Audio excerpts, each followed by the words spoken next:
Lloyd is here and Dr. Mackey is here, and we'll convene. I know Mr. Markham told me we had special guests, and of course we have already introduced them. The superintendent, would you like to make comments or any comments you have about? And now, because Mr. Markham said some of you had some comments you want to make to the board. Well, you know, with this being a little bit more informal, really we just It's a lot informal. Because the governor's not here and I happen to be in charge. Thank you. Okay. You're welcome. Just wanted to make sure that none of you had any questions. If you do, we're glad to answer those questions. Of course, if you think of any questions later, you're welcome to reach out to us and we'll answer those to the best of our ability. I think we have questions. We'll formulate them and send them to Dr. Mackey, but we do appreciate your attendance and your support for this program and your innovation and initiative. But did you have any more comments to make to us other than? I had one question. Okay. You have a question. I would not be so. But I'm sure you would, none of you would mind, like when schools may contact us about wanting to know more about it, to whom, is there a spokesperson to whom we should send them? They can contact Dr. Ewan Okay. or me, and you know, we always welcome schools or There's a school lot of times systems they to just come and want- visit our schools. So That's right. they're welcome. We can set up appointments for them to come visit. We'll be glad to let them meet with our teams, our students, our student council leaders, and to They'd like just show to a little see bit about the this. program to the schools. Okay, that's all I Absolutely. just, thank you.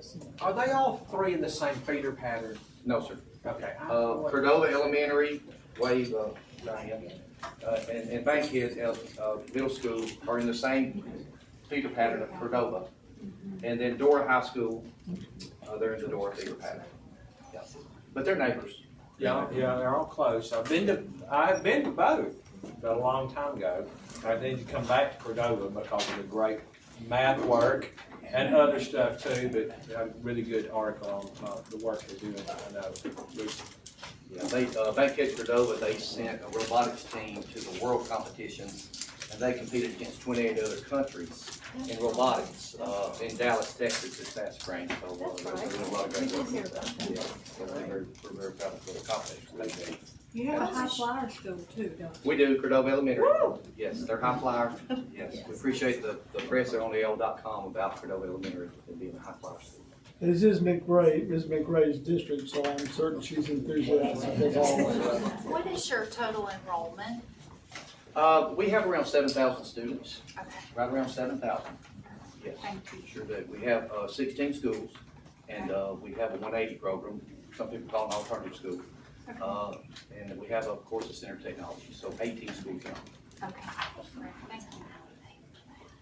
Yeah, go ahead. So just to ensure you that our ESSER dollars are good at work here, that's how we have funded this journey, is we got together with our teams and talked about where we felt like we needed to be moving forward, and so we were able to write that in our ESSER plan, and so we use that for professional development, and that's how we've been able to fund this process. And we are moving on to level 2. We've had our first training in the summer, and then Dr. Phil Ward will be back with us at the end of this month to kind of be boots on the ground in the schools, working with different school faculties and actually our district. So we're really excited about that. That's all about the teaching and learning piece. You had mentioned sort of a shout out to AMSTI, and I was curious about the relationship, how y'all work together to get this started.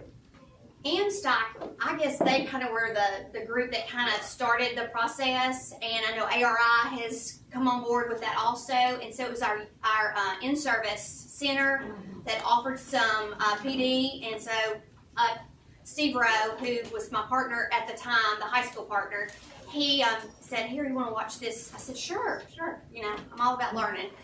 And so when he came down and we started talking, and we were like, "Oh my gosh, this is great stuff. We've really got to look further into this." And so, and Sandy Ledwell, she has been such a great supporter and a cheerleader for us through this process that it's really amazing what the framework will do. I just so we could reach out to our AMSTIs and in-service centers as You well. can, and then the two gentlemen back there might have, you know, something they would like to say about how you can contact you. Before you all speak, I have one quick question. In order to get this recognition, I know there were a lot of schools involved. What was the actual final determination? Improvement with your data or Okay. what?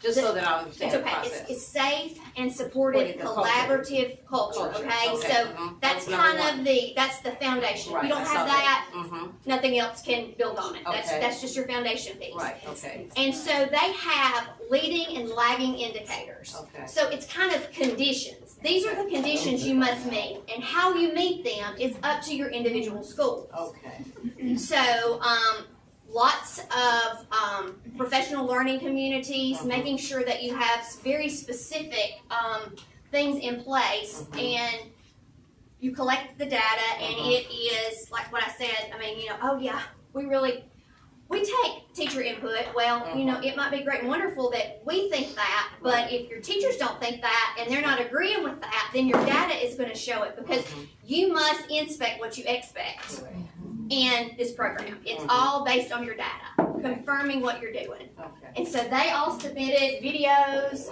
different document pieces through a Moodle platform. Format. Mhm. They have somebody that reviews it, just somebody that doesn't even know us, that reviews it, and then Dr. Warwick, I think he maybe followed up on the end of that part, and then he gave us, Determined based upon the safe, that foundation. Yes. Okay, and what else maybe we needed to have in place for evidence okay. that we are doing these things.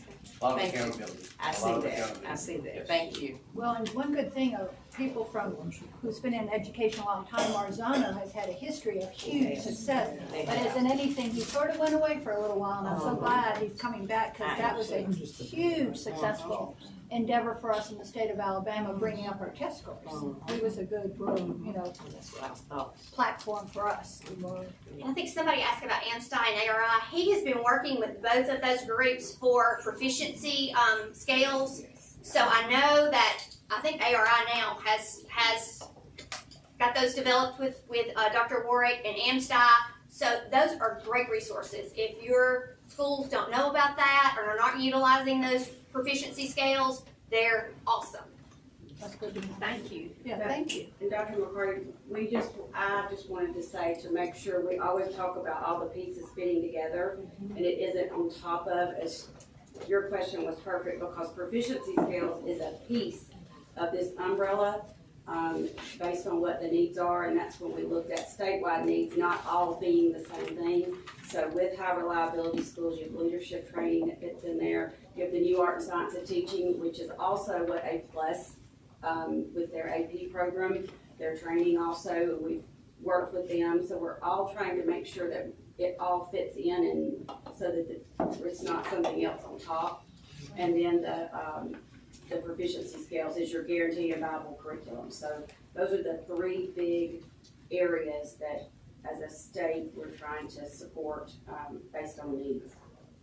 They just happen to, they crossed the finish line first. And any school that's gone through A+ or laying the foundation or E3 training, as those teachers progress through year 1, year 2, and when they get into year 3, that's the Marzano piece. That's one thing that helped us not be so in the dark about what we were about to do, because we had gone through year 1, year 2, and several teachers at Bank had gone through year 3. So it wasn't something that we weren't already aware of. That was something good that we, needed to continue. We were in the dark. So, so on a high school, it looks totally different. And I've never seen anything like it. I've never seen a framework like this. I agree with you completely about Marzano. On the high school level, it is all about collaboration amongst teachers, which is very difficult to arrange in a high school. If you've ever been a principal of a high school, it's really easy on the elementary level. And I won't say easy, it's just different. But it was the best thing that I've ever seen in my 33 years. I'm honored to be here. I'm honored to be a part of what happened at Dora High School. And this man next to me, who has taken on his own role as principal this year, was a great support. The best thing I heard Phil Warwick say that I listened to was, as the leader, to get out of the way. And so I had to learn how to get out of the way and let my team work, and I have a great team. On behalf of the entire board, I thank you very much for your travels and your coming, and we recognize your significant efforts in achieving this great recognition. Thank you very much for coming, each of you. The CEO.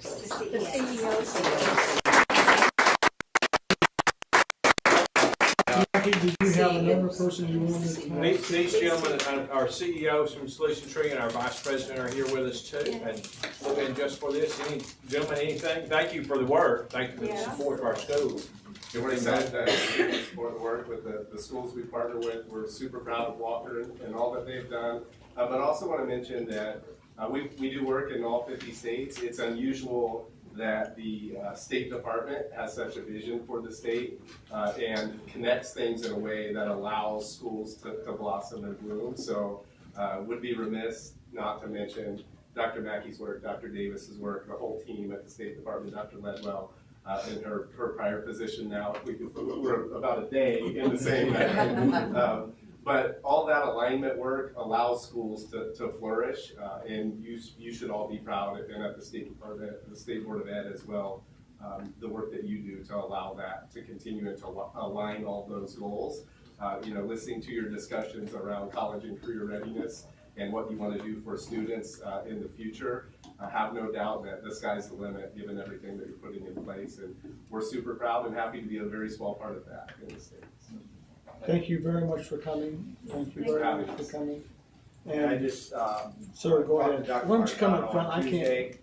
come up front so we can all see you.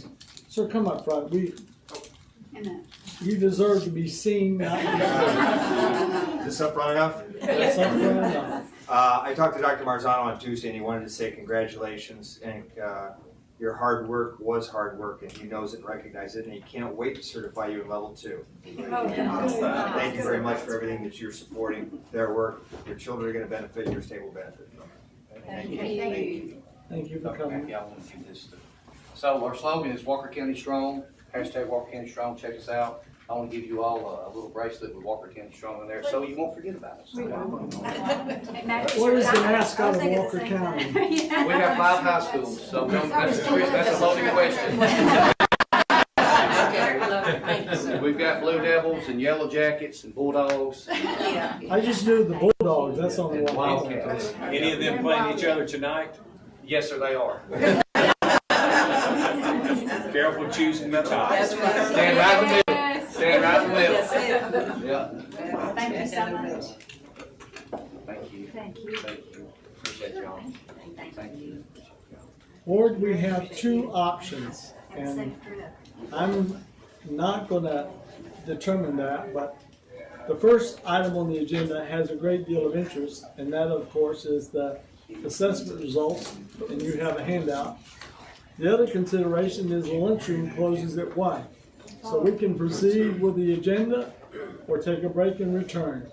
So I'm the last person to impose my will on my colleagues, but I would invite the preference. None of you are bashful. I'm excited about putting the assessment work in while we have lots of. Can we do it in 1 hour, Dr. Mackey? Well, if it closes at 1, just ask the ones that they can. The ones that can't eat. Well, I mean, But there is, no offense, there are the food trucks out front today. It's Food Truck Thursday. Yeah, they're good too. Not that I would know that. that's not the question. What do you want? Discussion be done in 1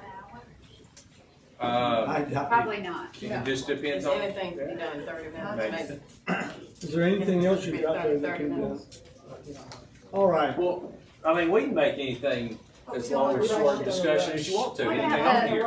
Let me go through what Dr. they Mackey, are. I defer to you now. Okay, well, so the accountability and assessment, that's obviously, y'all got those files, it's 3 million lines of data. So what's gonna happen is our team's gonna go through the highlights for the state data. And you have the individual school data, I know, but it's just it's really hard to digest that. So it's a kind of a long presentation, but it just depends on a little bit on the questions. The literacy task force is a fairly short piece, just update. The question was, how's that task force determine those sort of things? Our special education services, so as you know, we've recently let several contracts because we're trying to increase the performance of special education students. Let's start with So, literacy task force then. Dr. Okay? Chambers is going to be here to do that. The literacy task force presenters here? No, that's just something from me, Doc. Oh, just have at it, sir. It's just a, I'm not even sure that it's in here, to be honest with you, because I didn't think we'd get to it till after lunch. Well, then you tell us. So we can't do that one till after lunch. No, here, yeah, I'll have to do that one after lunch. But it's just an update. That will take 5 minutes on who's on it and who chooses whom on it. So it's up to y'all. If you want to, if you want to eat lunch first, it's fine. Our presenters are here. The other ones, we do have, I know we have some deans here today. We don't have any program reviews up, but I know they are all interested in an item that's further down, and that's of course where the number 4, the alternate teacher organization. So if you want to do anything before lunch, it might be to do that one. None of those deans. I think they're nodding. Yes. So let's do 4.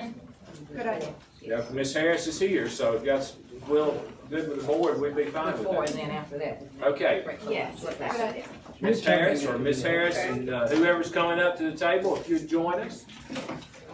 So she probably also thought, well, I thought I'd be a little later. So if you'll turn to item 4, what you see are in red, okay, are the changes that we've made since you last saw this, which in June. I remind you, we presented at the June board meeting a change.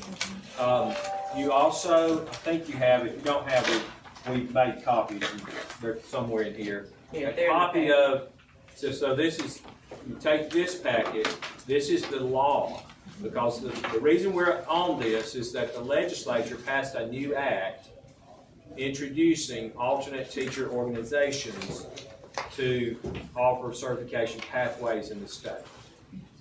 And we now are in the process of adopting rules to govern those pathways. Again, we went over the rules first in June.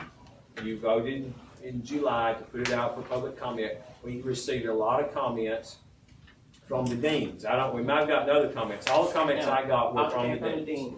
And there were some very good ones. And so we made changes, and I'm not going to say that all of them are happy, that some of them all want further changes, but what I'd first like to do is kind of get Ms. Harris to explain where we are, the changes we've made, and I don't propose, Dr. Reynolds, it'll be up to you, but you've got some deans here who may also want to say some input. We do not have to vote on this next month. We are under a little bit under, because the legislature passed a new act, and right now we don't have any rules to govern those outside organizations. So by spring, we want to be able to publish some rules that those organizations will know what the guidelines are for them. Dr. Matthew, I would like to comment that since we're revising this and it's out for review now, that we extend that review period to not be considered until November. Okay. If, without objection of the board, we will just be taking this as a revision to our proposal. It is a revision to our proposal. Right.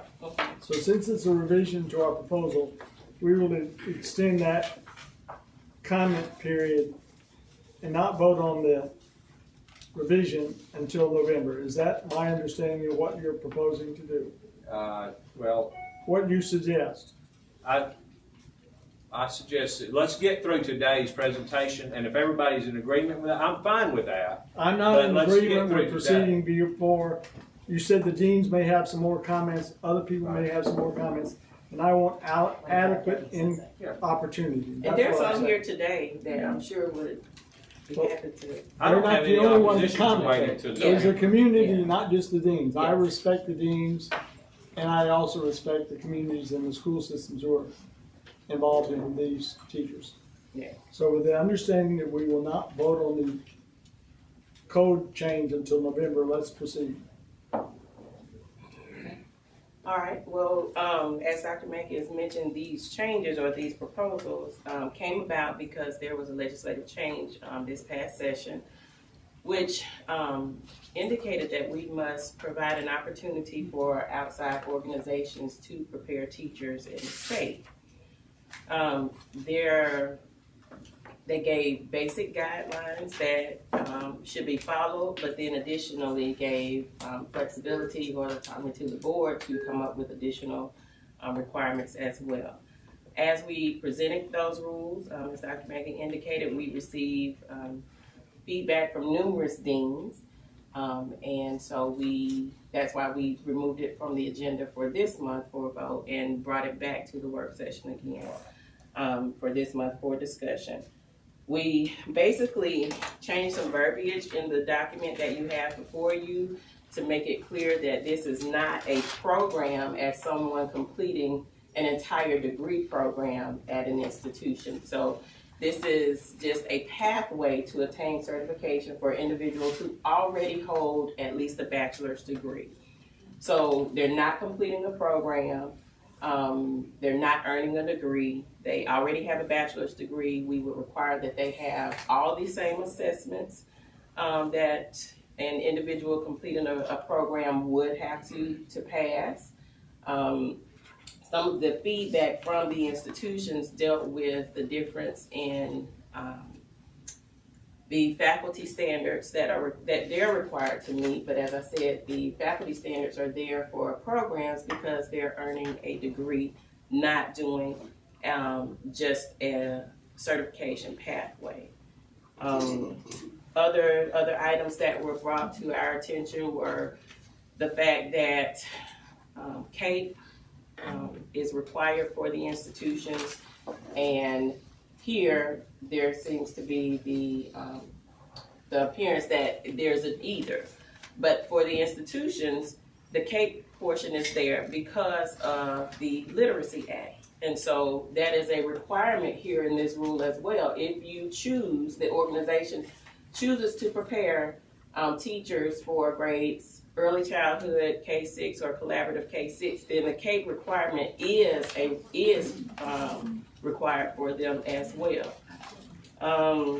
There was one more thing, CAPE, faculty requirements, those, and the CHIP process, the fact that that is required, both of them are required for the institutions. So we are looking at the CHIP process in its entirety and looking to do some reviews to that process. I would be the first to say that we have to look at that to make some adjustments there. But those were the main things that the institutions brought to our attention. There was some other feedback that we received from one institution who asked if it was possible for us to have a 2 to 3 year sunset date, or to go back and reevaluate this and the status of the teacher shortage in a couple of years to see if this is something that's still needed. So. And also, Siobhan, if I may add, one great opportunity that we gathered from the feedback is that this opportunity would be available for colleges and universities as well to participate and go through the alternative certification approach. So that was added to the code as well. So just to clarify what Ms. Martin said, so this same pathway, the colleges would be able to create their own pathway for these same individuals. If someone has a bachelor's degree, meets the minimum GPA requirements, the assessment requirements, they can offer this alternate pathway as well. So that's available for them also. That's the rationale behind replacing the program. Yes, that is the rationale. Yes, ma'am. Do you think, go ahead. Do you think this will impact the number of students that will go through the traditional program? My concern, if we are trying to certify teachers, then we should be held to the same standards. The alternative teacher preparation organization should be held to the same standards as the traditional university. Here's the thing is that we rarely receive recommendations for students or for individuals who go back after they've earned a bachelor's degree to complete a bachelor's preparation program. They're either doing the, one of our already provisional routes that we have, or they'll seek to do the alternative master's route. Now, I do feel like there may be a few that won't choose to do the alternative masters initially, but a lot of them will still choose that option because you get additional pay, you get higher pay once you've completed that master's program.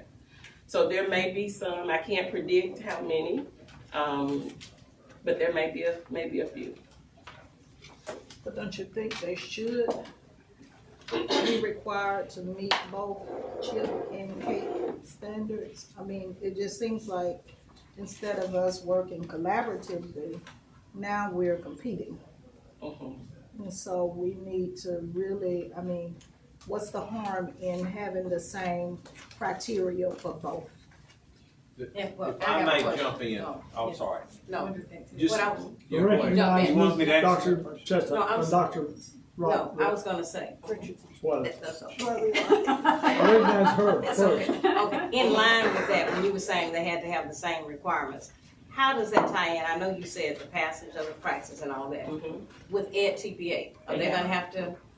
They'll have the same requirements. So a couple of months ago when the board passed the resolution for the assessment changes that we have there, so they will still be required to have the pedagogy assessment at the end of the process as well. Okay. Yes. Because my thing is, we're holding the EPPs to a certain standard, and they should be held to the same one. Okay. Dr. Mackey. Thank you. Thank you, sir. So the accreditation part that Dr. Chestnut brought up is one of the kind of sticking points. And so the issue is here, we're holding them to the same standard. If they prepare children, or excuse me, not children, if they prepare teachers for children who are going to do reading, if they prepare teachers who are going to go into elementary or early childhood and teach reading, they do have to be CAPE accredited because that's in the Literacy Act. The difference is that most of those alternate programs are not interested in elementary programs. They're taking a retired engineer and saying, I'm going to get you to be where you can teach high school math or science. So they're not really, if they do elementary, they do have to be CAPE accredited because that's in the law. But most of them are not going to do elementary. At this point, we don't know any of them that are interested in doing elementary. They want to do those high school subject-specific areas. And we don't have a rule, you as a board don't have a rule that the colleges have to be CAPE accredited if they don't do elementary and early childhood. That is only because the Literacy Act requires that if you prepare teachers of reading, you have to be CAPE accredited. So in theory, none of the deans are going to probably do this. If they were to say, well, we don't want to do elementary teachers anymore, we're going to prepare high school teachers, then they wouldn't have to be CAPE accredited. But the rub is that our colleges want to be broad and have as many areas as possible, and these alternate organizations don't. Their MO, if you will, is how can we be really targeted. So that's, not arguing the point, I just want to clarify that's the difference. So with that being said, then it wouldn't be any harm to include the language that they have to meet the same standards. That includes CHIP and CAPE since they're not interested. They're not interested in doing elementary. So if you say that you're going to require all the alternate organizations to be CAPE accredited, it raises the standard for them above what we have for our colleges of ed now, which we only require CAPE accreditation if they're preparing teachers of children for reading grades K through 3. All of our programs do, so it's kind of a moot point. We could do that. Y'all could do that and require them to be CAPE accredited, but it is that's why. It's because they would have to if they ought to do elementary. Dr. Mackey, if I could say something, I went back and a dean pointed this out to me, so I brought my well-read Literacy Act, once again. And it's every time I read it, I learn something, you know, so it's just, never ceases to amaze me. But on page 29, on the version I have, and it may be, you know, that there's a more recent version that has changed this, but Part B says all teacher preparation programs authorized to prepare students for state licensure shall seek accreditation by the council or association for the accreditation of education preparation. Is that Kate? Yes. Yes. Okay, so it doesn't say just for reading, right? It doesn't say just for elementary. It says all teacher preparation programs authorized to prepare students for state licensure. Now, it may be that somewhere in a back place, you know, on a previous page, that it says just for elementary, just for primary students. But the way I read the law, it's for everybody. Because it is in the Literacy Act, which specifically addresses that, is that it pertains to those grade levels that prepare those at those grade levels. But with that being said, then it wouldn't cause any harm to just put the blanket statement that they will be required to meet the same standards as the traditional program. If the board chooses, it would not cause harm. That's important, because you're leaving it open, you know, as if they may. Well, no, if you decide to, you will be held to the same standards. Right, and so there's no harm in, I think we need to do that. Let's please recognize the person speaking so she can continue. I'm sorry, ma'am. Well, and do I understand also that, I think you said Ed TPA would be required for those. And then also, if they chose to do elementary ed, primary ed, foundations of reading tests, yes, would be required as well. And then in the law, and thank you, Jessica, for giving us a copy of the law, meet the requirements of the Alabama Educator Certification Assessment Program as set forth by the state board. So this is what we're talking about right this minute. Is that correct? That includes the practice subject assessment, the foundations of reading if required, and the pedagogy assessment. Okay. And Ed TPA. Right. Yes, on the resolution that was passed a couple of months ago with the testing requirements, this would be considered an alternate route. So if they complete the alternate route in less than 3 years, then the Ed TPA is required. If they do the entire 3 years on the alternate route, then the other pedagogy assessment, which is Principles of Learning and Teaching assessment, is required. But yeah, so that's why I keep referencing pedagogy instead of just Ed TPA. Dr. Mackey, the legislature passed an act, which we're actually reacting to what the legislature did. Is that correct? That is correct. So help me to understand what the thought process, since you're the only one, according to what I understand, most are able to interpret what the legislature meant when they passed it.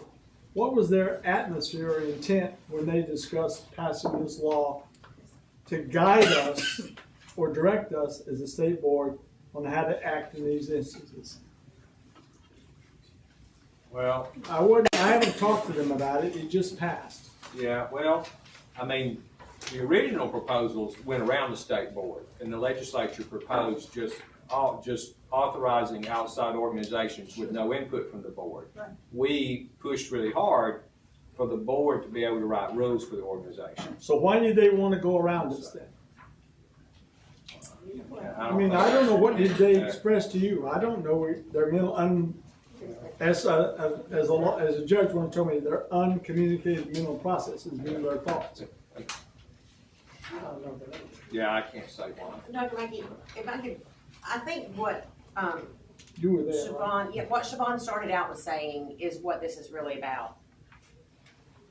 An educator preparation program, our traditional programs, they give actual degrees in teaching. Like, that's the highest of the highest. Your degree says you have this diploma in knowing how to teach, whatever that might be. These programs aren't doing that. these programs do not issue a diploma that says you have the highest certification that's out there. These programs take people who have degrees in various other things, and they provide a different training to prepare them to teach. So it's two completely separate things. Like an educator prep program issues a degree in teaching. These programs take students who have a degree and provide a training to get them to the classroom. So it's different. You can't say that it's apples to apples.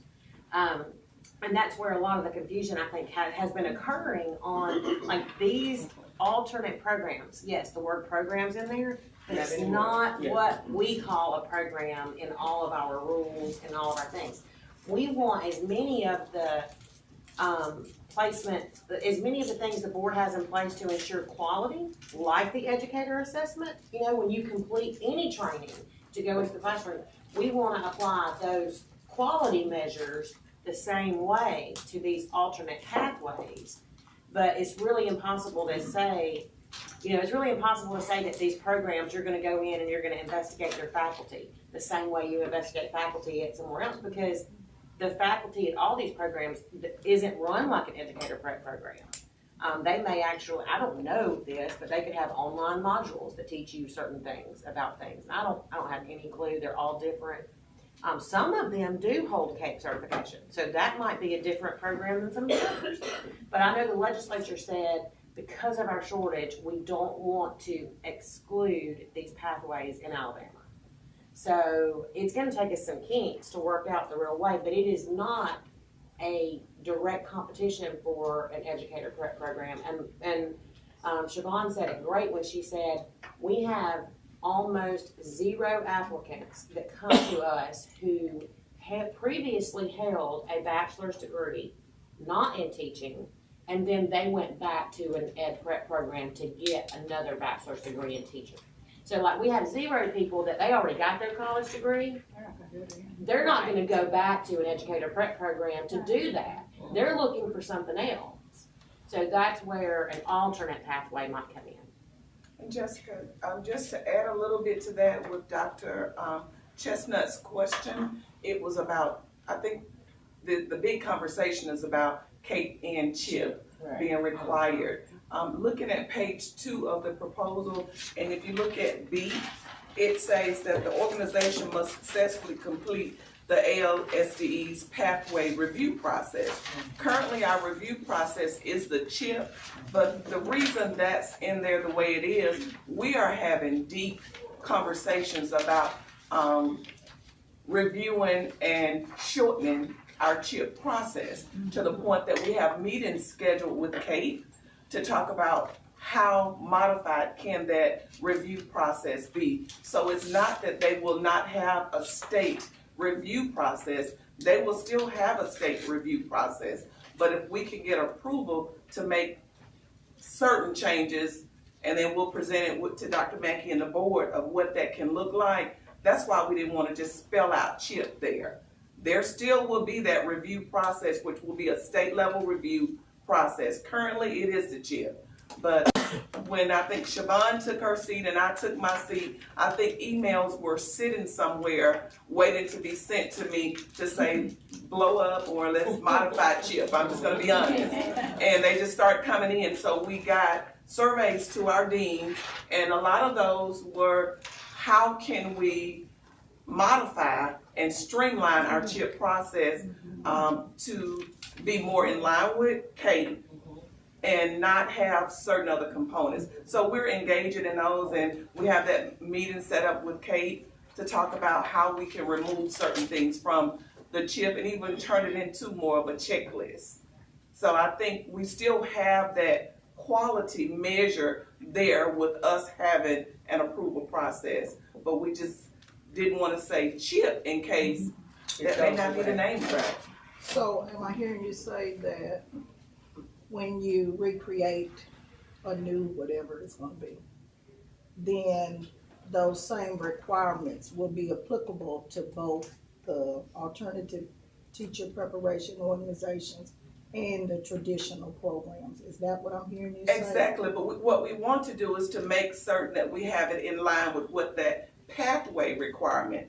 For instance, if there's something in there on faculty requirements and it's not applicable for the organization, why would it need to be on the pathway for that? But all of the quality measures, we want to make certain that they are present.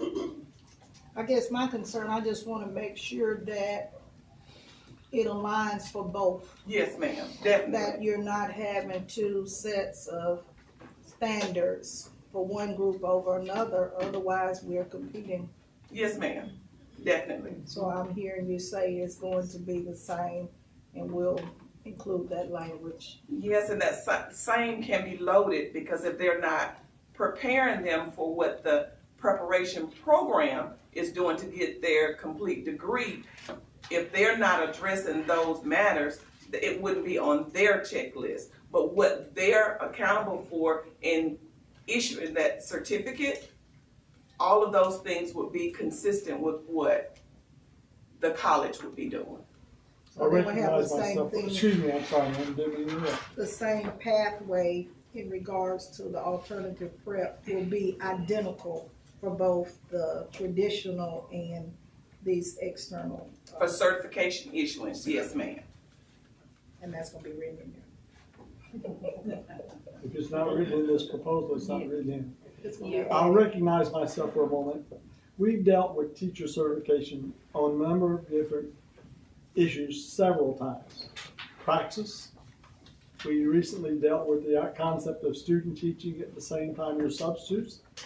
And the overriding issue that seems to be in the public domain is the cost of public education per semester, and the fact that teachers who student teach still pay the same tuition.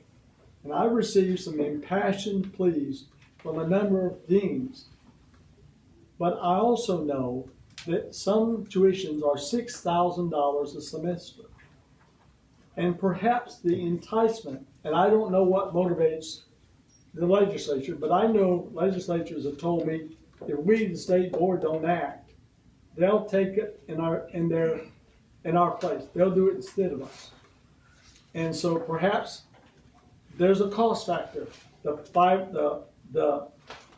Not to use an Alabama term, the 500-pound gorilla or elephant in the room is what are these people going to charge versus what our post-secondary institutions charge to get the same credential to be a teacher. So perhaps the deans, when they bring to us their concerns, they might want to take back to their institutions the fact that some of our teachers pay a very large amount of money to do the same things that these institutions may undercut them.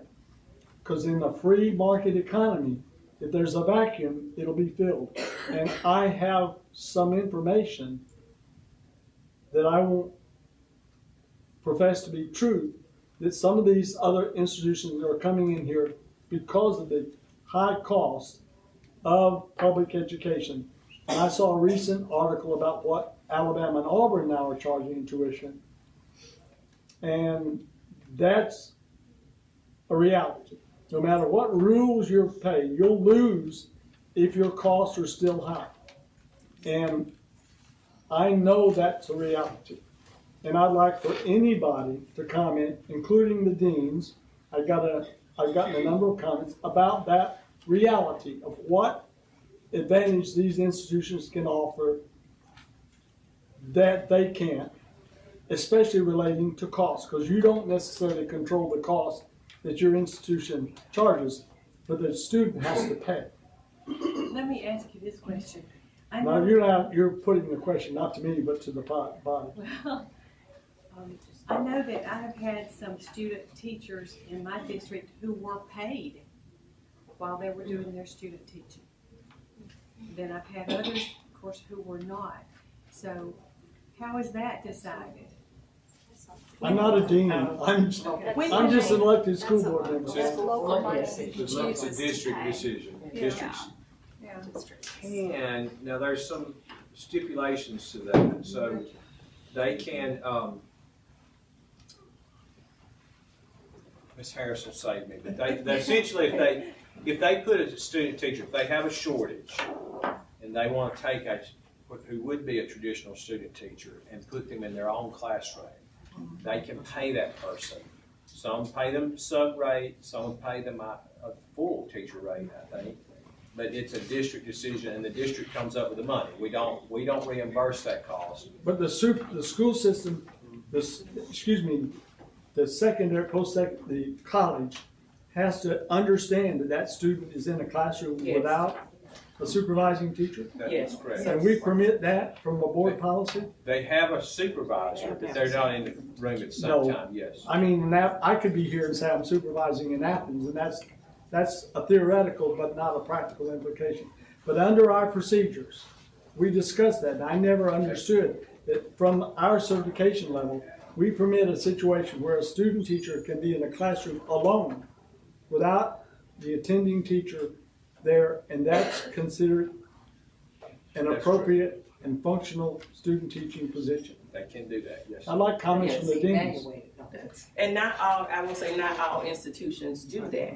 It's Who left does? up. Tell me who does. I didn't bring the list I mean, with me, the deans but- are here. Oh, okay. I mean, I said, this is a good question. The deans are particularly, we waited for them.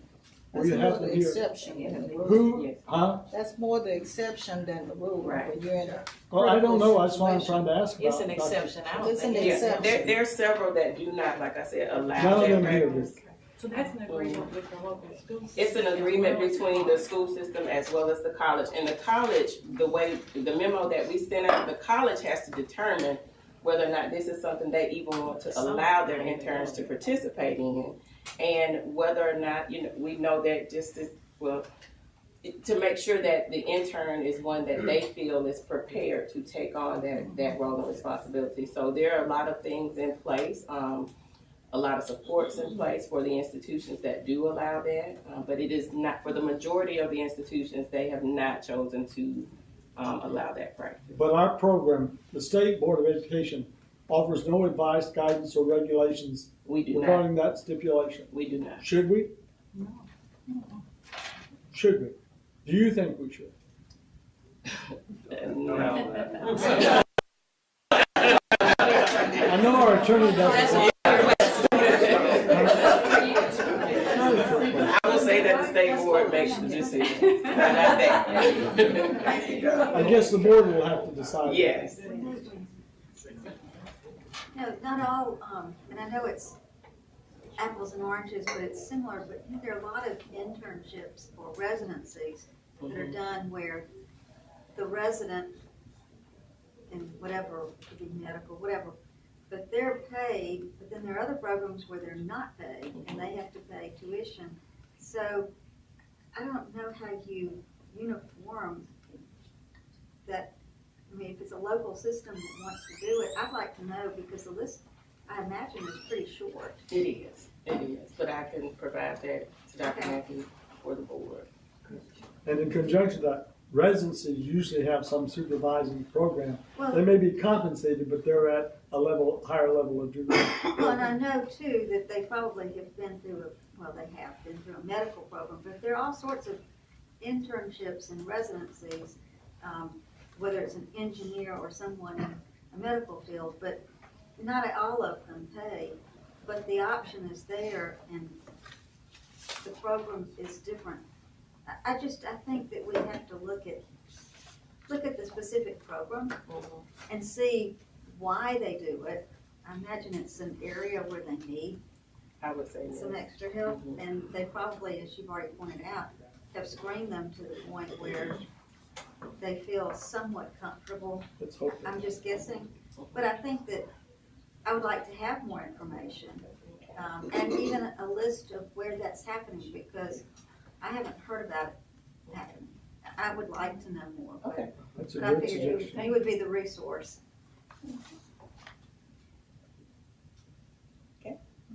I've got one more question. Sure. Teach for America. Is that widely used in Alabama?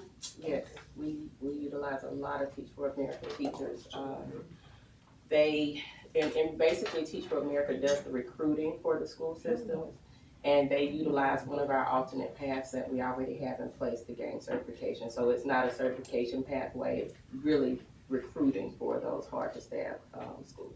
So the school system works with Teach for America. Mm-hmm. to recruit students Yes. for their schools? Yes.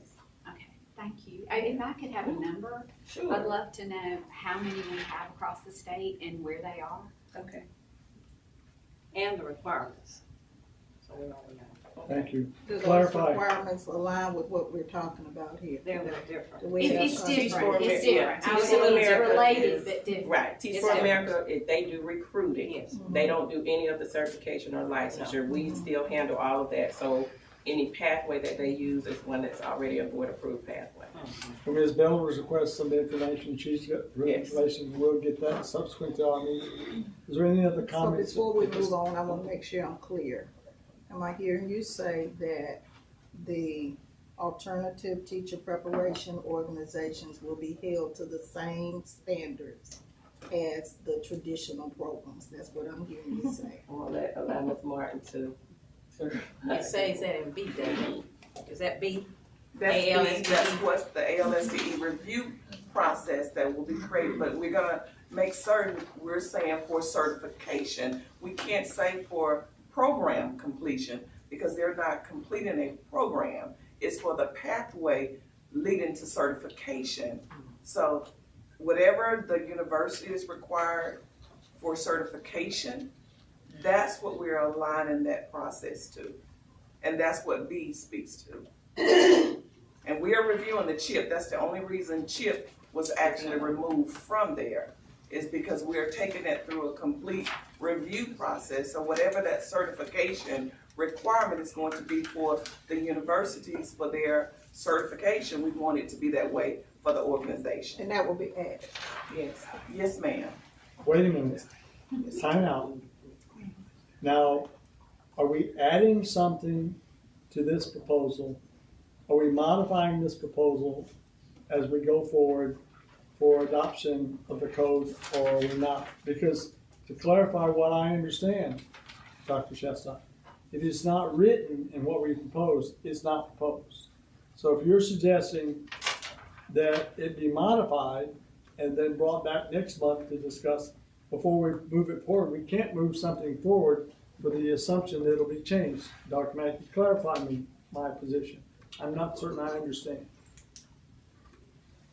Well, Dr. Chestnut said, is this involved? It's not written, so how can we assume that it's involved? Included. We'll write the language out. We can clarify. So it'll be modified. This language is gonna be And bring it modified. back to you next month. So it'll be brought back next month pursuant to Dr. Chestnut's request. Is that all right? Is that everybody's understanding? Yes. We are now in recess for lunch until 1:30. Thank you. Thank you very much. Yes. Thank you.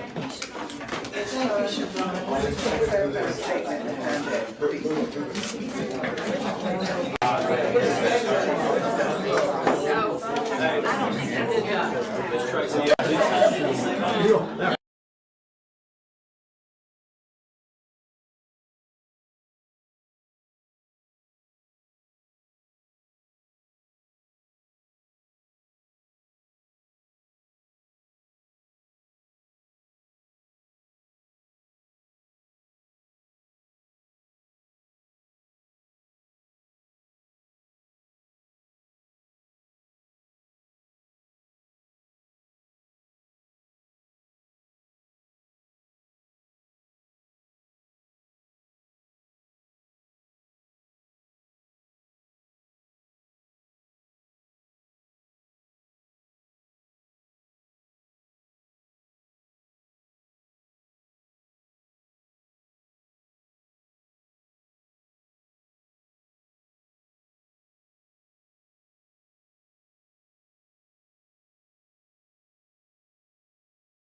Grateful for the time we had, and I will use discretion to let Ms. Cersei talk to us next, because I know how long, I know she's got a lot of work to do on the charter schools follow-up. So we're gonna go do D. We're going to D, charter schools. Okay. Ms. Cersei's been here patient, she shouldn't have a very long report, she has a new member now we approved this morning. Yes, sir, we do, We- from Madison City, Yeah, we didn't approve, we appointed, that, thank you for the correction. That's right. So I'm here to answer any questions that you might have about the charter school situation. I know that we had quite a lot to absorb from the board retreat, so I wanted to know if there were any follow-up questions that you might have. And to tell you that the resolution was passed for the Barnabas School of Leadership in Dothan. That's the newest update I have. I also wanted to tell you that their next meeting is October the 18th in this room. So they're gonna meet publicly again, thank Yes, you very they're much. taking some great advice that they got. And so they're going to meet here, and they will still offer it by Zoom. It will be October the 18th at 10 o'clock in the morning. Can I ask a personal privilege? I know they put it on their website.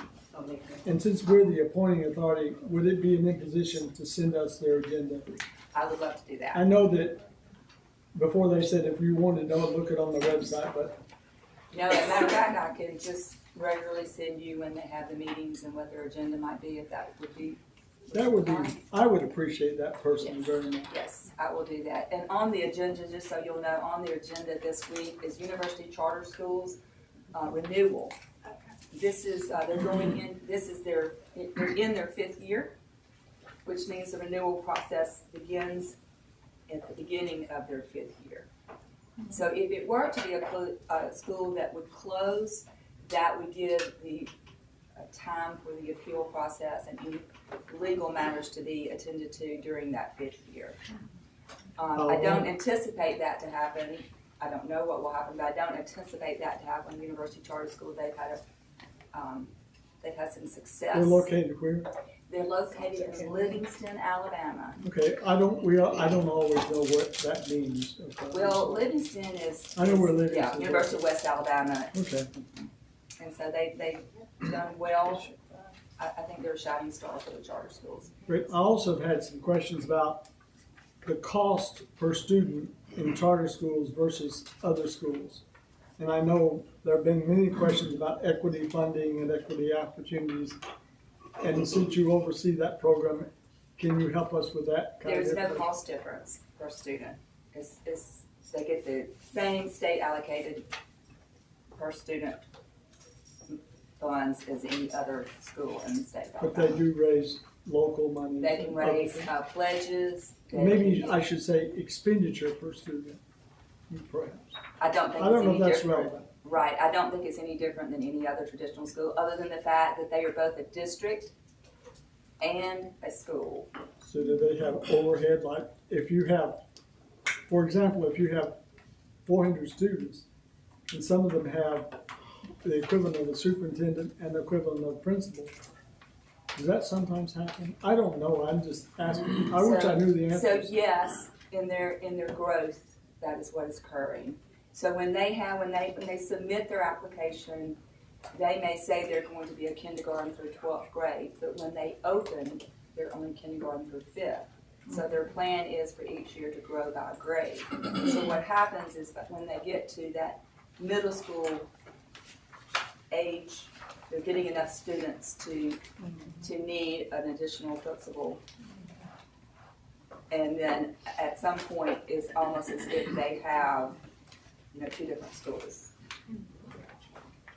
But it's because of their growth. So the commission has approved their grade expansion from the beginning, but then as they grow, it becomes essentially a middle school, which might be in a different location. Are they subject to the regulations, the administrative code that other schools are? Well, I think So we're that discussing a lot of changes in the administrative code, so I don't know. it depends. I know that doesn't sound like a straightforward answer, but it does depend. They are subject to the Literacy Act. The Numeracy Act? And the Numeracy Act. Because when recent legislation, the way that it has been interpreted in recent legislation is that if it says public schools, it is including charters. So they are not being omitted from the requirements of those things. So in that degree, yes, in a sense. Because we are requiring they and plus a lot of these things are funding factors.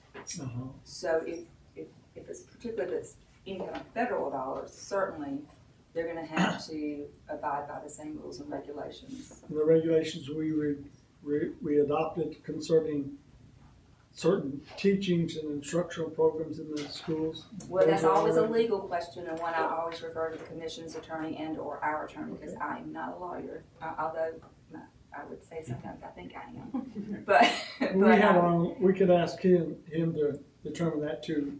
Mrs. Yes. Swan, are you awake? Sorry?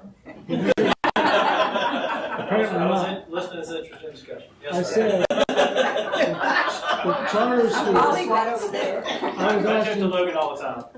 Yeah. The well, charter I'm schools, certain, what? she's a delightful person to speak to, and I've found out we know a lot of common people, so I've got to be careful. But charter schools are subject to administrative code as other schools, yes or no, and to which ones are they exempt? Well, usually the kind of the general answer is health and safety. Is going to be they're required to comply with all the health and safety rules, and that's just generally speaking versus going through each line of administrative code. Like the ones we've adopted recently? Related to which ones are you talking about recently adopted? Like for today? Like the ones you voted on this morning, they would be subject to.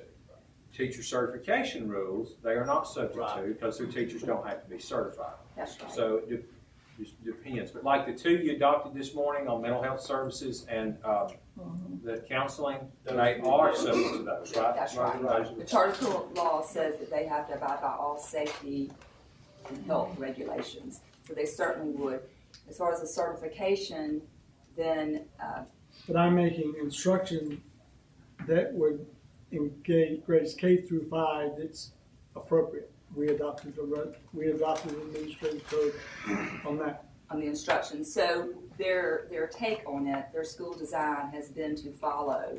Sometimes it's not so much that they have to, but they are choosing to because they also want to do well and perform well on the statewide assessments and any other requirements that we have. So I don't know any charter schools that are not trying to follow the same rules and regulations as all other charter schools, particularly in terms of instruction. They're all participating in ARI, they're participating in ANSTI, they appreciate all of the services they get from the department. It may be not a matter of they have to, but they're choosing to. Yes, ma'am. Thank you. Other questions? Great, thank you. Thank you. Thanks, Thank you. Dr. McCarty had no question.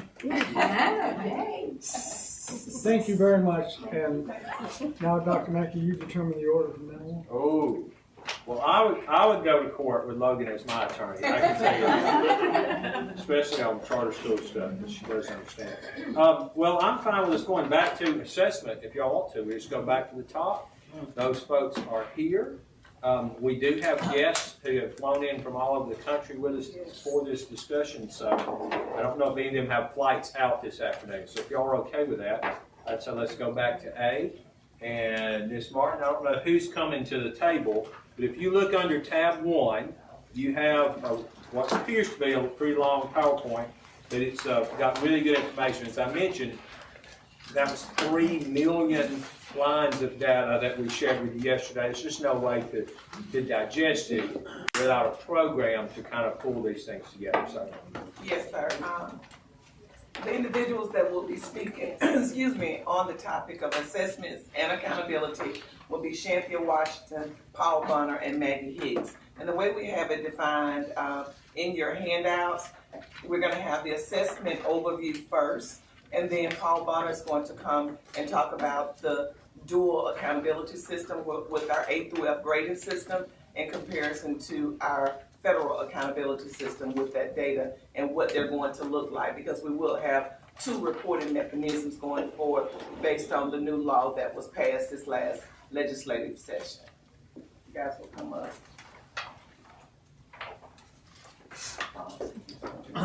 afternoon. Good afternoon. Afternoon.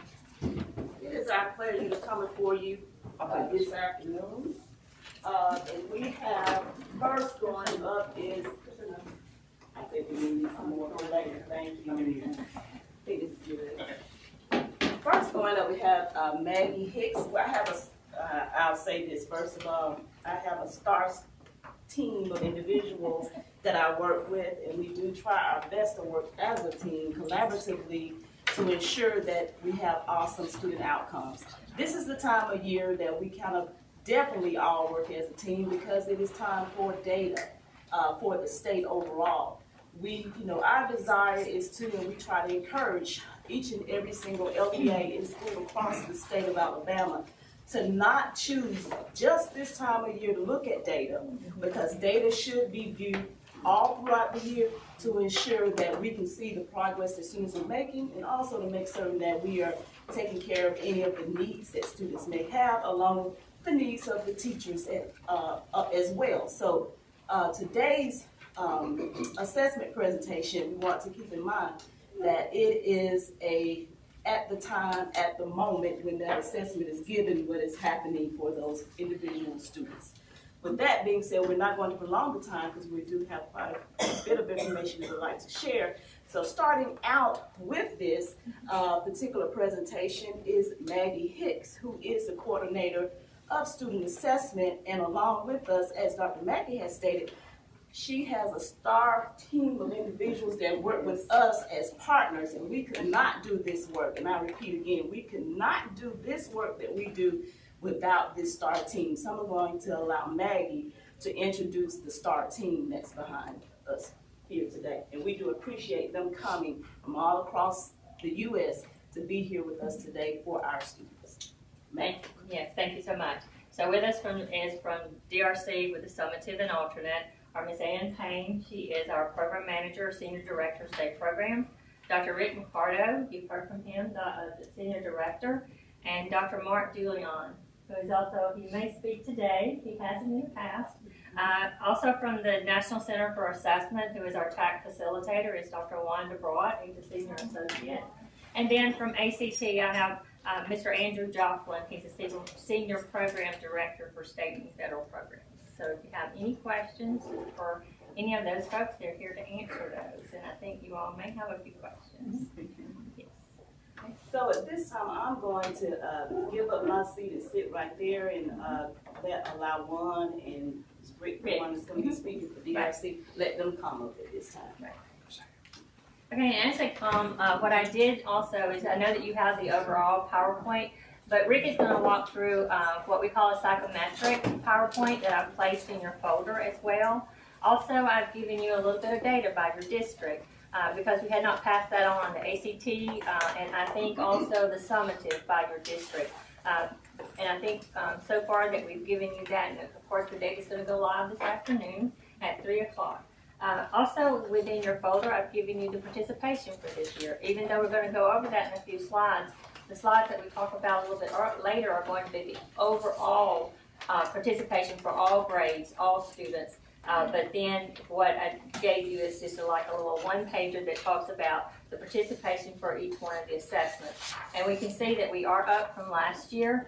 Just briefly looking at ACT, we were roughly around 90 or 92% last year compared to this year where we're at 93 to 90, so if we rounded up 96%. Then for the summative, we were around 93, 94% last year. And so we see that we're topping that almost at 99% for the summative. And then looking at the alternate, we were around 88, 86, 88% last year.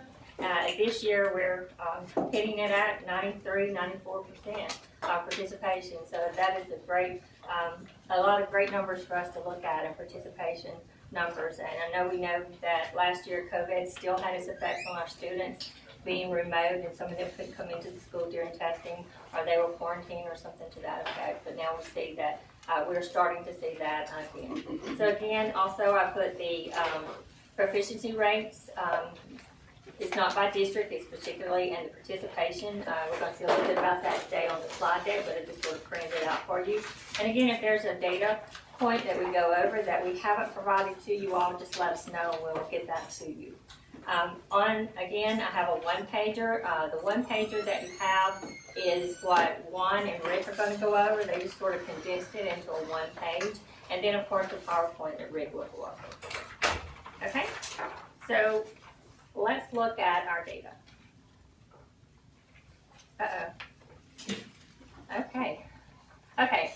So, and I know that you probably have a slide that talks about all of our assessment. It specifically lists all of our state assessments, the required assessments that we do administer every year. And the grade level, we went ahead and put the grade level in there for you as well, because a lot of times we hear that sometimes they may not know which grade level, which assessment is being administered in, and so we just continuously put that out there, especially for the public to know.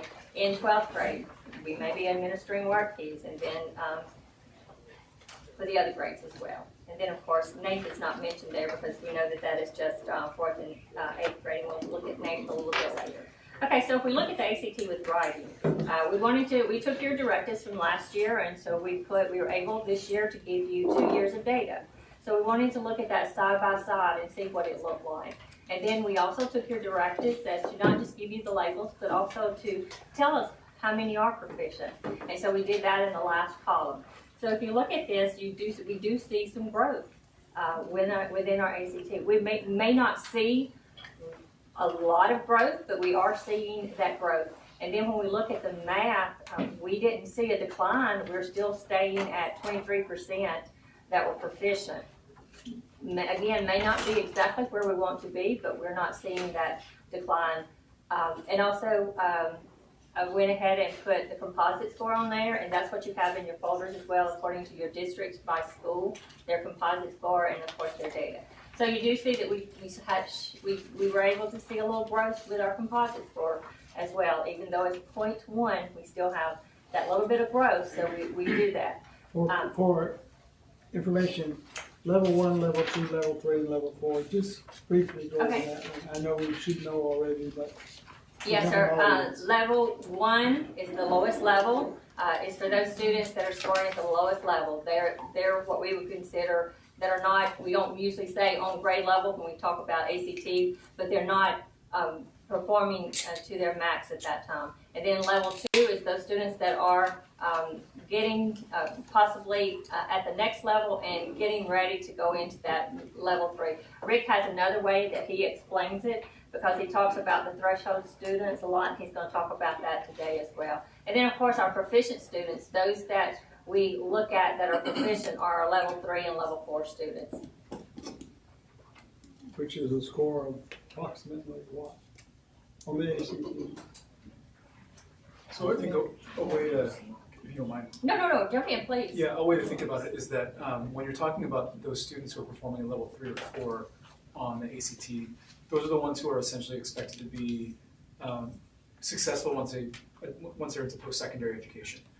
And typically, while there are some state-specific ways of kind of specifying what the threshold is, a lot of data is used where, for at least when you're talking about a composite score, for those kids that are proficient, they have a 50% chance of getting a B or higher in a credit-bearing course in post-secondary. I'm sorry, 75% chance, or a 50% chance of it's an A or higher in a post-secondary course. What number ACT score would one expect one to have if you were categorized as level 3? I do not know that exact mapping. I don't have the benchmarks before me, but I can get that to you all so that you can see our benchmarks. Because our parents want, I get communication that says 17.3 is not what my child I would want to have. Right. Yes, sir. I can get you the benchmark scores for that because we do have a benchmark table for you. We can get that for you. That would be helpful yes, for us to send I've got it to that the right public here. too. Yes, yes. What sir. level 3 and level 4 meant okay. when their child gets the ACT score. Yes, sir.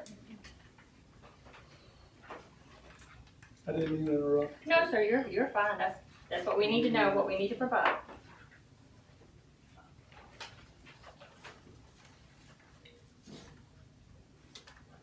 Okay. Any more questions about ACT? Okay, for the national ACT, right? Right, so the reading, which we do ELA, math is 22, and science is 23, but we have our Alabama benchmarks, so those are the ones that I need to provide to you, and I'll get that to you. Thank you very much. Yes, sir. And I apologize, I should have had that today. No, ma'am, you're doing great. A lot of data too. Oh, yeah, sure it is. It is, and you can slice it in a lot of ways, and we've been doing some of that. Okay, and so what we wanted to do, and we talked a little bit last year about subgroups. Let's look at the subgroups. So we wanted to give you 2 years at a glance so that you can see that, because you can take 2 pieces of paper and look at it, but if you've got it right there together in that table, then you're able to look at where our students are. It's a couple, I'm not going to go through all of this because you have it. If you have any questions, just let us know. But some things that I wanted to put out, to point out, and I'm not trying to bring out any one subgroup over another. But the one, when we look at ELA, if you look at the 2 or more races, they went from 29% to 33%. Then if we look at English learners, I know that there were some conversations earlier about English learners. Even though it's really low, there was growth, 1% to 2%. And then, of course, going down to the military affiliated, we have from 28 to 34% increase. But we also need to look at those that didn't improve, okay? Because those are the ones that we need to see. What do we need to be doing differently? Yes, the migrant, that was the one that it just sort of looked at there. But we can look at each one of these to see. And I know that our instructional team will be looking at this, and I know they already have been, developing plans as to how they can assist the students and the districts and the teachers as they move forward. Okay, and if we look at math, we see that the only thing, well, there's 2 that I noted. I didn't so much look at a large increase, but I looked at the Asian, who went down 1%, but it's 1%. And of course, we stayed stable for some of them. You can look at the American Indian, our Alaska Native, and they went up 2%. And then, of course, just looking down there, we do see some growth, but economic disadvantage went down 1%. And again, we have to wonder, and I know that ACT is putting out some research about this, and they have done some research on it, about how and did COVID affect the different subpopulations. And then again, if we look at the science in the same way, again, the Asian, 72% to 60%, and then the migrant, again, 15 to 7. Ms. Hicks, I noticed also with special ed, they went up with ELA, the language arts and science, but yes, ma'am, maintained in math, the 73%. Yes, ma'am. And yes. I know there's something on here we're going to find out about special ed, what we're working on. Okay. Yeah, and then for the one that increased for science, I noted the American Indian or Alaska Native went from 32 to 38%. So we do have increases, we have some decreases, and we expected some of those, but again, that's going to, our instructional team will dig into the data and start working with those districts to help those students. Okay? Any more questions about ACT?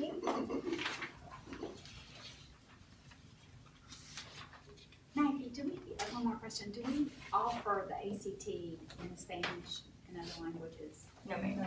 We do not at this time because ACT does not offer it in Spanish. Okay, thank Right. you. WorkKeys is offered in Spanish, but ACT is not at this time. In some of these subgroup populations, were the numbers sufficient enough that the data is perceived to be reliable? Yes. And the aim could be at such a level that it would easily be attributed to a small change in a large change in the small number of students. I think a good way of thinking about that too, and this is actually it'll be relevant also with the standard setting discussion, is that when a lot of people think about reliability or what kind of level of inference you can make, they're usually thinking about great examples like polling numbers, right? You get a sample of people that are at a poll and they give you a certain error amount. When we're talking about state census and the participation rate being so important, is that you're really talking about just kind of descriptions of all census data. So in that sense, the assessments are designed in such a way that when we're hitting that level of student participation, yeah, it's pretty stable, and so a 1% change is a 1% change. Because we're really just describing what we're seeing among the entire population, rather than saying, well, how much error is built around that. We account for that in some ways with thinking about kind of individual student retests, but when we're looking at the full state population, we can be pretty confident about what a 1% change means. Thank you. Sure, my pleasure. Okay, and we haven't provided this to you in the past, but we just wanted to give you some numbers about our EL students. We even went back to 2018, 2019, just to look at before COVID, to see what was happening. How many of those students actually exited the program? And so you see that before COVID, we had 5.83% that were exiting. And then of course COVID, and even though it's a little bit lower, the number in itself that tested prior to being dismissed for COVID was outstanding, because that window does begin in January, and so they were able to get a majority of those students tested. And then when we look at 21, we see that it has increased, and then again we see the uphill again for 22. You will note that we had about 4,000 additional EL students this year, so we see that population is growing, so we're accounting for that as we move forward.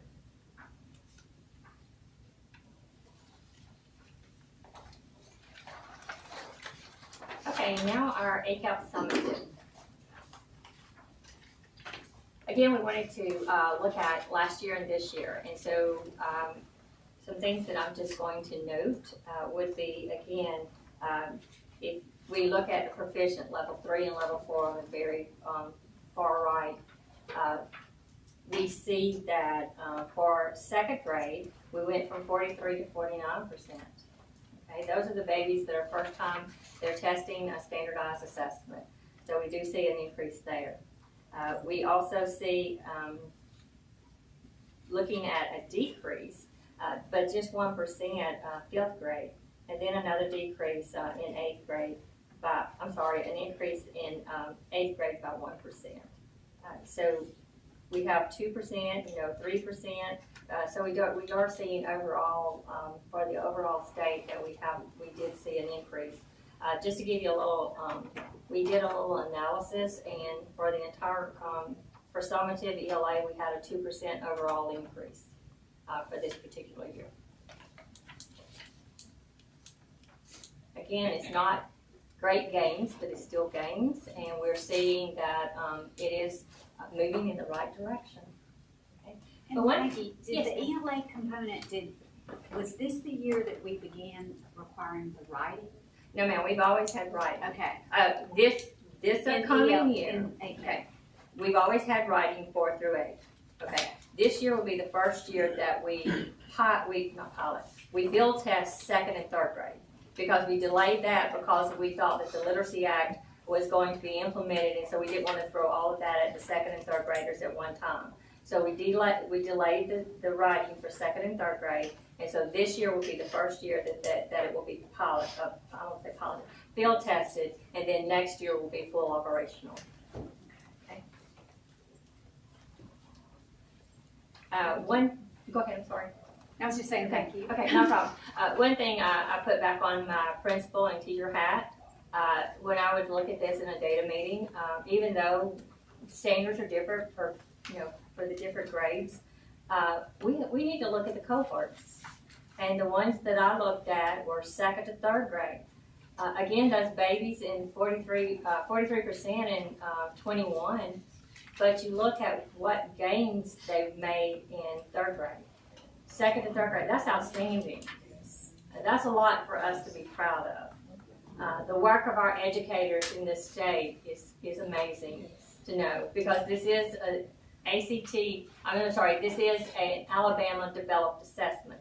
And folks say, okay, is it rigorous enough? Because they keep referring back to one we had years and years ago. Yes, it's very rigorous. Because I was speaking earlier about the committees, and the members of the committees, they leave there drained when they leave those committees, because they talk about the PD that they're getting, about writing those items, reviewing those items, and all the PD around the development of the assessment is outstanding and it's showing in the work.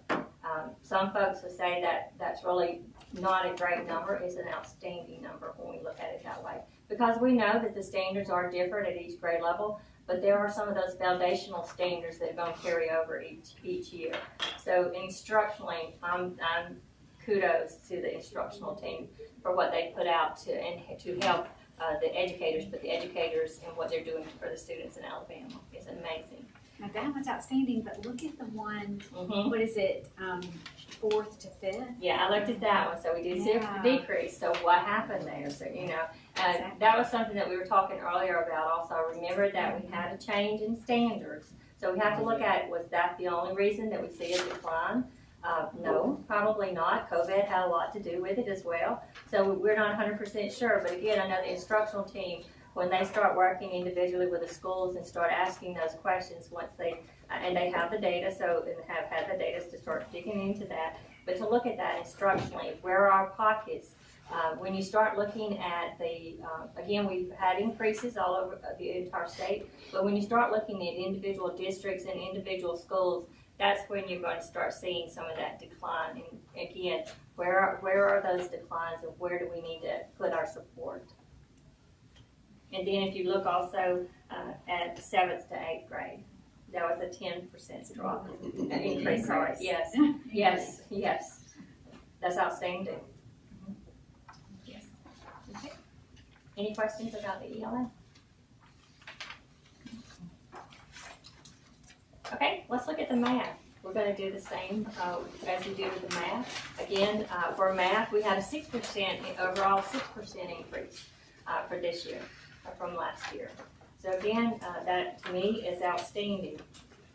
And if we look at some of the, not even getting to the cohorts just yet, but look at the second grade from 21 to 22, that's 10%. So, and I think it is the educators understanding the standards, because this would have been the new standards. This year was the new standards. And then again, also 3rd grade, 10%. We had a 10% increase. And then as we go down, we can see that, but let's look at a couple, I just picked out a couple of cohorts to look at. Again, if you look at 4th to 5th grade, an increase from 24 to 32%. And then, of course, we had a decrease from 6 to 7, and we have 22 to 18%. So those are questions that we can meet with the instructional team and start looking into, and really looking into the more granular about, and then, of course, them having the conversations with the districts and schools about possibly some issues or some ways for the support to take place.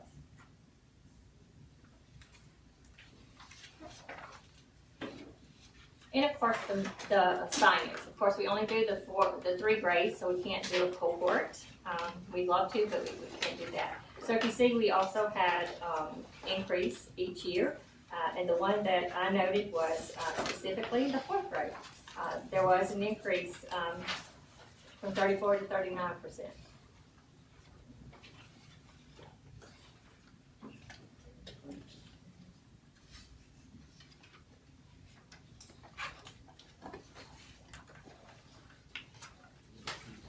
Okay, any questions about the finance? Okay. Okay, now we're going to go back to ELA. Really, we're going to look at the reading. Because of the Literacy Act, So these are the reading scores pulled out of the ELA for the literacy. Yes, ma'am. Just want to make sure. Yes, ma'am. That's why it's titled ACAP Summative Reading Subtest Data, and not ELA. Because you can go back and we didn't do that side by side, and we did that intentionally because we wanted it to be separate. Because we're trying to look at it, as I taught with DRC, we need to look at it 2 separate programs. Because when we look at the subtest and the supplemental reading test, they really are 2 different programs, and we're having to look at it in that manner. And even in the developmental stage, stop me if I'm saying something wrong, we have to look at it in that aspect as well, because we're trying to meet 2 targets. I think you're right. Yeah, when we think of it at DRC, first good afternoon, we have to think of it as asking two separate questions. When we think about ELA, we're thinking, how much ELA knowledge and skill do students have? How can we describe that in terms of the state content standards? For reading, we're doing an aspect of that, but we're really asking, is students' reading knowledge sufficient to meet the requirements of the Alabama Literacy Act? So it's a very different question, and I think that speaks to why we present it separately. Yes. Again, we do offer the reading subtest data in second grade to give us that point, so we will know how to start working with those students that may be below grade level for third grade. So it gives us, the instructional team, again, an opportunity to start looking at those students and giving them the additional support if that is needed at that time. So if we look from the top, of course, is grade 2 and grade 3, and then that's 21, and then you have 22. So if you look from grade 2, just grade 2, going from top to the next one, we went from 78 to 80% of the students on or above grade level. And then from grade 3, not from grade 3, but for each year we have 77% to 78%. Not as much as we'd like to see that gain, but 1% or 0.01 or 0.1 is a gain when we start looking at the data. Okay, and as you noted, we like to give y'all the numbers of how many students actually were involved in the testing, how many. So if you look at that 11,725 that's under grade 3, those are the students that scored below on the reading subtest. That 11,725 students would have had an opportunity, or should have had an opportunity, to test on the reading the supplemental reading test in the summer. We had 5,215 students that tested, and 51% of those 5,215 scored on or above grade level. So this is after they would have finished summer reading camp? Yes, ma'am. And then they're retested. And so, but I have a question when it says score below. Score below what? The, okay. Sure, it's the cut score. It's the passing score for reading. 452 for reading. Yes. So if they score above 452, I think you said then they're on grade level. Yes, ma'am. So grade level equals proficiency, grade level sufficiency. Okay, so would you He's going to those? talk about that. Okay, He's got that in your PowerPoint, and he's going to define that for you. And when do we adjust the cut score? I think we said we voted on 2 standard errors below. I thought it was the mean. I found out later it was the median. I've never heard of doing below the median before, I will say. I've always heard standard deviations below the mean. But nevertheless, now that we've given the test 2 times, the test has more validity. So I would think the standard error would be smaller. It was 17 before. So when do we recalculate the standard error? The standard error is really a product of the test items on the test, the questions on the test. Not so much the number of students who take the test or really the overall length, but it's the actual questions. We look at the actual statistical properties of the questions, like the overall difficulty, the level of guessing, the way that items can discriminate between high and low achieving students. We take all that into account to calculate the standard error of measurement. So you've looked at that for both years, 21 and 22, and it didn't change? It doesn't change last that time much. it was 21 data. Yeah. Unfortunately, it's not something that changes very much without a lot of change to the underlying test. Which takes us to a separate question. Will the test change? And the answer, not to give you a spoiler, but the test will change because the test starting next year is going to reflect more fully the types of reading skills that are mentioned in the Alabama Literacy Act. So there will be a second opportunity to think about the cut score for reading and to revisit that. So do our LEAs know that it's going to change? They know in the sense that the ELA standards are changing, and the LEAs should know that those standards. And so what we've talked with them about that. We've of course relayed that to our test coordinators, and we do that with the curriculum instruction. And of course, Dr. Mackey has been saying as well that when we look at each year, we did validity study, but we also did standard setting. We reevaluated that this year. The team that came together decided that he's going to go over that with you.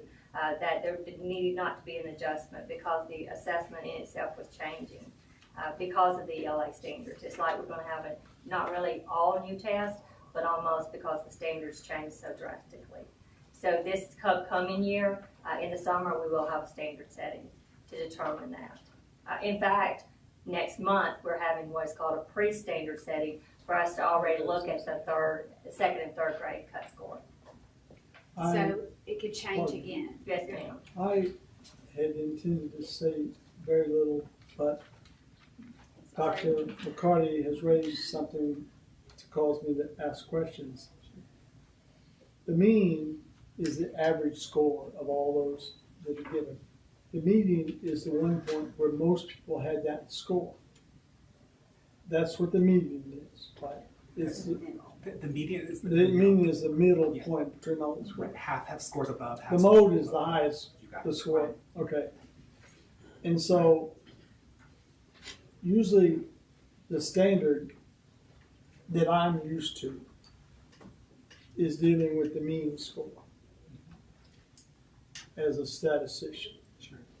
And why in the standard with most person that I know that are statisticians, when they relate to data, the mean score is critical. The score that's midway between the highest and lowest score, median is more of an artificial and variable determinant. So why did you not use the mean, which is kind of the industry standard in calculations? And thank you both for bringing up this important point. I think there are two different mean scores that we can think of.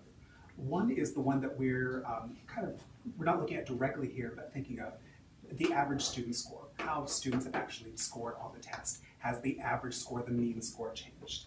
And I think you're absolutely both right. When we think about we're saying the same things. That's right. That's right. That when we think about groups of students, we should think about mean scores. When we think about the median cut score, though, we're thinking about something a little bit different, and in fact, it's very different.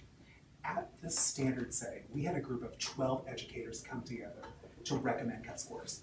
They looked at descriptions of the knowledge and skills that we expect of students who are above grade level or below grade level in reading. They looked at the test questions, they looked at the content standards, and they went through a process called yes, no, and go.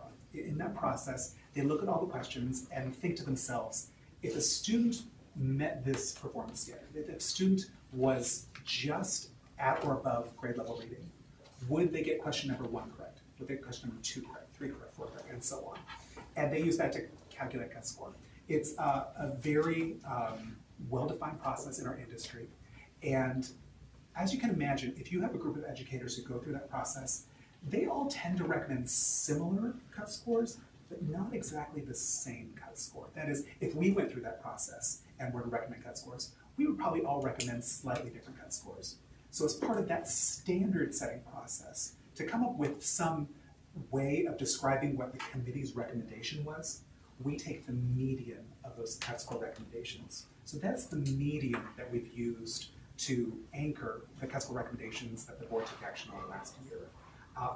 You're absolutely right. It wouldn't make sense to look necessarily at the median scale score earned by students, or at least not in the same way. But in terms of the standard setting, we use that median because it gives everyone a voice. That is, if we were a standard setting panel, all of our recommendations would feed into that median. But it also isn't as sensitive to outliers. So for example, if we had one person who said, oh, I think the cut score should be 5 out of 100, just because I think it should be low, they would still be a participant in this process, but that ultimate recommendation wouldn't be as influenced by that kind of outlying recommendation. So that's why we look at the median. And you're absolutely right. Last year, what this board did is took that median and thought about an adjustment to that cut score using standard errors of measurement. And I'll talk about this later on, but those conditional standard errors of measurement, just as we described right here, are a function of the test questions. And we actually wound up talking a lot a lot about those adjustments, both with the panelists. We talked about it at the standard setting. We talked about it after the standard setting with the technical advisors, the TAC that Juan chairs that committee, and we wound up talking about it here with the board. So I think that whole story is why we start with the median cut score recommendation and then use the standard error measurement. But I think when we discussed the two errors of measurement, I think many of us presumed that was from the mean. And in a normal population, the mean and median would be the same score, correct? I think it could, in a true norm population, in a true statistical norm population, where if one looks at an IQ score, the mean and the median are 100. The standard deviation is computed from that. I just don't want the public or us to be presumptive that by choosing a different calculator for standard error measurement, that we're including a larger population in the passing percentage than would be if we calculated what many of us perceive as the normal way to calculate using the mean. And I understand your group got together, did some analysis that are deeper than I'm able to do at this time, but the 17-point standard deviation seemed high to me if you used the mean score. I'm curious about what would be off the record if it had been off the mean score. And if that, in fact, when we made the decision to use two standard error measurement, which is a lot, one standard error measurement is usually acceptable in interpreting the validity of the score. When you go to two standard deviation, you're doing that to doubly ensure that nobody's adversely affected. Am I correct? Correct me, I don't mind being corrected at all. I mean, that happens a lot. No, I absolutely agree with you. No, thank you. And I know we're getting into the weeds where a lot of people don't understand, but data interpretation is as important as data collection. Absolutely, and I live in the weeds, so I appreciate the opportunity to talk. I love it.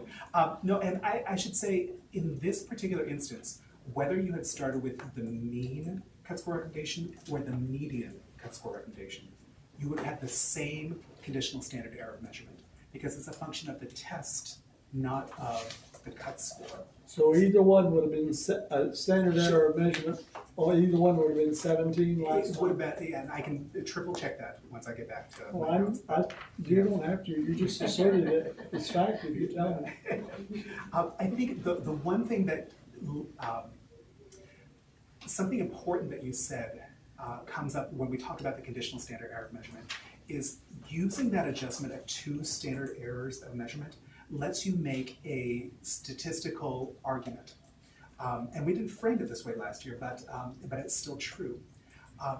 The cut scores that were implemented were two standard errors below the cut score that was recommended by educators at the standard setting, right? So what we can say based on this cut score, based on the cut scores we see here reflected on screen, is if a student falls below this cut score that was adopted, below 4, 5, 6, then we have at least a 95% confidence, statistical confidence. At least. That's right. It should be 95% at one standard error measurement, but that's all right. That would be, it'd be 2/3, but here it's 95%. We can be 95% confident that their actual level of knowledge and skills in reading is below our performance standard, is below grade level. We do this to reduce the incidence of falsely identifying a student as falling below the performance standard if they truly have reading achievement that's above the standard. That is, by having this adjustment, we reduce the number of students who might be falsely flagged as falling below the reading cut score. We do this with the full acknowledgement that there are serious consequences if a student falls below the cut score. That is, and that's why when we were discussing that, two standard error measurement as a statistician, I felt appropriate because the impact on the student will be retention. Yes. It would be failure to progress. And I wanted, and I think the board wanted, some assertion. That's why the calculation of that data, on which is the mean or the median, is significant. And also, the inverse is not promoting students who in fact are not qualified to move ahead. We want to do both.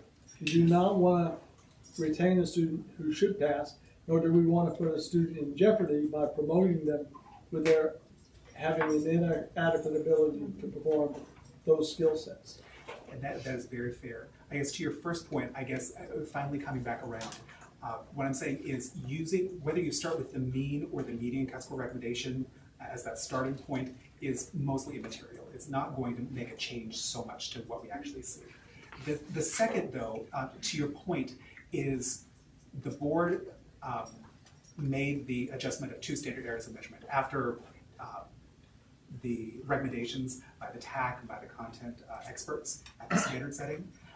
It could be that, let's say, for example, that you very reasonably contend that there's also a damage that occurs if you move a student forward, but they don't have enough reading skill to move ahead. That type of risk, that type of misidentification. It's a false positive. That's right. Here, what we've tried to do is minimize the amount of false negatives, I guess, depending on which way you look at it. We've tried If to you promote them and say they're qualified, and they're not, that's a false positive. That's right. That's why I use that term. And I worry about the parents. The parents that see that their child yes. Was scored at a level above the cut score that we set. I think if I were that parent, I would assume my child is reading great. And I feel, you know, in our ability and our attempt to communicate with the parents. And some of, I went to a summer reading camp this summer. I'll just give you a quick example. And they had 6 children in their summer. They had lunch set up, cafeteria people, they had teachers, they had everything. And I'm like, 6 children? Where's the rest? And they said, oh, we only had 10 that scored below. And I said, but you had some that scored just above. Why didn't you invite? Well, because they didn't hit the cut score. Those children could have benefited from this. And we didn't, in many cases, even reach out to them. And that worries me. And it worries me because of that false positive that the parents are getting the message that everything's okay. And in many cases, it's not. And that child is a struggling reader and could have benefited from that summer reading camp. And so that bothers me. And then we see the scores have gone up from one year to the next. So the mean or the median, whichever we use, well, now if let's just say the standard error stayed the same at 17. Now we're subtracting from a higher number, 17, so that cut score will increase. Is that correct? I think I lost you right in the end there. I guess you're right. If the cut score that has been adopted, we know we have these plans coming up in a year to revise the cut scores for reading. Imagine temporarily that wasn't the case, that we were to keep this cut score. You're right, we could each year recalculate a standard error of measurement. However, what we would recommend you do as a board is keep this cut score as long as it's still valid as it stands, even if the conditional standard error of measurement were to be adjusted. I guess just taking one half a step back, this year we did have a committee come together to look at the reading results as they came in, to look at the percents of students who were above and below the cut score, to look at the conditional standard error measurements, to look at some validity evidence. And I know we had at least one board member that was there as part of this work. I don't want to identify them. But we're all there. You don't mind identifying. You're like, we knew about it. And this group came together, excuse me. Pardon me. Take your time. While you're recovering, let me ask one more question, or not ask a question, but just say that the score that the student earns on this test, the reading subtest, is just one Right, it's Yes. not, you don't hold that child back automatically because then they can take it a second time. Then we have a portfolio. Yes. Then we have, there can be certain approved exceptions. So there are many other ways, right, to assist that child. It doesn't automatically mean that child will be retained.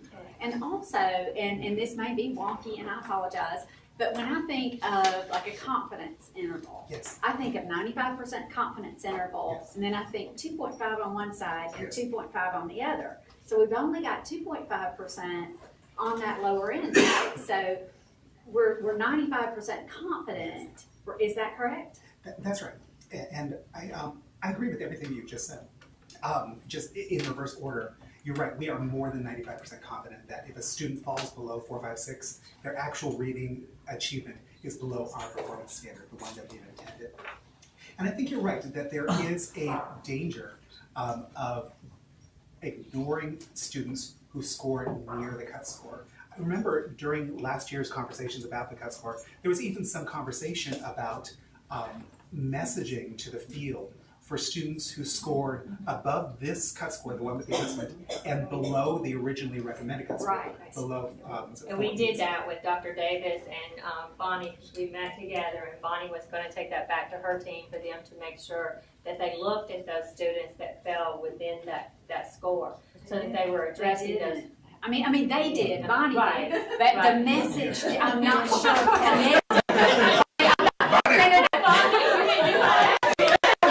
Let me just say, Bonnie's team. Right.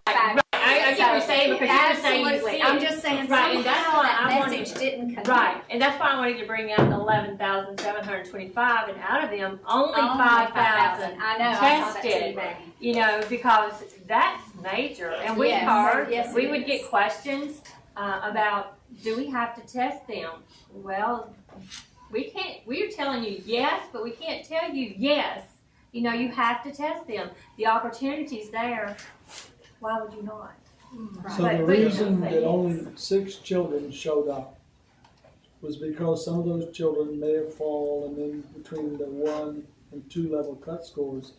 And their parents felt, since they met the more lenient assertion of a cut score, they didn't need instruction, or somebody in the system or somewhere along the Right. line, they able to say, you fell in this gray zone, and perhaps you should have, the system should have, or somebody should have said, you perhaps need this school, so there would have been more than 6 children. Is that what, I think that doing maybe- all this stuff to cut down to the real reality? I think there's a couple different issues there. One, and I think it's a really important distinction. I think it sounds like there were 6 of the 10 possible. So in that very one instance, there were 10 kids that fell below that cut, but only 6 of those kids went. So it's not so much even just that they see that they're in this gray zone. They actually fell below the cut, but for whatever reason, they didn't attend. So that's obviously. Well, she said they didn't attend because they weren't eligible. That's what I understood. Maybe I Right, misunderstood. 4 just, I don't know why. But 6 of the 10 who scored below that cut score, 10 were invited, 6 showed up. Well, we only invited 10 Right, for class capacity that would have been more than 10. exactly. And the thing is that one of the things that I recall that the board had suggested and had approved is that these cuts were approved so long as the department continued to engage in studies for at least 2 years to determine whether these cuts were in fact viable for consequential use. And I think that's actually, this speaks to exactly that reason for why I think that there were so many, I don't think caveats is the right word, conditions upon approval, right? Like, yes, we're gonna use this cut score with this level of standard error of adjustment because we're concerned about the consequences, but because of those consequences, we also are expecting you department to say, for the next 2 years, you're gonna track those students that are just below and just above the cuts as approved, in addition to those that are above that, to, I think, borrow your terminology, Are we gray tracking? area. Are we in fact tracking those? That is something that we're continuing to do, and then because as students go from grade 2 to 3 to 4, and grade 3 to 4 to 5, we're determining what is the consistency of that classification, so to speak. And can we predict that these kids are in fact making progress outside of those thresholds? Or are we seeing that they're in fact falling below? So I know the consistency of this data. If you look at the number that were administered in the second grade in was 40,054, in the third grade 40,865 is pretty consistent, and their percentage above remained the 78%. So you're talking about the same population of students in grade 2, and then grade 3. The N remained almost with statistically the same, and the percentage above remained the same. I think so that's what you're talking about, the parallel progress, right?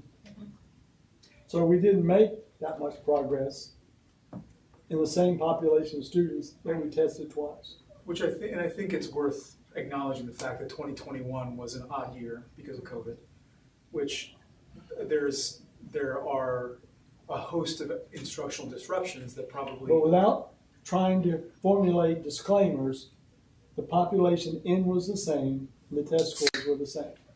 And of course, we can always excuse a lot of things, but the data, without circumstantial explanation, remained pretty much the same. The N was the same, percentage achieving were the same. And to your point, one of the... I'm just looking at what I say. Am I correct in my reading? Yes, and agreeing with you, we did a validity study that went a little more in depth where we looked at individual students from last year to this year. And we found that there was a great deal of consistency in performance across those 2 years. So I think your analysis is correct. And I also agree with the analysis that's come up here, which is to continue to encourage systems, to encourage students who have cut scores that are near that cut, scale scores that are near that cut score, that are above 452 but below 486, to encourage them to continue to engage with resources. For example, to go to a summer reading camp. At the validity, at the standards validation that we had for reading that happened in May, we had someone from one of the districts, to give an anecdote, who said that in her district, all students who were in third grade are invited to the summer reading camps. The blanket invitation goes out, and they were going to give a special encouragement for students who were in that gray area, in that in-between zone to come. They, of course, were going to not require, but strongly encourage students who are below this cut score, but then for students who are just above, to also encourage them to come. I think that's important, and some of us witnessed last board meeting, a visit to Eufaula, where they have an ACT prep program that they offer to every child. And I think they showed almost a 3-point score, not percentage, 3-point score improvement in their population because of the intervention. So what we're suggesting that we should pursue is the intervention in reading and math, where they use the COVID money, the ESSER money, that they use the money because national reports that our school systems aren't spending that money. If they're not spending their money, they're wasting student services. Wayne Reynolds' interpretation of not spending the money.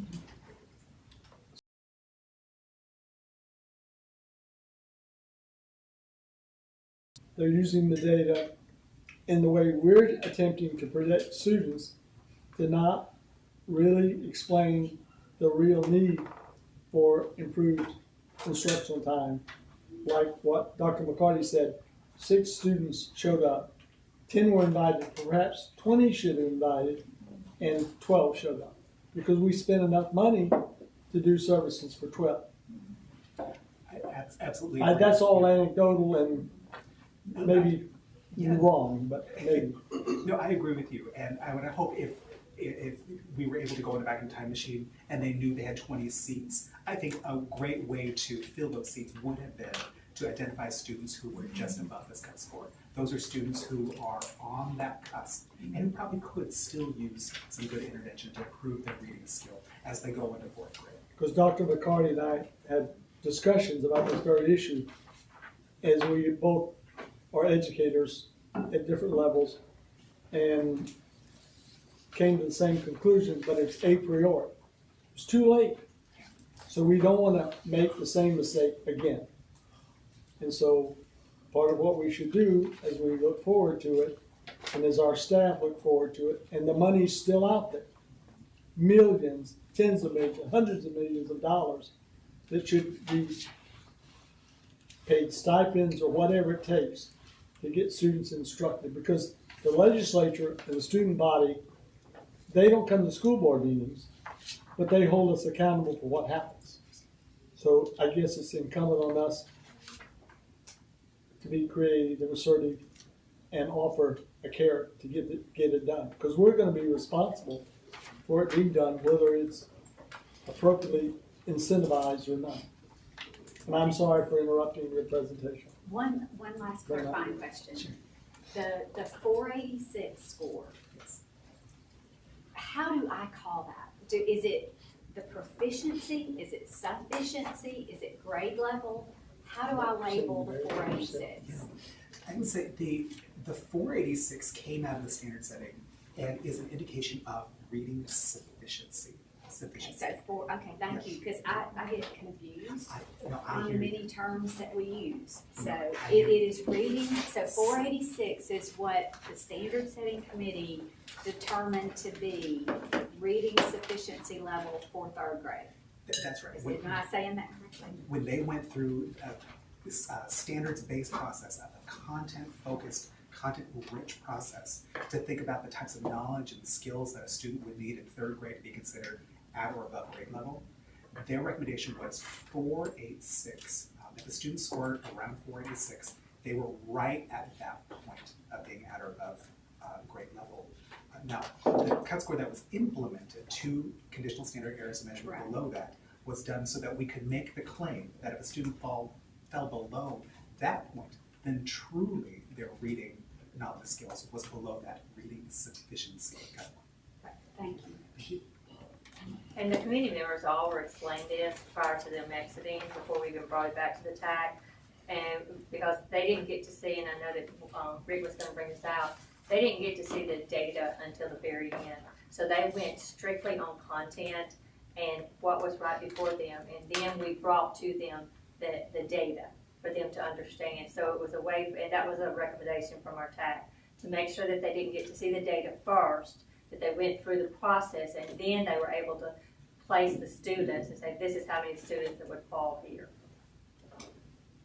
And so they understood about the differences between adjusting it, and they agreed to coming down at least 2.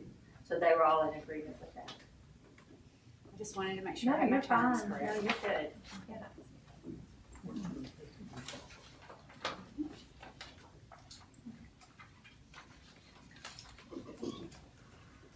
Alright, next. Okay. Alright, so we're going to also bring alternate to you. Again, just looking, and I didn't do this by cohort, and I should have, but we can do that real quickly. And I guess if we did look at cohort, first I want to do the improvements. If you go from, like in 6th grade, 27 to 28, again, we saw some improvements. 38 to 39 for 7th grade, and then again 37 to 39 in 11th grade, because we do administer it in the 11th grade. But if we look at the cohorts and sort of look at like 3rd to 4th grade, we had 33 to 20%. So we had a decrease there. And then of course you start looking at the cohorts and you'll see an increase and then possibly a decrease. So we can look at that, and then you look at 8th grade, but you really can't do a cohort from 8th grade to 10th grade because we don't test them. And it'd be nice to say that we, you can do that 24 to 33, but you can't because we don't administer the assessment in 9th grade. So we do see, and of course this is ELA.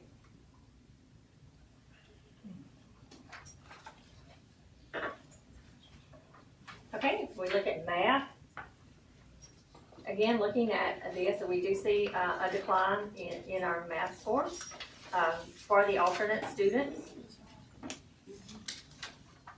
except for 11th grade, and we do see an increase there. And again, if we look at the cohorts, we will see an increase or a decrease, and especially from 3rd grade to 4th grade. Looking at the cohort, we have 12% to 20%. So we do see some of that as well.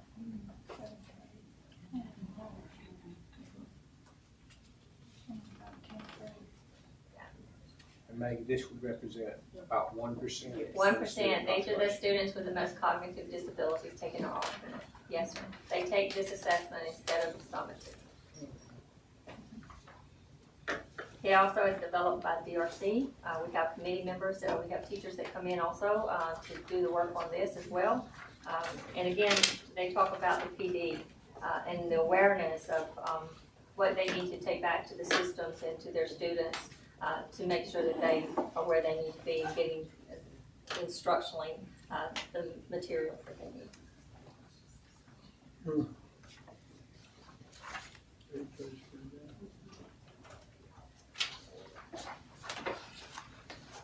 Okay, and if we look at science, again, we can't. Back to that 8th grade at 8%, 6%. Yes, sir. I had one of the leaders in our legislative government put out a release yesterday at a public forum about math scores and other things, and he specifically referenced several schools in the 8th grade, so I'm certain we'll hear from him about that data too. And remember these, the standards are the alternate standards that this test is developed from. So it is, even though it is derived from our gen ed standards, it's still alternate standards for the alternate. I understand. Yes, sir. I understand because it's a number, and some people are just going to attach to that number because even if you put it out like this and you look at level 4 and you see all those zeros, but then you need to also look at level 3 because look at how many were in level 3 because that still is proficient. Yes, ma'am. Thank you. And then of course science. Again, we can't do the cohort except if we were to look at 10th to 11th grade. We did see an increase from 10th to 11th grade, 48 to 49%, just a little, but we did see it.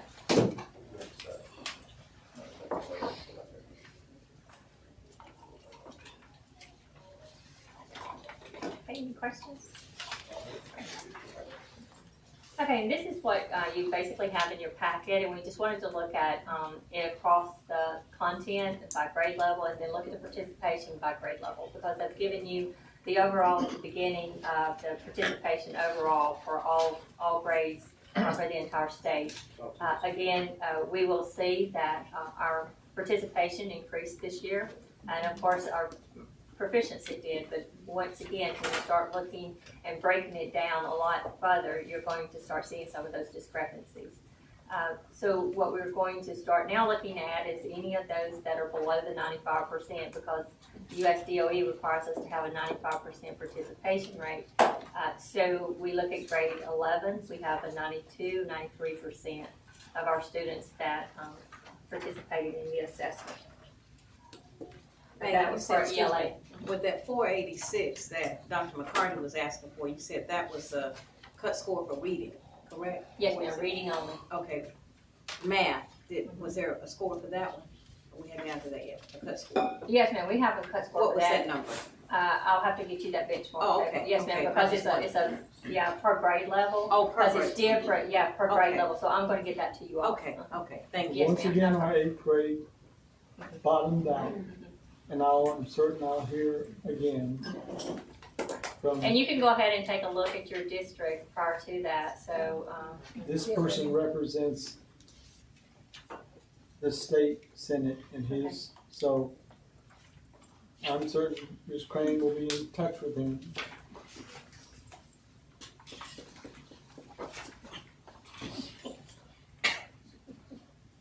And that, again, that's where the instructional folks can go back and start asking those questions, and we can ask the questions of why do we only have 92% participate? We probably know the answer to that when you start looking at grade 11. But again, when we look at these charts, the next few charts, that is going to include all grade levels, like all assessments.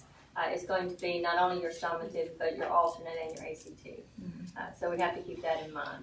I guess the difference is low scores of 18.21 in 8th grade and 23.55 11th grade because they dropped out of school. Could be.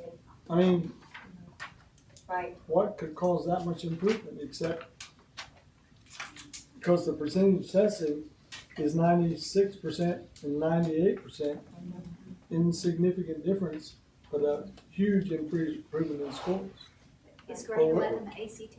Remember, we 11 is ACT and grade 8 is our ACAP. Right. Okay. And so this The is, this proficient includes ACT and the alternate. All right, thank you. And next year, we'll put that on this chart for you all. Yeah, yeah, no problem. That way, yeah, because it does get confusing a little. Okay. And then this, of course, is for all students, and then we broke it down by the subgroups for you all. So when you start looking also the subgroups, and I'm not even just looking at proficiency, because right now my eyes go specifically to participation, because that's our next focus, under the 95%. Because you have grade 11 again at 91% for the male. And then, of course, and if we round, of course, grade 11 is going to go up. So that's 91% because that's ACT? ACT and alternate. Yes, sir. Okay, so perhaps if we give the ACT more than once, it'll go up. That's one of the considerations before the board of giving the ACT. Right, more yes, than sir, one it time. is. Yes, sir. Which we discussed with the president of ACT Corporation. Yes, sir. You might have been here when we did that. No, sir, I was actually probably in a planning meeting, but yes, I heard about it. And again, if you have any questions for ACT today, I have someone here that can answer those for you. Oh, I'm afraid to go there. But I'm pretty sure. But since that's ACT score, maybe they didn't want to take the ACT. Maybe not, because again, when you start looking at 11th grade students, we talk to the districts quite often about, because we have windows, we don't just have a one day, because they do have an opportunity for makeup, but a lot of times they can't even get the kids in to take it on makeup. So it becomes an absenteeism problem for those particular districts. They're different animals, aren't they, 11th graders? I raised several. Okay. Jason is going to tell me not to answer that. All right, Jason. 7th grade math, is that typically algebra 1? Dr. It just seems like the score No. drops It's now considerably. It's now 7th grade advanced, so it is what you would have normally thought of as all of pre-algebra on the old standards plus half of algebra 1, whereas the 8th grade advanced is the other half is 8th grade and the other half of algebra 1, so that it's evened out now instead of leaving the district to chance. 7th grade math and half of pre-algebra, and then the 8th grade algebra 1 and the other half of and all of pre-algebra. I skipped 7th grade math and half of algebra 1, and then 8th grade is algebra, half of the other half, and all of pre-algebra. So that sounds like 7th grade math. I'm not sorry. Yeah, my child actually took the new standards. So before they had the standardized advanced could be whatever, and some of our kids got to high school without any or the algebra 1 skills needed. So, and 7th grade traditionally, since I taught it in 1998, English and math, I don't know. Yeah. And have we done a large amount of professional development for our 7th and 8th grade teachers? That's just a large I drop. know that Dr. Beth, I'm sorry, I know that Amstar was working on. We worked with Amstar. Amstar worked also with A+ College Ready, so that we could offer as much as possible. But remember, this was our first year. Some schools did not implement the 7th grade advanced 2 years ago because it was a transition year, and so this was their first take of the real 7th grade standards this past year to be tested on. So that may explain part. Exactly right. Okay. Yeah. Now, again, historically, on those 7th grade is its own animal, but yes, this was the first year that it was actually required to teach those new 7th grade standards. Thank you. And just keep in mind that next year will be, the data that we get in 23 will be the first time that they fully implemented the new ELA standards.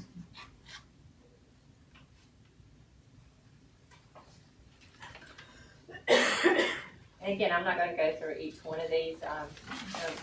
You have the data before you, and if there's something that's glaring that, you have a question about. So if we look at each one of the, again, the subgroups, I'm looking at percent that are below, because here for the Native Hawaiian at 84%, 85% for 11th grade, again, we're starting to see the upper grades, especially when it looks at participation.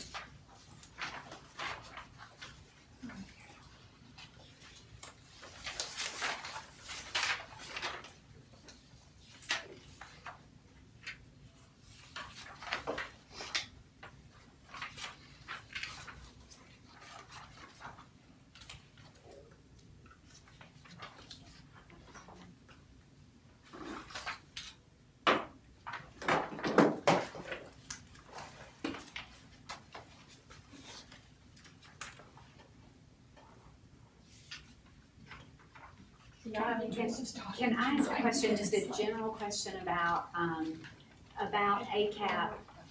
Are LEAs, I know one time we talked about the weights of the standards in the questions that are on ACAP.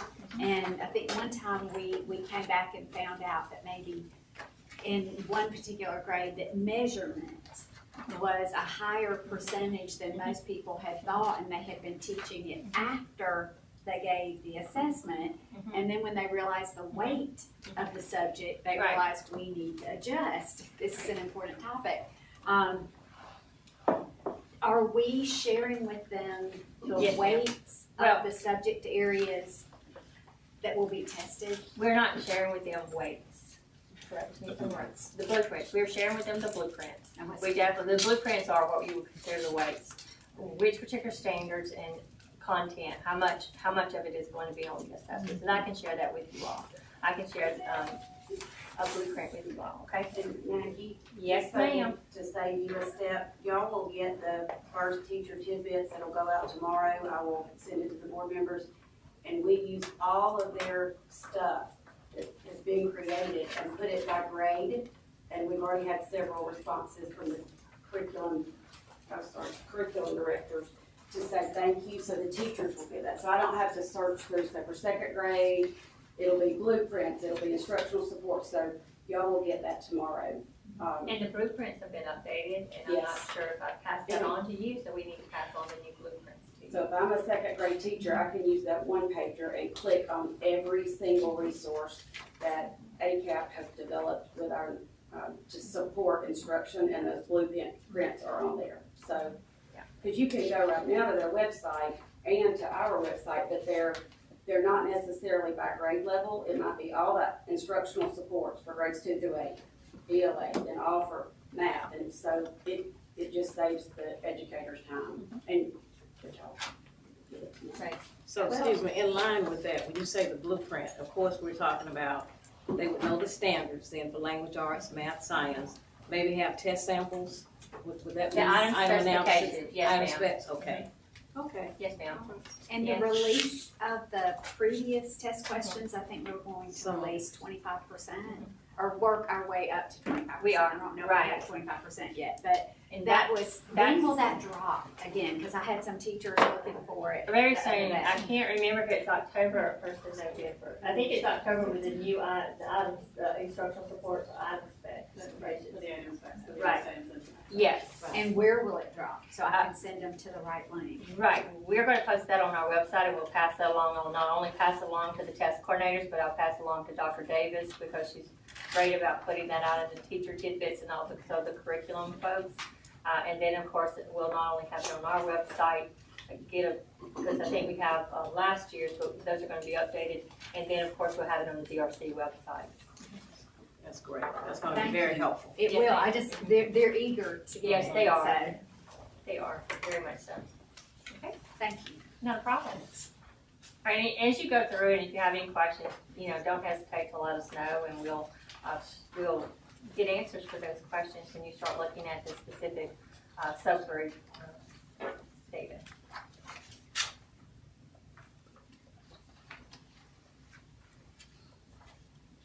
Okay, one thing that I hadn't shared with you, I think in a couple of years, is the work keys.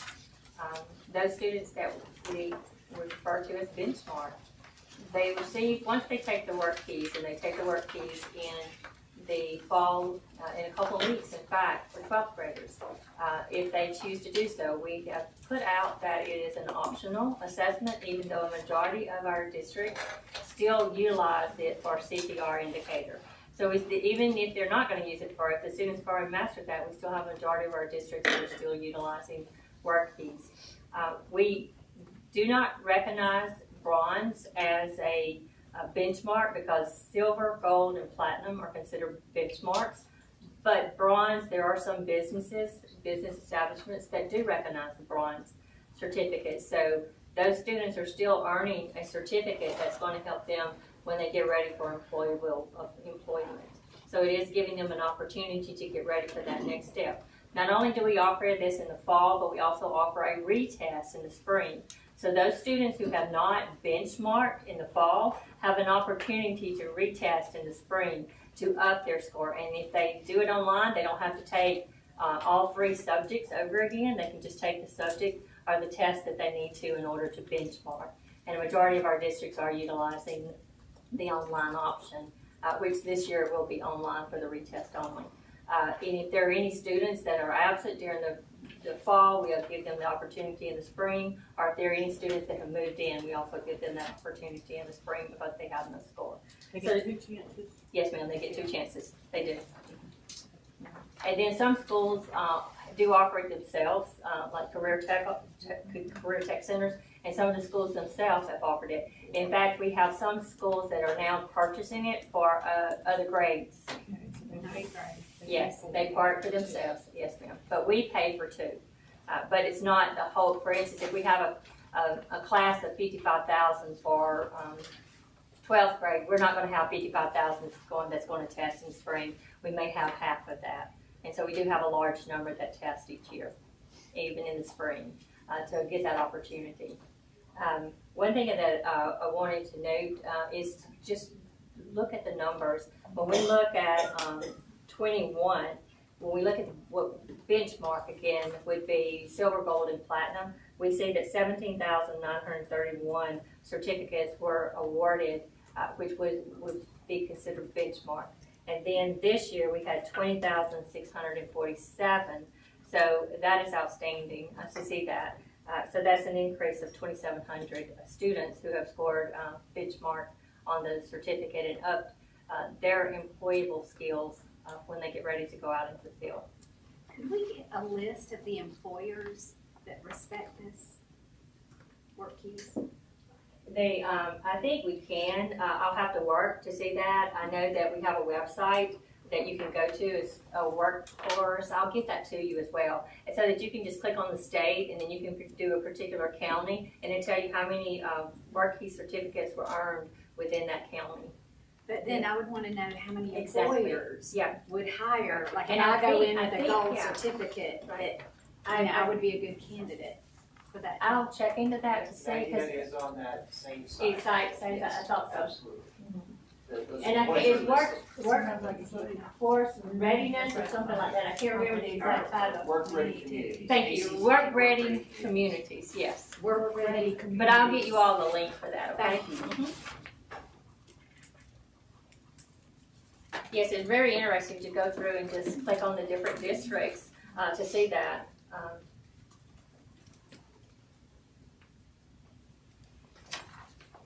Sure. Okay. Any questions? And again, we see a decrease on the bronze for this year, and we think, oh, what's happening? Well, they've moved over. They've moved over. That's It's 2's going to the 3. Yes, and that's when we want to see that. We want to see that decrease. It's when they're moving up. But that is great. Any questions about our workforce?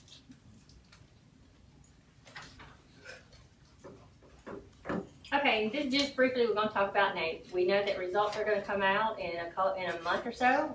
We don't know the exact date for NAEP results to come out, but they are coming out. We will be hearing about that in October.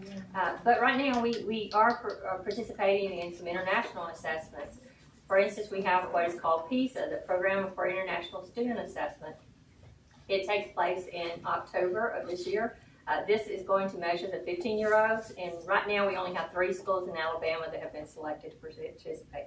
And all of these schools have been notified whether or not they're taking something in the fall or the spring. They've been notified that they've been chosen for the state this year. Then we look at TIMS, which are the Trends in International Mathematics and Science Study. We have 7 schools that will be participating in that study this year. And then, of course, ISIL, which is the International Computer and Information Literacy Study, and we only have 2 schools participating this year for that were chosen. Is it intrusive for us to get the names of those schools in each of the categories? I don't think so, Dr.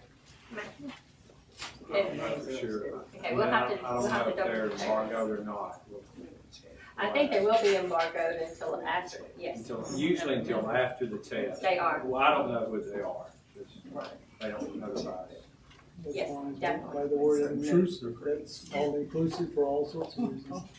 While you're here, some of us may have heard national news saying that our scores were changed this year, the NAEP results, and inferred that we perhaps knew something and just weren't disclosing it. You're aware of the changed this year? NAEP scores. Your next slide. It's a long-term trend study. That So wasn't, yes. The long-term trend study report came out. We weren't aware it was going to be released, but that's different. That's not the NAEP that our 4th and 8th graders take that we're used to. But it was released a couple of weeks ago, and I think that's what Dr. Roll mentions because I there was a didn't look freshman ahead of the conference. slides. I was waiting one at a time. But it's coming. I can turn it back to Maggie. But the long-term trend study is different. We had approximately 200 students from Alabama that participated. I don't know the schools, but it's over, so we probably could get them. But then, like somebody asked me, not one of you, but what does that mean the NAEP scores went down in those schools? I said no, because we don't get state results in the long-term trend study. It is only national data. We know that 200 Alabamians are included in those scores. We have no idea how those 200 students did. They may have gone up, they may have gone down. They test, they're 9-year-olds, aren't they? That was the 9-year-olds, yes. Yeah, and so But we have 13-year-olds going on. The 9-year-old study, so they're a different set of 9-year-olds than obviously tested the last time, so you have no comparable data at all. Right. All we know is that a group of a few thousand 9-year-olds randomly selected across the country scored lower after the pandemic than a randomly selected group of 9-year-olds did the year prior to the pandemic. But it does not reflect necessarily the regular NAEP scores. Correct.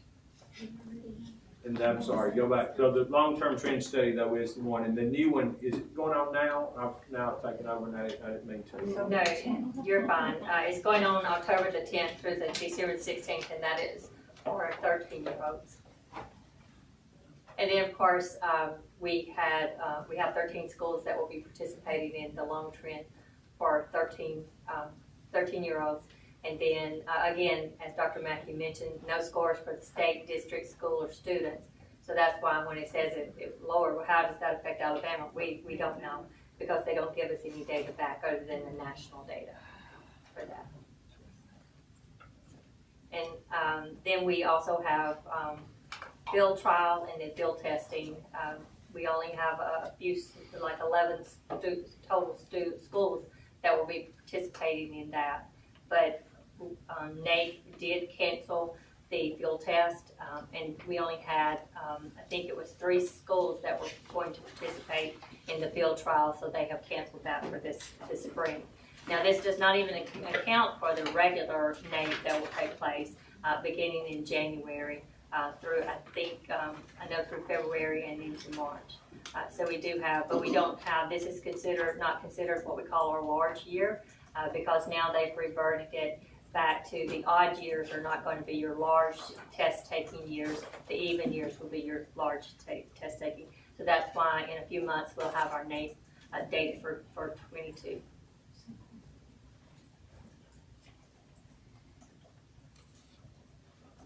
And we just wanted to give you a snippet of how the tests are laid out, how many minutes they are, and of course they bring their field test folks in to administer that, but we do ask that the schools have the teachers within the classroom so that if there's any behavioral issues or any issues, then that someone at the school is still within the classroom with those, what some students would say, strangers. Strangers. Yeah. Okay, and then you all talked about at the last board meeting, I think it was, about the resources, what resources are available, and these are going to be put on our website, links to them. Of course, these are directly from our NAEP, the NAEP website. We wanted to make sure we're going to have a parent button, call it a button, I don't know if it's called a tile or button, but there will be a selection on our page that will go directly to some of these for the parents. So it'll be parents and then it'll have NAEP and it'll have the resources there. We're going to do the same thing for our other assessments as well, so that the parents can do that one. And I'm not sure if they're going to map it somewhere else on the website, but we will be able to provide them for the parents as well. What would be an example of without COVID-19 questions? What would that entail? I mean, and we may not know. I just thought that was weird. On that next page, it would say student questionnaire without COVID-19 questions. It says that under the field trial and the. One of the. Right there, sorry. Yeah, yes. One of the things that, as part of NAEP is that they also include student level questions about opportunities to learn. Oh, okay, about their that's what I want. households. Okay, And so they're. during that period of time. Exactly. Right. Okay. Exactly. And I'm sorry, but they did do surveys during COVID to, especially to educators, to ask them questions around COVID, yes, ma'am. experience yes, and how yes, it's impacted right. learning. Yes. Okay. Yes, ma'am. Thank you. Yeah, no Just problem. I wondered was what trying that to think, could have say been. that I'm a parent resource. No, I'm trying what was that saying? No, on the slide before, I was processing. Yes, no, you get it, I got you. All right, thank you. Not a problem. Okay. And then for the ACT with writing, these are not really parent resources, but they're educator resources. So what we've done, we've worked with ACT and listening from the field and Dr. Davis and her team about what's needed. Because when we go to the the curriculum instruction meetings, we hear about what is needed, and of course being with the educators in a lot of the committees, we hear what they need. So what we did was we worked with ACT to develop some webinars around the specific assessments. These are recorded and they're accessible when the teachers need to look at them.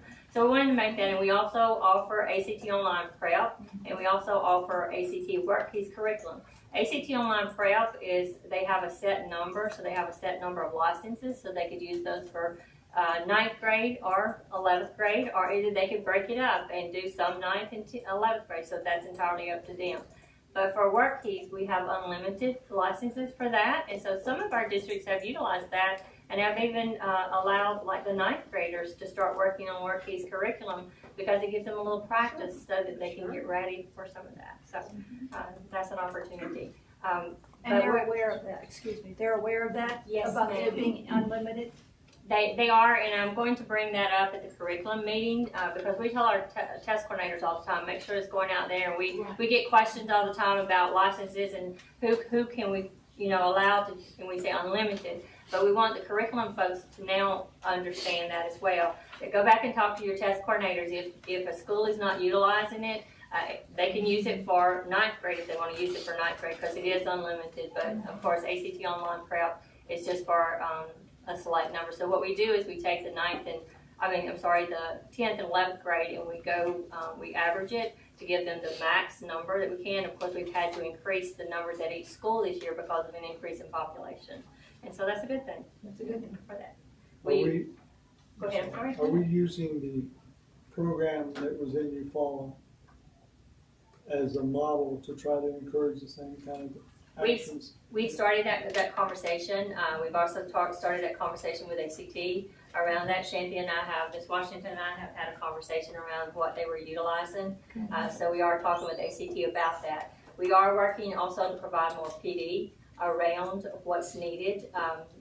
because we need to look at specifically the scores, we need to look at the data and see what PD, and we also need to ask our constituents what PD is needed around the ACT. I know that for the ACT, we're looking at a liaison that will help with this, to go out and help, because I know that a couple of years ago, you all were talking about the boot camp. And so we're looking at that as well, to help assist in some of those areas. I assume you validated the difference that that program made in you fall. That was presented to us when we attended, Ms. West and I attended last. We are looking into that. We're just now starting to look into that. Yes. Thank you very much. Not a problem. We're not going to let that wait. You're welcome.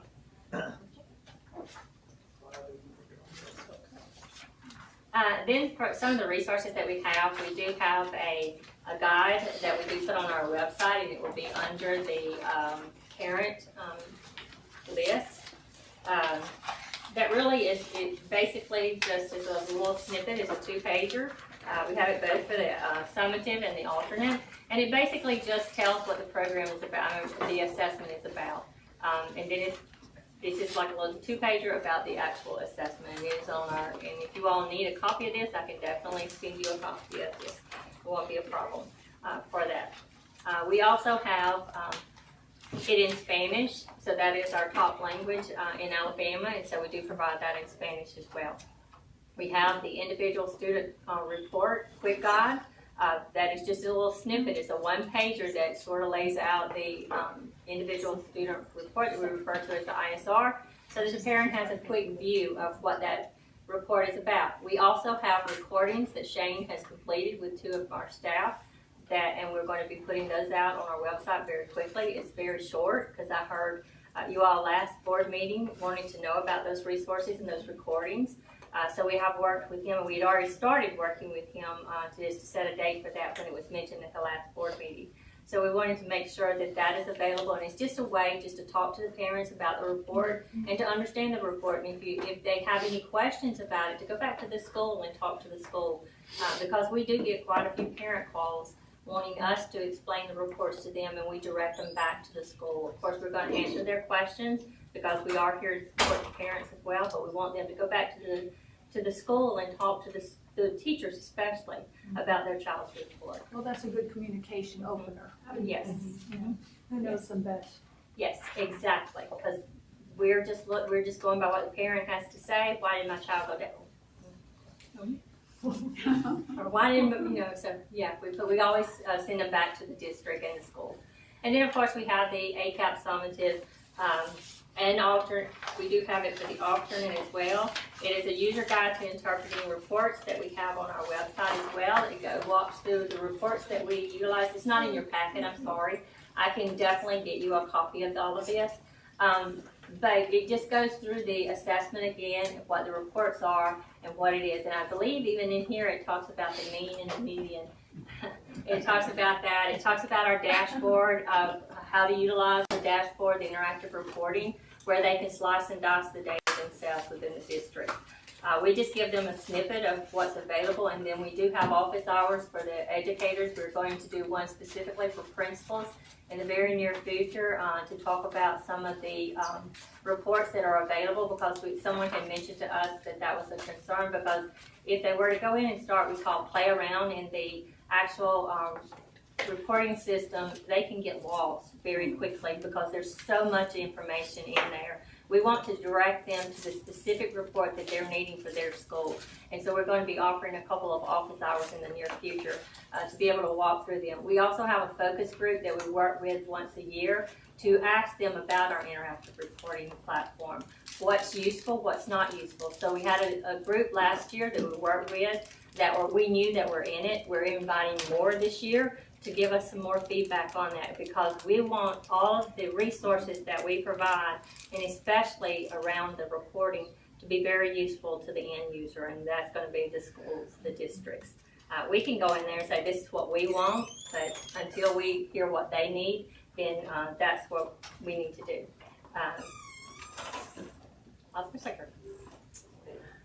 Okay, and then of course, as we move to a new course of study dealing with the writing component we have now, which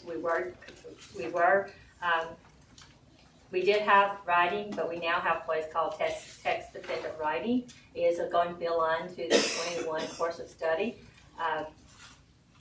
We have, with DRC, with DRC we have tips for writing a response for text-dependent. I'm not sure if I have a sample of that. I do. We do have fact sheets that we have available as well that we put out to the districts. And I'm going to Dr. Davis, I'll make sure that you have all of this again, okay? We have fact sheets. We have tips for writing a response for text-dependent writing. We have, again, frequently asked questions. We have the writing rubrics that will change this year, which we have been introducing that for a couple of years now to let them know that, well, for last year especially, that the rubrics would be changing. So we have had some PD around that, but we are going to introduce some more PD around that. And then, of course, the writer's checklist. What do the questions that the students need to make sure that they're answering on that writing. So that is within the test platform itself, but we also want to give guidance to those teachers so that they'll know how to direct the students and practice with the students on that.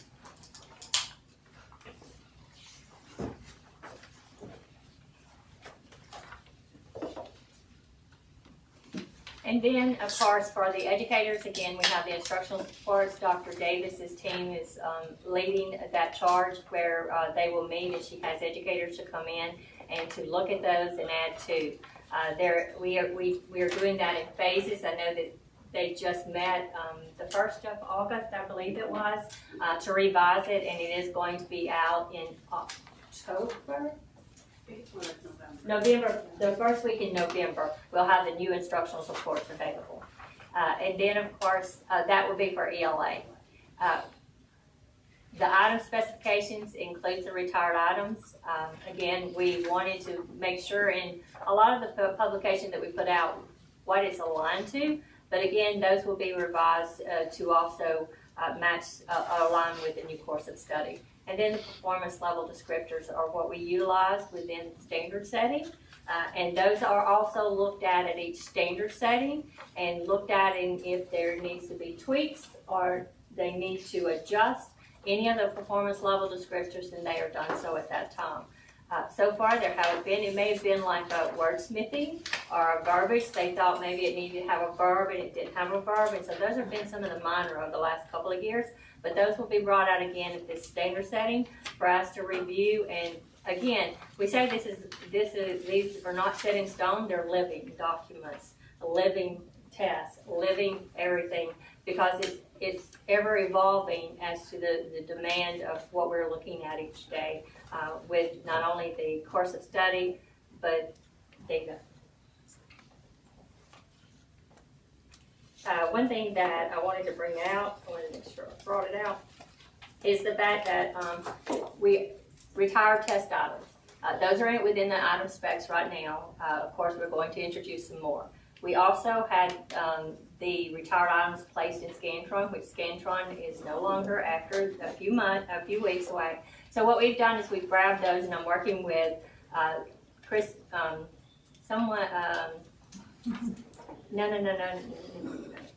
she's an ed tech.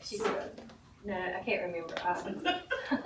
Maddox. Thank you, Caitlin Maddox. Thank you. And Stacy had got me on. I'm so sorry. But working with her to get those retired items from Scantron into Schoology.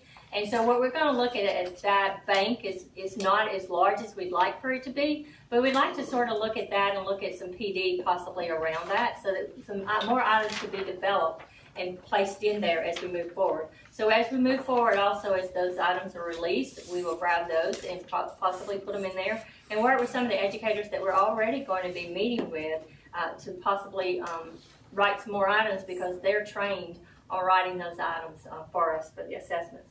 Also, we are doing an RFP for our practice test because that has been a request with Scantron sunsetting. What are we going to do? So we're going to be, in the next near future, the RFP will go out to look at a practice test for this.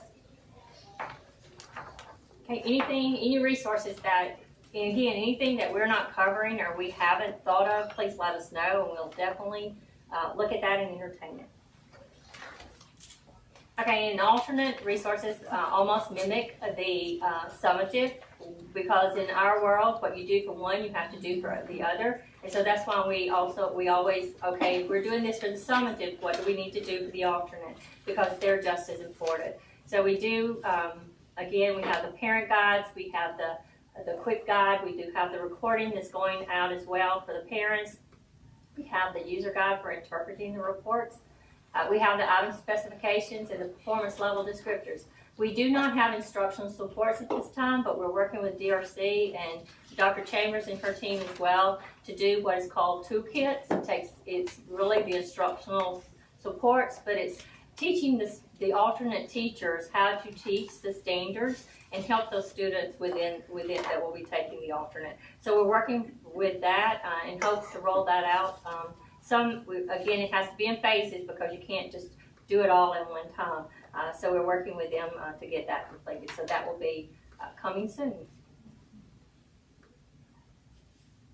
And I think that's all I have right now. And so now I'm going to, do you all have any questions about the data or the resources?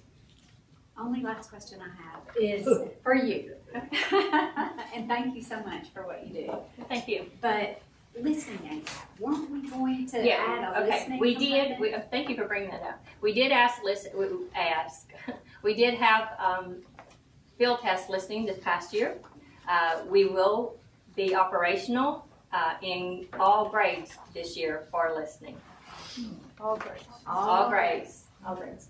Yes, thank you. Because it gets confusing when we say writing is delayed, but listening was not. It was field tested with all grades last year. Alternate? Alternate does not have a listening piece. It does not. No, ma'am, it does not. Thank you. Yeah, the USDOE, we have to prove to them how we're measuring listening on the summative, but it hasn't been stated the alternate in their peer review requirement. And they also ask us, how do you capture speaking? Well, that's where we have to go back and talk to the districts and capture it from the districts to say, how do you measure speaking within yours? Because on an assessment, you can't measure speaking for that. So, yes. Thank you. You're welcome. Hey, great. And now I'm going to turn it over to my team. All right. I think Juan's kicking us off. Yes. Yeah. And so they're going to pick up with the slide deck that you have in your packet. So it's the one that looks like this, and I'll just walk you through it. I only have a few level setting slides that you can walk through with me, and then I'll turn over to Rick. So again, good afternoon, thanks for having us here. I'll wait for you guys to, it has this cover on it.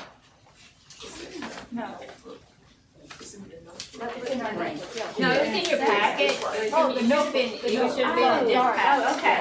Thank you. Wrong one. Yeah, sorry. I wanted to also, as you're reaching for that, thank Charles Creel for his design on our folders. Yes, seriously. I'm not sure, he's probably hiding. He's back there. Thank you, Charles. Someone need one? Charles. Okay, I'll get her mine. Okay, appreciate that. We're gonna give it. Does anyone else need a copy of this before we? You got it. We're good. Okay. Now that I knew what it Great. was. Yeah.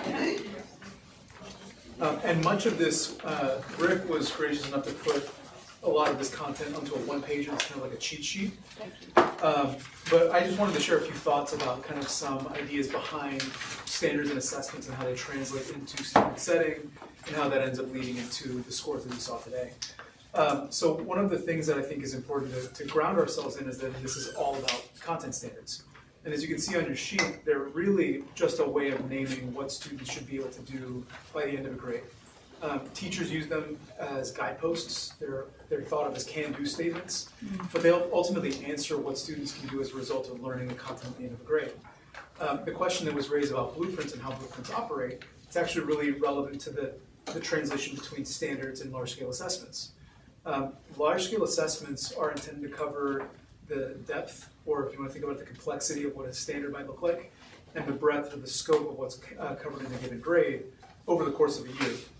But they're very large grain size, right? We look at them in a way to evaluate system level process, not in progress. We're not so interested in what they mean for a student and what that means for them instructionally. US Ed and statute requires that a large-scale assessment tells us whether a student is proficient or not, because that's an important kind of point, but that the diagnostic information can be used for the system. So how does what does this mean in terms of the blueprint? Is that the large-scale assessment and what's on there and what standards are covered shouldn't be a surprise to any district or school, because they should reflect essentially the proportion of the standards that are expected in a given school year. What the hard part is understanding, because you'll often hear like, well, I covered that on the standards. Why didn't my kids know that? They might not have covered the level of complexity that's necessary to hit those things on the standards. So when we talk about items being more or less difficult, it's because they're reflecting more or less complex ideas that are embedded in the standards. So another question that came up was this idea about the item release. And items are really valuable because they essentially reflect the complexity of the standards. Standards that are about like recall are pretty straightforward items. But now that you're moving towards text-dependent writing, those kinds of items require essentially like argumentation and synthesis. Those are much more intensive items. They require more intensive evidence, but the items make that more tangible. So item releases are important because they can kind of show a teacher, oh, if I'm asking this kind of question about like identifying evidence in a text, this is what the actual test item looks like.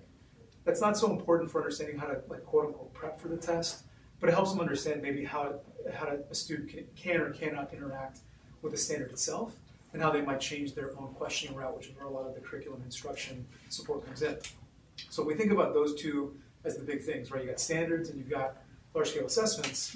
On the next page, kind of lays out how you bridge this gap between the stuff that we want people to instruct and how you get tested on it. We know that there's a ton of information to cover on a state set of standards for the courses of study for any given year or content area. But the question often is, how much is enough to say that a student is on track to be college career ready? Or in the case that we're talking about earlier, what is enough to be proficient on the assessment? That's actually entirely based on developing performance expectations. So if you think about standards as what students have to learn and the assessment as what students have to demonstrate learning, the determination of what's enough is this kind of bridging vehicle, which are the performance expectations or performance level descriptors. Rick is going to go into some greater detail about them, but they ultimately tell you that at level 1, a student should know about this much information. At level 2, they should know about this much information. At level 3, they should know about this much to be proficient. At level 4, they should know about this much information to be advanced. The specificity of the performance level descriptors have multiple types. Like Rick will describe the policy level descriptors. So they're actually very high level. They say students at this level should have minimal understanding of the standards at X grade. They should have partial understanding, they should have strong understanding, they should have advanced understanding. But then when you look at what the actual content, the meat behind those performance level descriptors look like, it actually describes the way that a student should be interacting with the standards themselves. So they're much more complex, much lengthier. I think you've shared them with the board in the past. But really, that's that bridge. So the content standards say, what should kids know at the end of each grade level? The performance level descriptors say, what should they do at each performance level, at each grade level? And then the standard setting process, ultimately, standard setting subject matter experts use these performance level descriptors.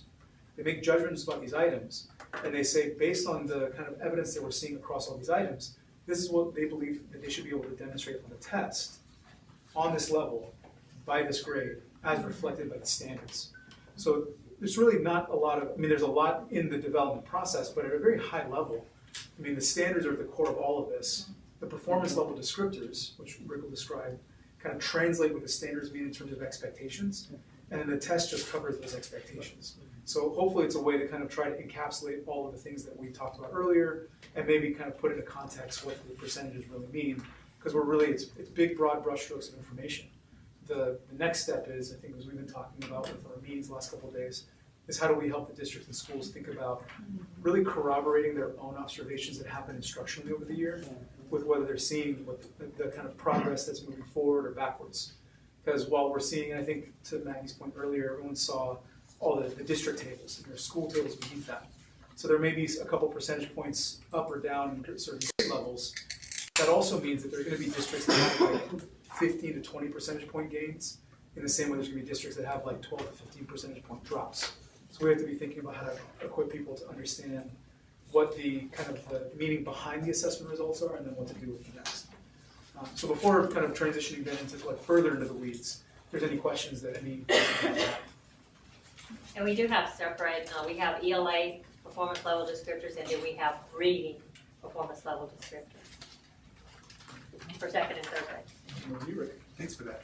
Which takes us to the slide, ACAP summative grade 3 ELA and reading.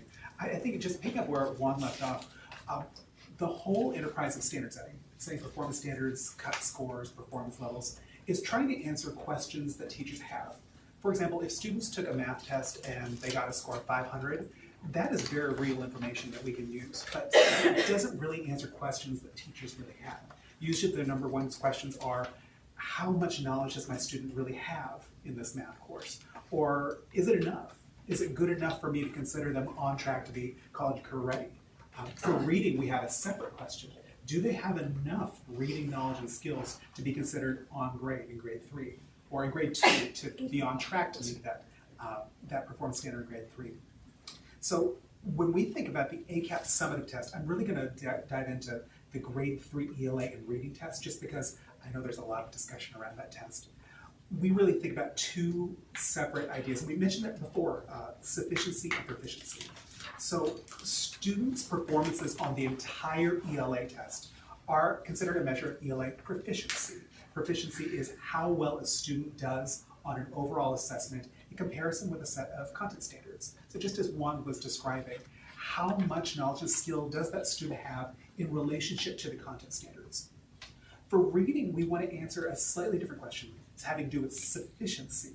Is the student's reading knowledge sufficient to be considered on grade, at or above on grade level?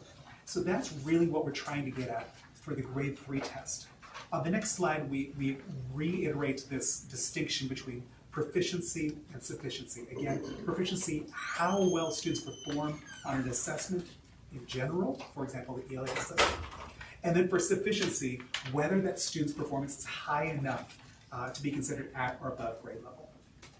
Right on the next page, we have this slide that I think is really useful. It describes ELA proficiency versus reading sufficiency. And this is part of the performance level descriptors that Maggie and Juan talked about a few moments ago. These are specifically policy statements. They are the highest level statement of the state's intended interpretation of each of these performance levels. So for example, when a student takes the ELA test in any grade, but specifically grade 3, their performance can be classified as level 1, 2, 3, or 4. If you take a look here, these policy statements for ELA refer to the state content standards, and they describe around how much knowledge and skill a student has in ELA. So for example, level 3, a student has strong understanding of grade level standards and demonstrates the knowledge and skills at this level of learning as described in the Alabama course of study. If you take a look at the other levels, you can see that there are some differences. For example, instead of a strong understanding, a student in level 2 has a partial understanding of those things, or in level 1, a minimal understanding. Just for completeness, in level 4, the student has an advanced understanding. So you can see these statements tie the performance levels to the state content standards.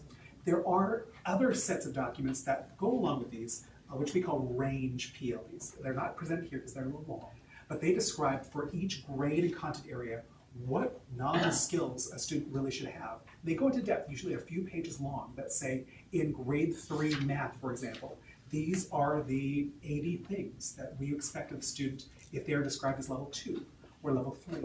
I love PLDs, especially in the classroom, because they can help first a teacher understand where their student is. So for example, if a student has scored level 2 for math, they can look at the PLD and say, okay, these are skills the student probably has.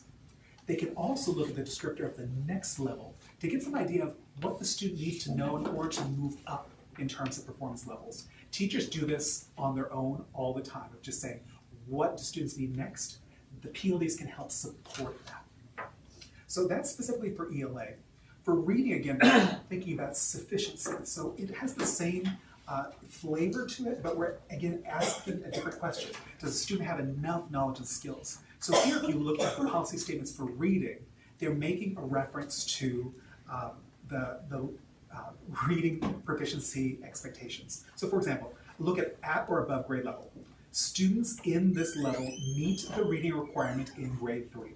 They have sufficient understanding of the current grade's reading content standards and are reading at grade level in grade 3.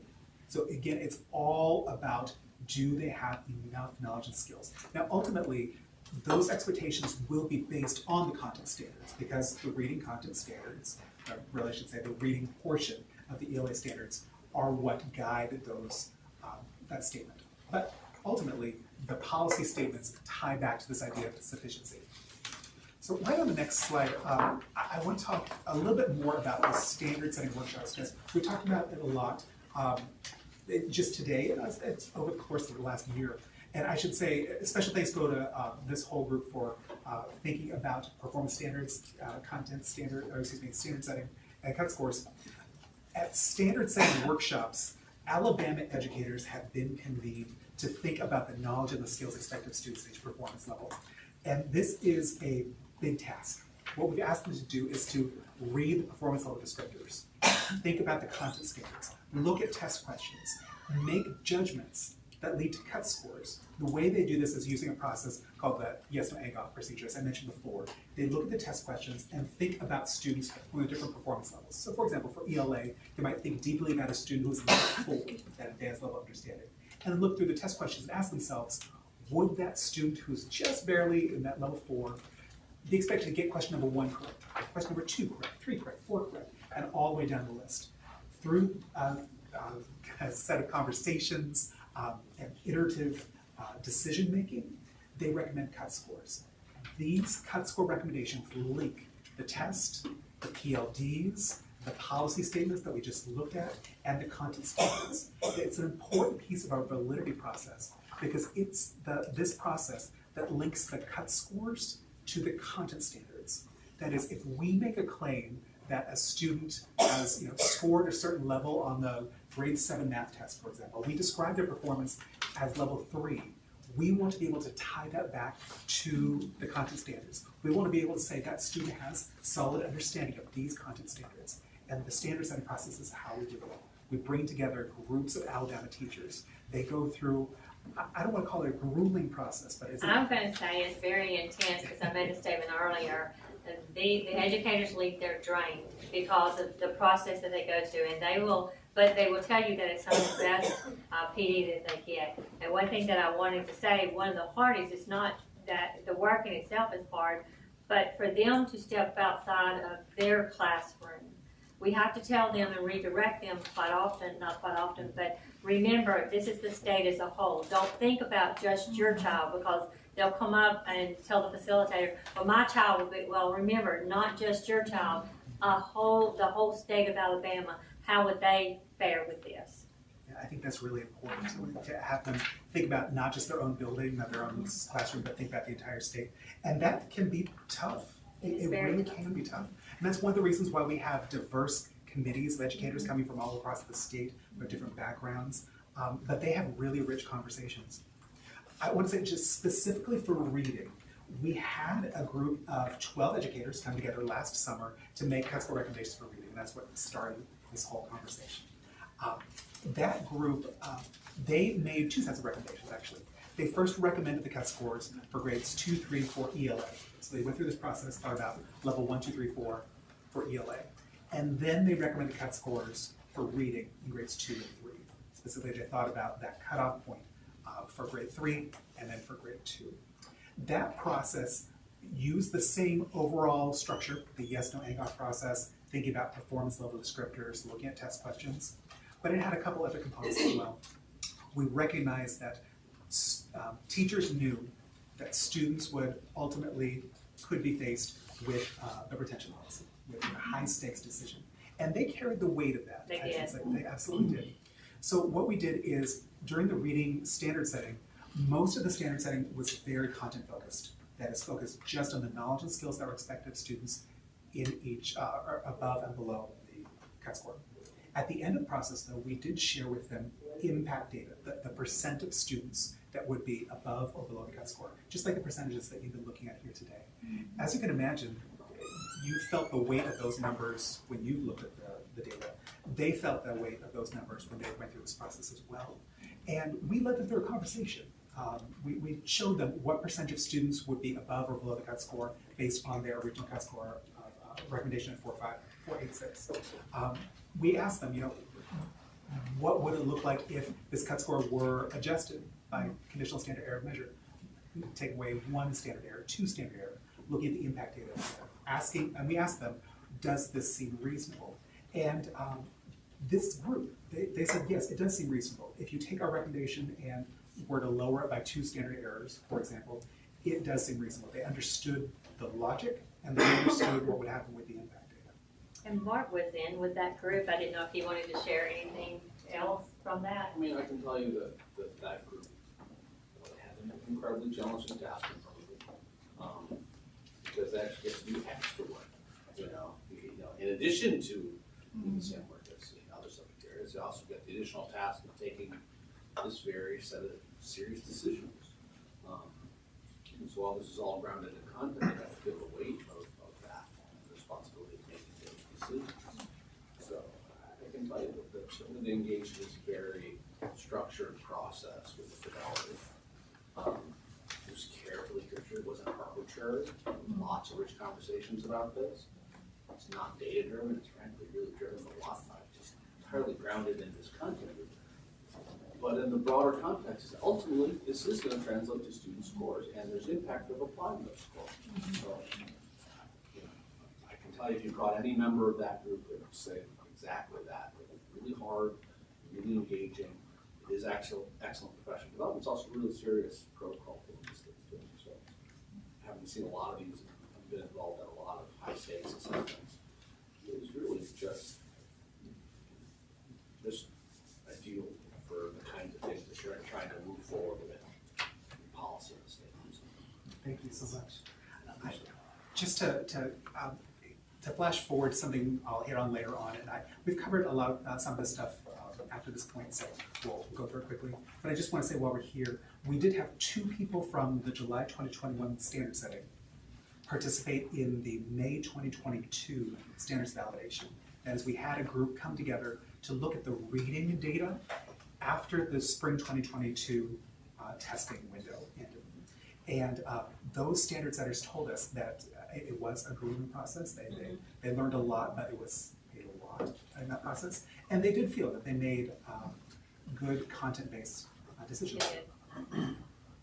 I guess just carrying forward, I do want to touch a little bit more on the way that we actually implement the cut scores and how we translate those cut scores into the performance levels that you see here.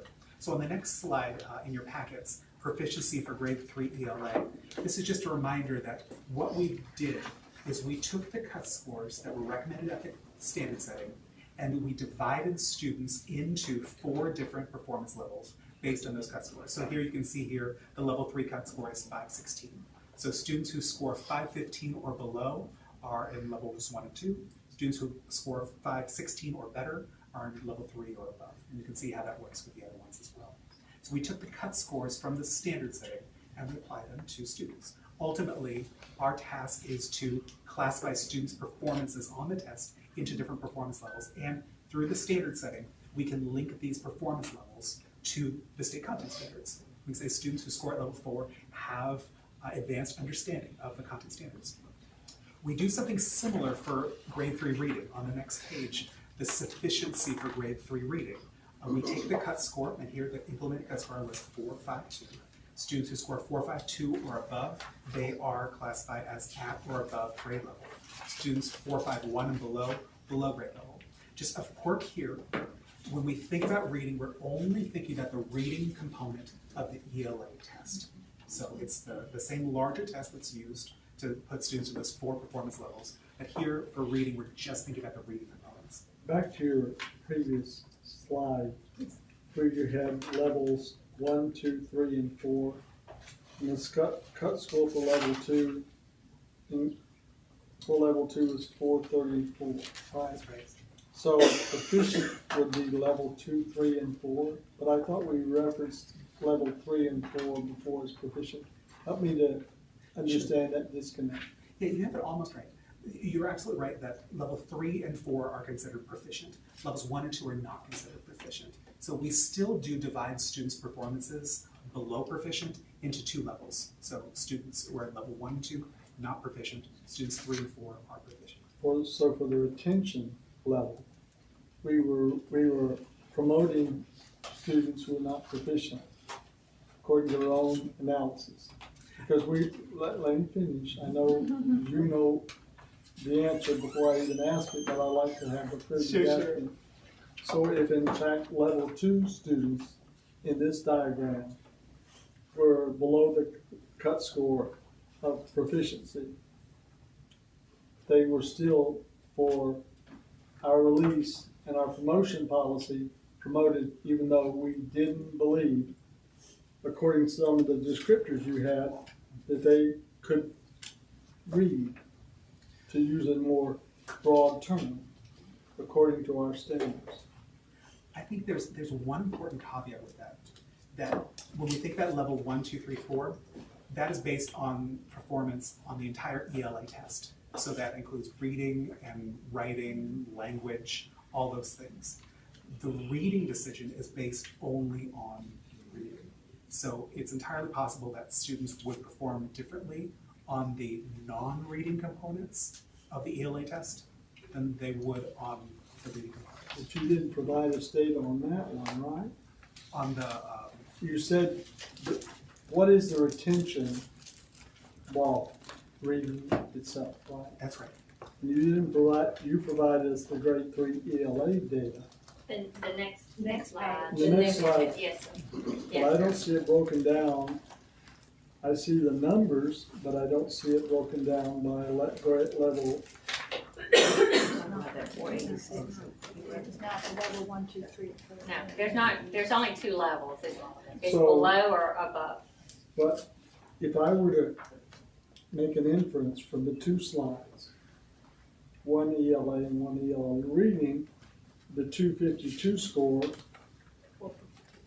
compared to the other score, which would be level 1, I have no indication from that slide above 454 how many of those persons actually at level 2.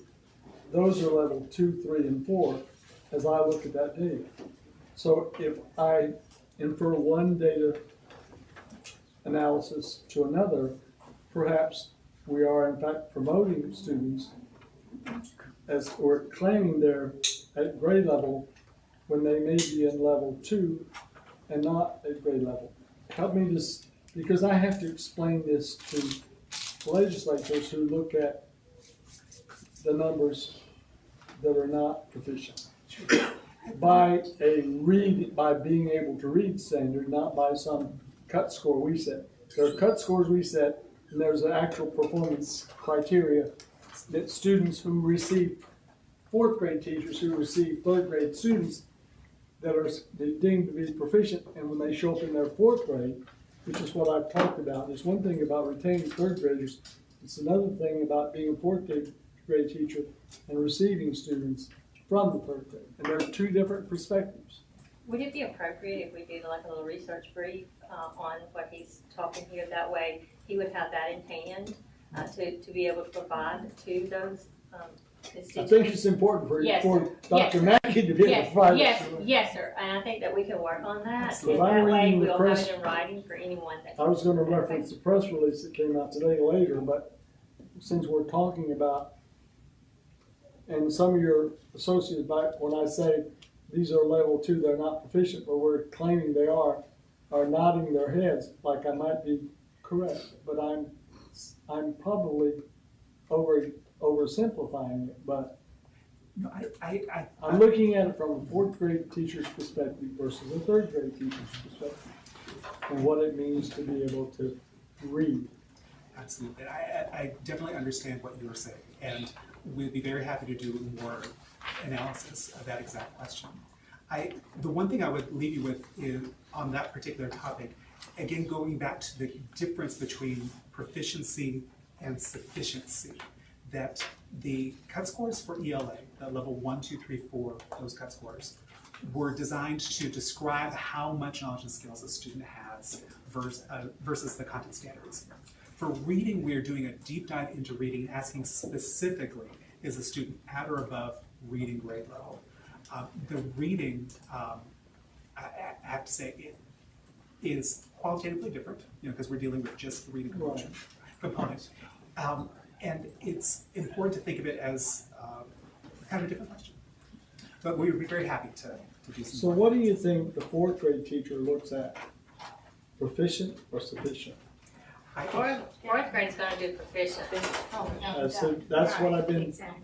Right. I think I've been pretty clear in the perception of this student's promotion from the third grade teacher's perspective, from the fourth grade teacher's perspective, and maybe the law envisions the perspective of the fourth grade teacher more than we are, because they don't want students promoted who cannot read or be proficient. I think that's in the language of the law. And I think that's where we're playing games and numbers, which will, and I'm not just trying to play games as a statistician, but I'm talking about as a parent. If you tell me my student is capable of being promoted to the fourth grade, are you telling me he's proficient enough in reading to be a fourth grader, or he's kind of almost there?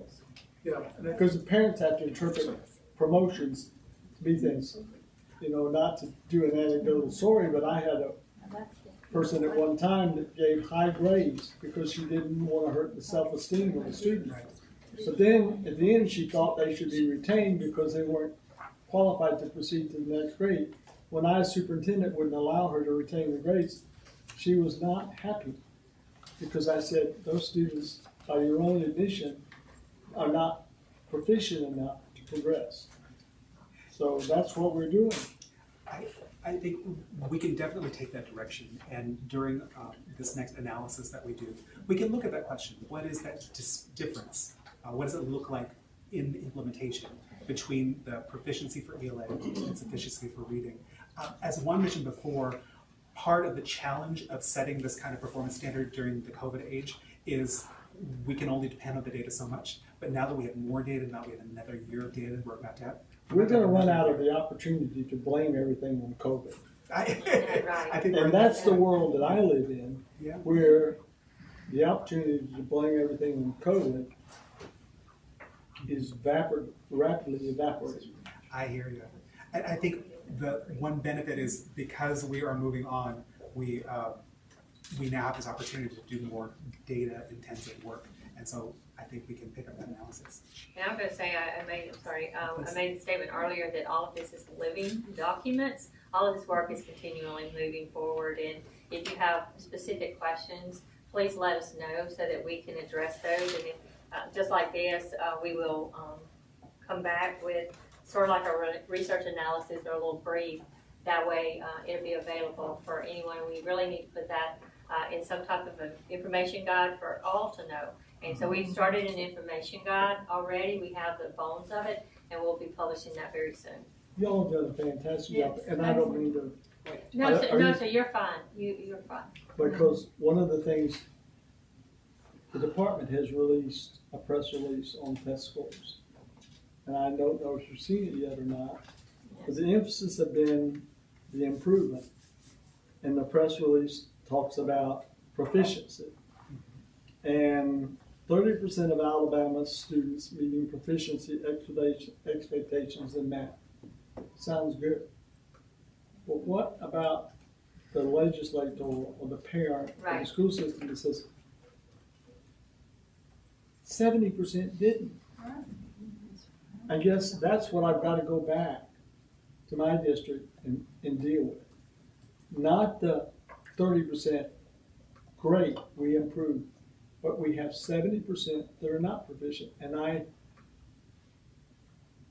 think we've got to prepare. I mean, the press release is perfect from a positive perspective, but many of the individuals who read that are going to say, I can subtract 30 from 100 and get 70, even as 3+.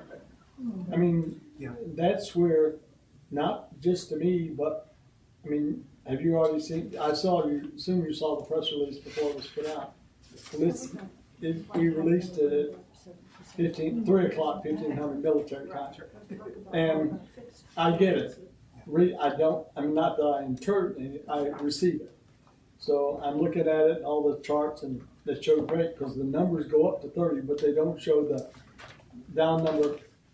It's like making a chart is wonderful if you get to determine the parameters. So you show 30 and the parameters up to only 50, it doesn't go to 100 to show it's a short stack. And I guess that's where we're gonna be moving forward. I was gonna say, I think at that point, that's where we have an opportunity to say, we have the blueprint, what we're doing instructionally to try to improve. That's what we've been saying, what do we wanna do? And talking to Ms. Martin, what are we gonna do to go forward? And I think they're laying out things, it's just a way of us marketing what we're doing. We know 30% were proficient, 70 were not. We know we're not where we need to be, but this is where we're moving forward and the things we're putting in place. Not just with the superintendents and the principals and the teachers, but even down to the parents. And I think that's what we gotta communicate. That we're not happy with where we are by any means, but now that we have the data to look at where we are, we now can determine what we need to do to go forward. And that's why we've been asking for this. So you all set the tone for us at this point. I think one thing we've learned, we've got to learn communication. Right, and I think the rest of the slides just sort of still walk through the standard setting and some of the ways we got that. So if you have any questions, please let us know, and I'll get to you the documents that I've promised you. And again, if you have any questions, you all just let us know. Where to find you? Yes, ma'am, you know where to find me. Yeah. Very thorough job. Thank you.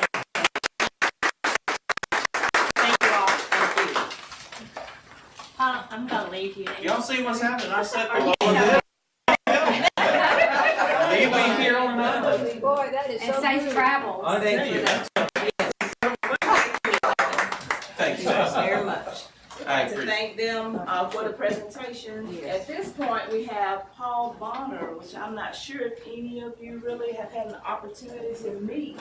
Paul Bonner, he is the coordinator of accountability. So he's here today to kind of give us somewhat of an overall view. Now that we have the data, Yes. we have to plug that data into the accountability system. So Paul is going to share with you some slides relative to accountability systems. Because this year we have an additional challenge due to one of the laws that were recently passed about how do we count English learners into the accountability system. We have a slightly different viewpoint of how we need to make certain we are developing the accountability system. So that's the reason why I know that it's not a typographical error there. We really will have like 2 accountability systems. So, Paul.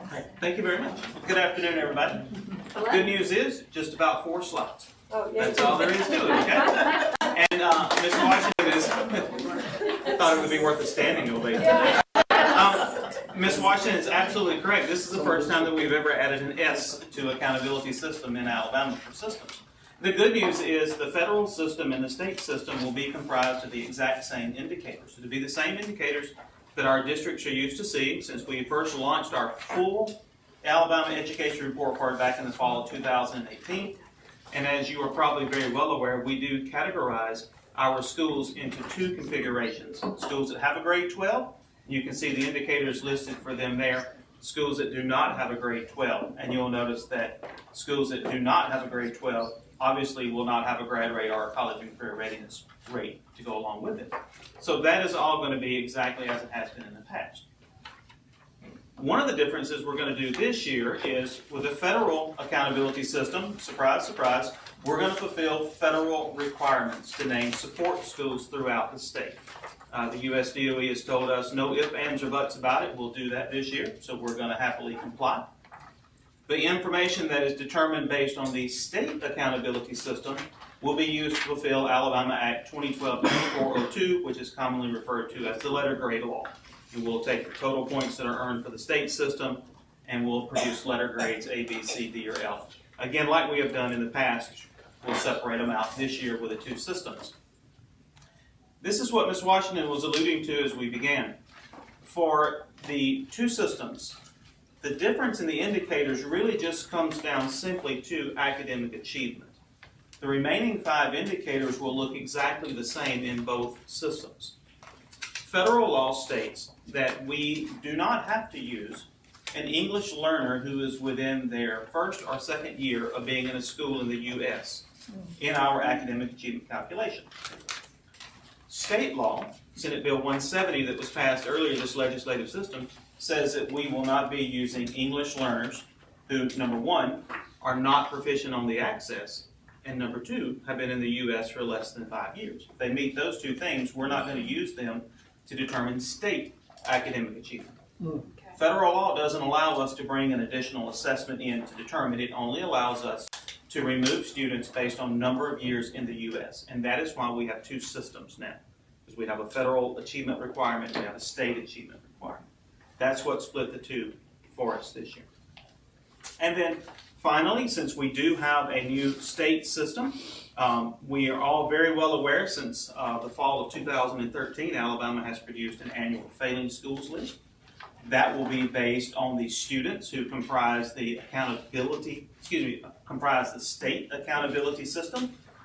But please know it's not a result of the entire system. It's only looking at unweighted academic proficiency. It's not looking at overall system. What does look at the overall state accountability system is the legislative performance recognition program schools. And those are our schools that are where you consider to be high performing because they're in the top 25% based on total points that they earned in the state system, or they've demonstrated great improvement by coming up at least 1 letter grade from the last iteration of the systems when they were ran. And that is what we will expect this fall. Wow. From accountability using all the data that Maggie presented to you a little bit earlier. I do have a question. Yes, ma'am.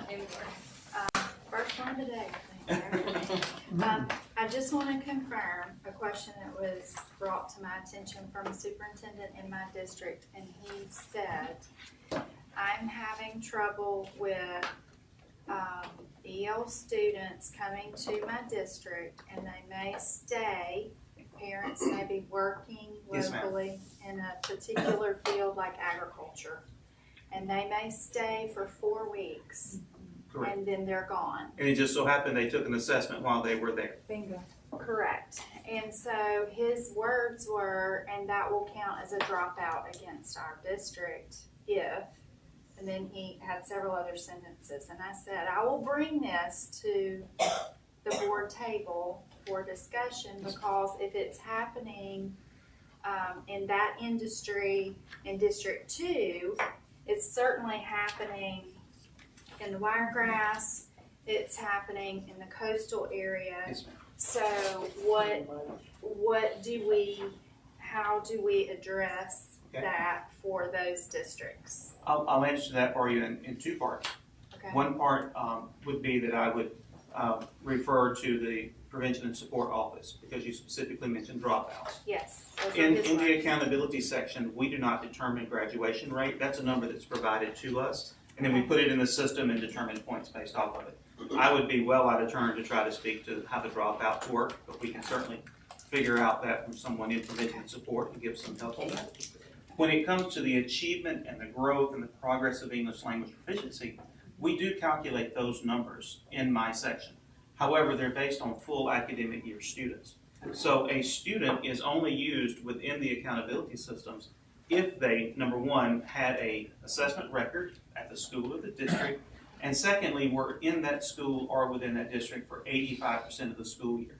So those young men that are coming in and going out, or those young ladies that are moving around, if they don't establish at least an 85% enrollment period, they are not used in the accountability system. In that district, or if they move and register in another district? In either district. They've got to establish 85%. They've got to be there 85% of the year. What we consider a full academic year student, and that's 85% of the year. They have to be in, now Paul, I'm going to look at you and you Okay. correct me. They have to be in a school for 85% of the year to count on that school's report card. Absolutely. Okay. But if they are in Alabama 85% of the year, but they're in 7 different schools, they will count on our state report card, but they won't count on any individual school's report card. Am I right about that, or That is correct. Oh Lord, I can't believe You are correct. So they could count on our state report card. And not But they count at a won't school. count on a school report Or card, which even is a why district. sometimes things don't add up to 100% That's because we correct. have those students. Absolutely. So we're issuing report cards now? With Yes, letters? sir. As soon as we've had the opportunity to run and to validate, we are. You'll have to forgive me. I'm a product of Miss Washington and Miss Martin. We're going to look at it 37 times before we start to look at it the first time before we let it out of this building. So yes, sir. After we get done with all of our processes, our plan is to produce a report card this fall.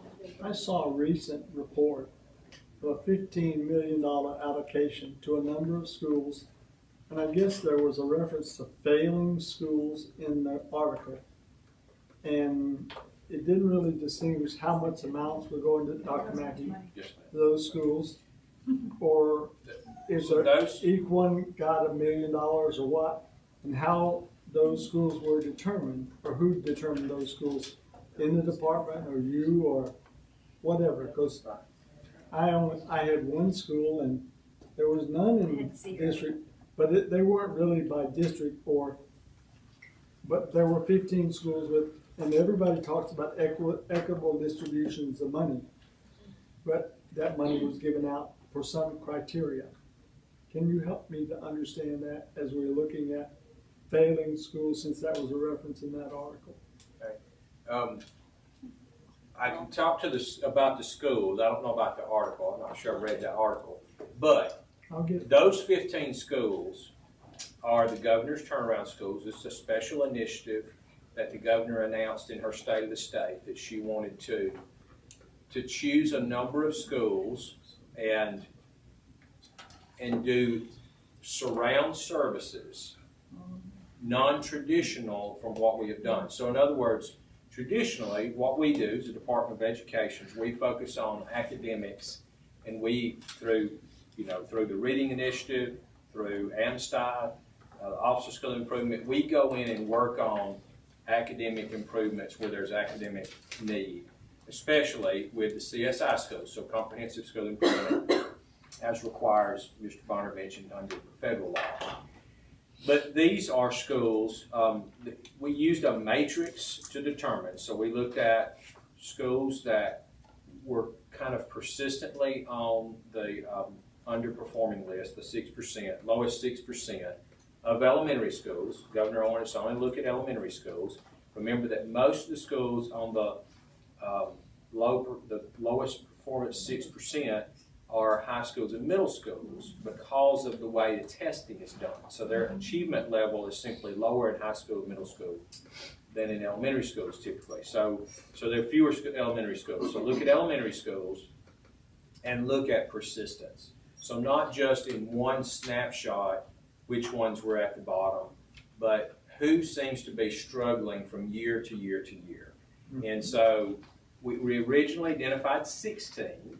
That's also been some confusion because we identified 16, but one of them converted into a charter school here in Montgomery County. So they're already in their own reformation process with an outside charter agency that's coming in to manage that school. So we didn't want to put them in this too. So those schools, the governor wanted to move really fast. Remember, the project doesn't really start till October 1st when the money comes in. But we did two things. One, we took the $10 million that she had set aside and then pulled in Dr. James Wright and Professional Development Services to work with them on developing a plan for their school.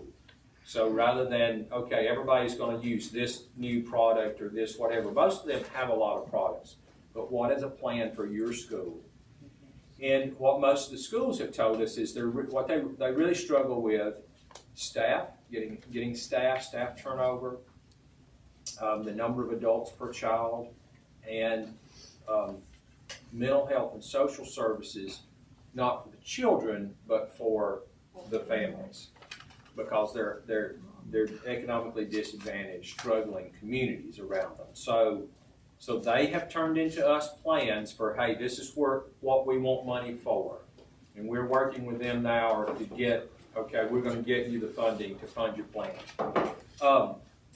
there's 5 million of that 10 million is stipulated by the legislature for auxiliary teachers. And that's a little different because what happened is there was a bill moving through the legislature that said we're going to take the model we use in our pre-K classrooms to put an extra adult trained auxiliary teacher with an elementary teacher, and we're going to try this in some elementary schools. The bill failed, but the matching line item in the budget passed.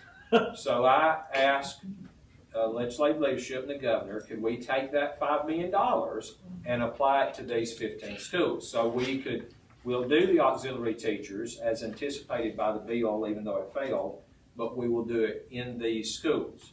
So they will also have money to hire auxiliary teachers separate from the standalone 10 million. So those are, and as you mentioned, they're not geographically equally divided across the state, apportioned across the state, but I think it absolutely goes to the point that I hear from you guys, ladies, a lot, and that is we should be putting our money where we have our biggest needs. And that's what that has been a big push in our discussion for the legislature for the last 4 years.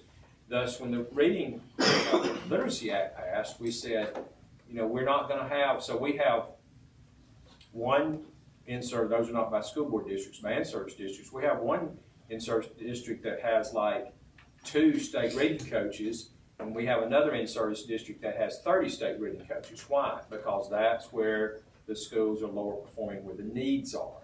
So we're trying to drive resources to need, and then we've never done that in this state before. So it is a little different.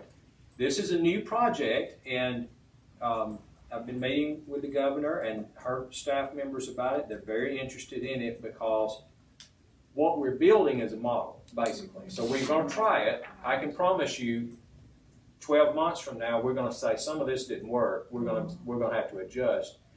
But the idea is, and what she's expressed to me is, I want us to build a model where we go into a community that is consistently underperforming, where the school and the whole community around the school is systemically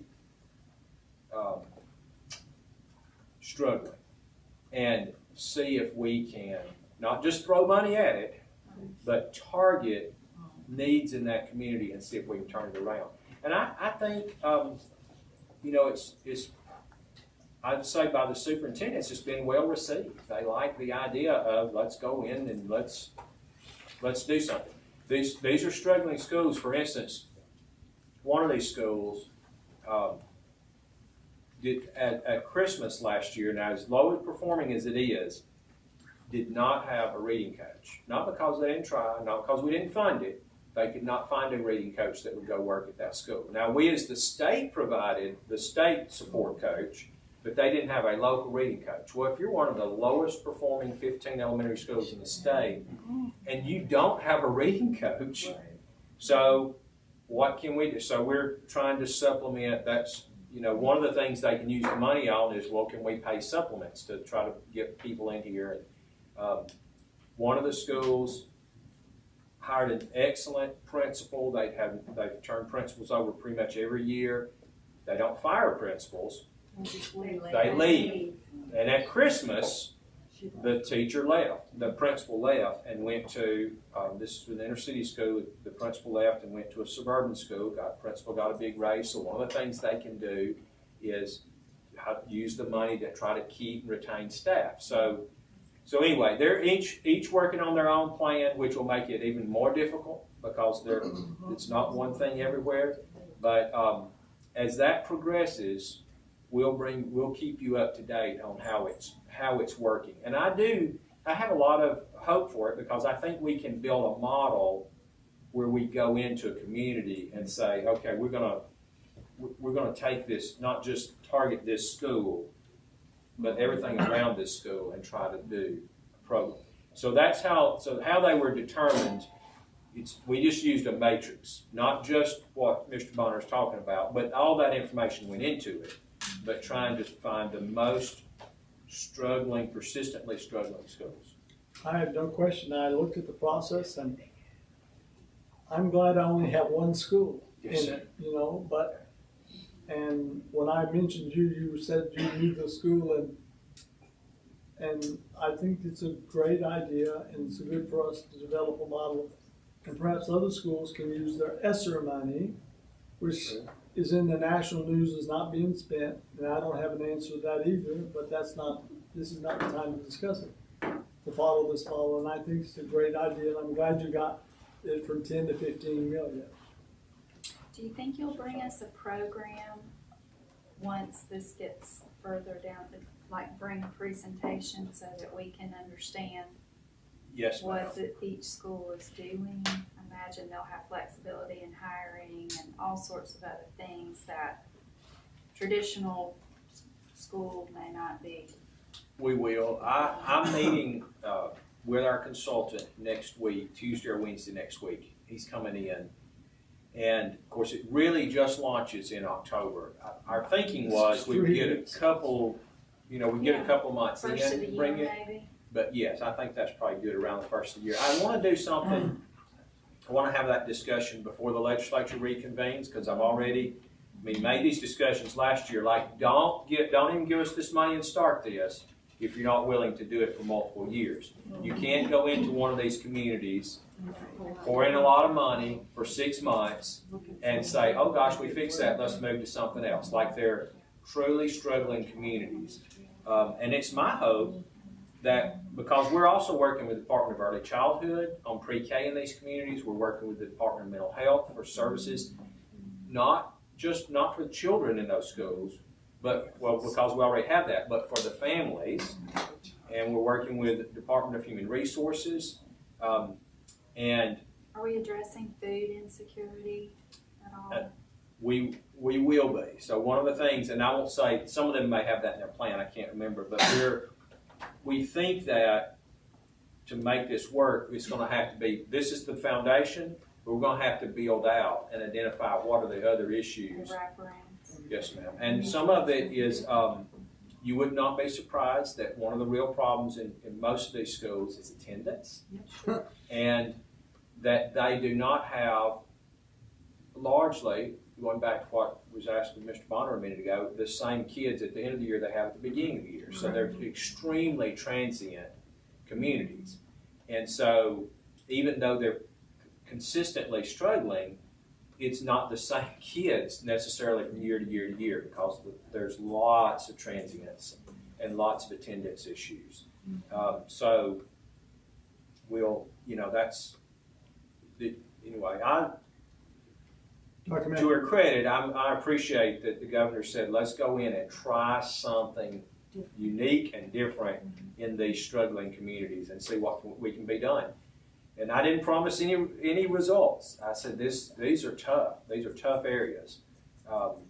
These are some areas where the police don't like to go in some cases, but we have to, but we've got kids there who are coming to school, counting on us to educate them. So And even though it's 15 million in 15 schools, I wouldn't think it would necessarily mean 1 million per school based on the assessment and the kind of services. That's right. You determine as you deal with 15 individual needs assessments. Yes, sir, that's correct. And Dr. Mackey, it's a related question, Dr. Reynolds. It's not exactly that same thing, but when we had our retreat and we had that magnificent panel with Bonnie Short and Sandy Ledwell and Melissa Shields and our new math director, Dr. Anderson, thank you. One thing they suggested as they're working with schools is that we, the board, implement some non-negotiables. And they said that they can advise, they can assist, they can go in, but they need more tools. And they were actually thinking more positive, like more positive incentives, that sometimes they feel, I think, or I got the impression, that they felt there was a limit to what they could do. And that, that they would go in and work and work and work, and like you said, then the principal moves. And it's like they have to start all over again. And so, and then sometimes they would advise, and for whatever reason, a million different reasons, they chose not to do it, and then but would call them again when their scores didn't go up. You know, so that's nothing I want you to answer today necessarily, but just to say that if your excellent team that you have can come up with some sort of plan for non-negotiables for these long-term underperforming schools, I think that would really help those people who work every day in those schools. Yeah. Good plan. I do want to, that's an excellent point, and I do want to go back while Paul Bonner's here. He does a great job. He got the short end of the stick coming after all that assessment, which was good information. But I want to remind you that the report card has to be posted by December 31st.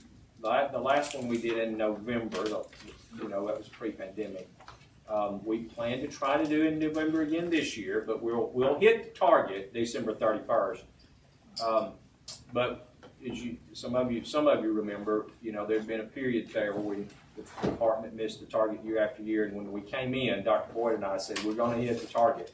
I think the first year we got it out like December 30th, but we hit the target. But we are going to try to do it in November this year. We'll let the districts know. We'll let you know before it goes live. But there will be this difference now that we have two different systems. And I know some of you remember, I remember sitting in the audience as Dr. Ed Richardson was in this seat on the stage and said, whatever you do, don't ever go to two accountability systems. And but the legislature's now created a second accountability system for us, so it's not, it's nothing we can do about it.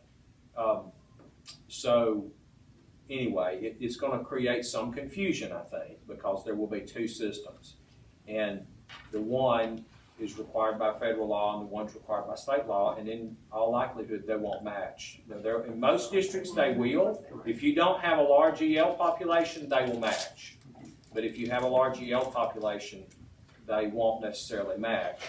And so it'll be, the one now that'll be front-facing on our website has to be the one approved by the feds. And so that'll be the one that will not be tied to the A through F. You'll have to do some digging to find an A through F now, because under federal law, that is our state report card. It has to be. It has to match. I know you see there's a federal system, a state system, but basically, I'm going to play a little bit with the wording here. There's actually two state systems. One of them meets federal law, and one of them doesn't. There you go. And the one that does meet federal law is the one that when people click on state report, they're going to get. But we will link to the state so people can also get the A through F report card if they want to. I don't know that right now all the other indicators are the same. That could change. We hear lots of news about, well, they might change this or change that. But just know that's out there. We've talked to districts about it. But that doesn't mean, as y'all well noted, just because we talk to districts about it doesn't mean parents understand it. So they see these differences, what's it mean. But we feel pretty good about where we're going on the report card. And you know that there's points for achievement. You see the data here. There's points for growth, which you see that data too. Looks really good. In a lot of districts, looks really good. And then, of course, attendance and or chronic absenteeism, and in the high school graduation rate, the CCR rate, and there's another one not missed. EL. That's progressive English language proficiency. Progressive English learners proficiency. So but it'll be coming, and we'll keep you up to date, and you will know well ahead of time when they're going to be posted, and we'll make sure you get the ones for your district as quickly as we can get them, so you get them a little ahead of them going public, going live. If you need Paul Bonner, Angela Martin knows how to get him, and he's extremely good at this stuff. Thank y'all very much. Thank you. Thank you very much. Literacy task force can be pretty fast, I think. So here's what we have. I'll give you these, and make sure I got the right one. So the question was simply, for me, last month I took the new numeracy elementary math task force and laid out who was on it and who they're appointed by and those kind of things. And the question was, can you do the same thing for literacy? So what you see here, the law, they rewrote the law this year and redid the appointments. So under the old law, there were minimum number of appointments, and then I made additional appointments to the task force, partially to make, well, pretty much so we would have geographic and racial balance, because we did not in the original appointments. But the revision of the law takes that authority away from me and says, no, we're going to have this limited number of people, which is fine with me. But so there are 2 public education teachers appointed by AEA. And so for example, Ms. Terrain is in Decatur City, but Athens Board, there's 2 different districts. I don't understand that phrase. Just because it happened to be the first one, Athens is in my district, Decatur is not. It says District 7, so I don't know. Do you understand what I'm asking? I do, but I was still on page 1. Right. So let me look. Let's finish page I'm too fast on that. Education Association. She is in Board District 7, in-service region, Athens. Okay. Then Anna Behel is Florence City. She is in-service region, UNA, Board District 7. Okay. And those are, so both of Alabama Education Association's appointees are from District 7. One is in the UNA in-service region, one's in Athens in-service region. The special education teacher is appointed by the state superintendent. The dyslexia, we have 3 certified academic dyslexia therapists, and those are all appointed by the Alabama branch of the IDA. You see those 2 public school principals appointed by the executive director of class, 1 superintendent appointed by SSA, 1 local board member appointed by AASB. And this is new, a national expert in literacy appointed by the state superintendent of education, and Dr. Kimyana Burke is serving in that role. She was the Bonnie Short of Mississippi. She retired from that job and works now for Excel in Ed, and has agreed to serve. 1 early childhood educator appointed by Dr. Cooper. 1 dean of education appointed by Jim Purcell.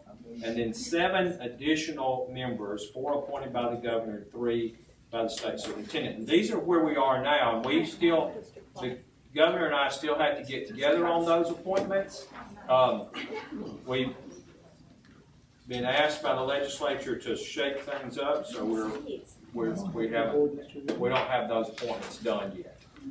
Some of these have been reappointed, some have been removed, but what you see now are the old appointments, okay? And so some of them will change as we go forward. I think some of the districts, is it by in service center district? Because like Boaz is not District 7, right down Rhonda said. And then they've got one from USA, well, like Sonia Yates. She's not from Board District 5. She's from 1. She's you. I think I'll go back and look at those 4 districts, but yeah, they're not. That was not right. And I'm not in District 5. I love you dearly, darling. I think they obviously used a different district on some of those. Yeah. That the in-service region, it looks to me like they've got the in-service number. Yeah. And where the Board district is, some of them. The first one's right, because those are both District 7, but we'll go back and work on that. That's minor. But the question was, what are the appointments? Here they are. Thank you. There are 4 additional appointments by the governor. She has not made those. and 3 additional appointments by the state superintendent, and I have not made mine. And they're, so anyway, we have to make those pretty soon. But we decided in working with her office that we would wait till all the other appointments were done first, and then we would come back. And my only commitment is that I will use one of my appointments to appoint one of you, and I suppose that'd be Ms. Ziegler unless she wants to quit. So, and I don't want to put her on the spot to tell me that now, but.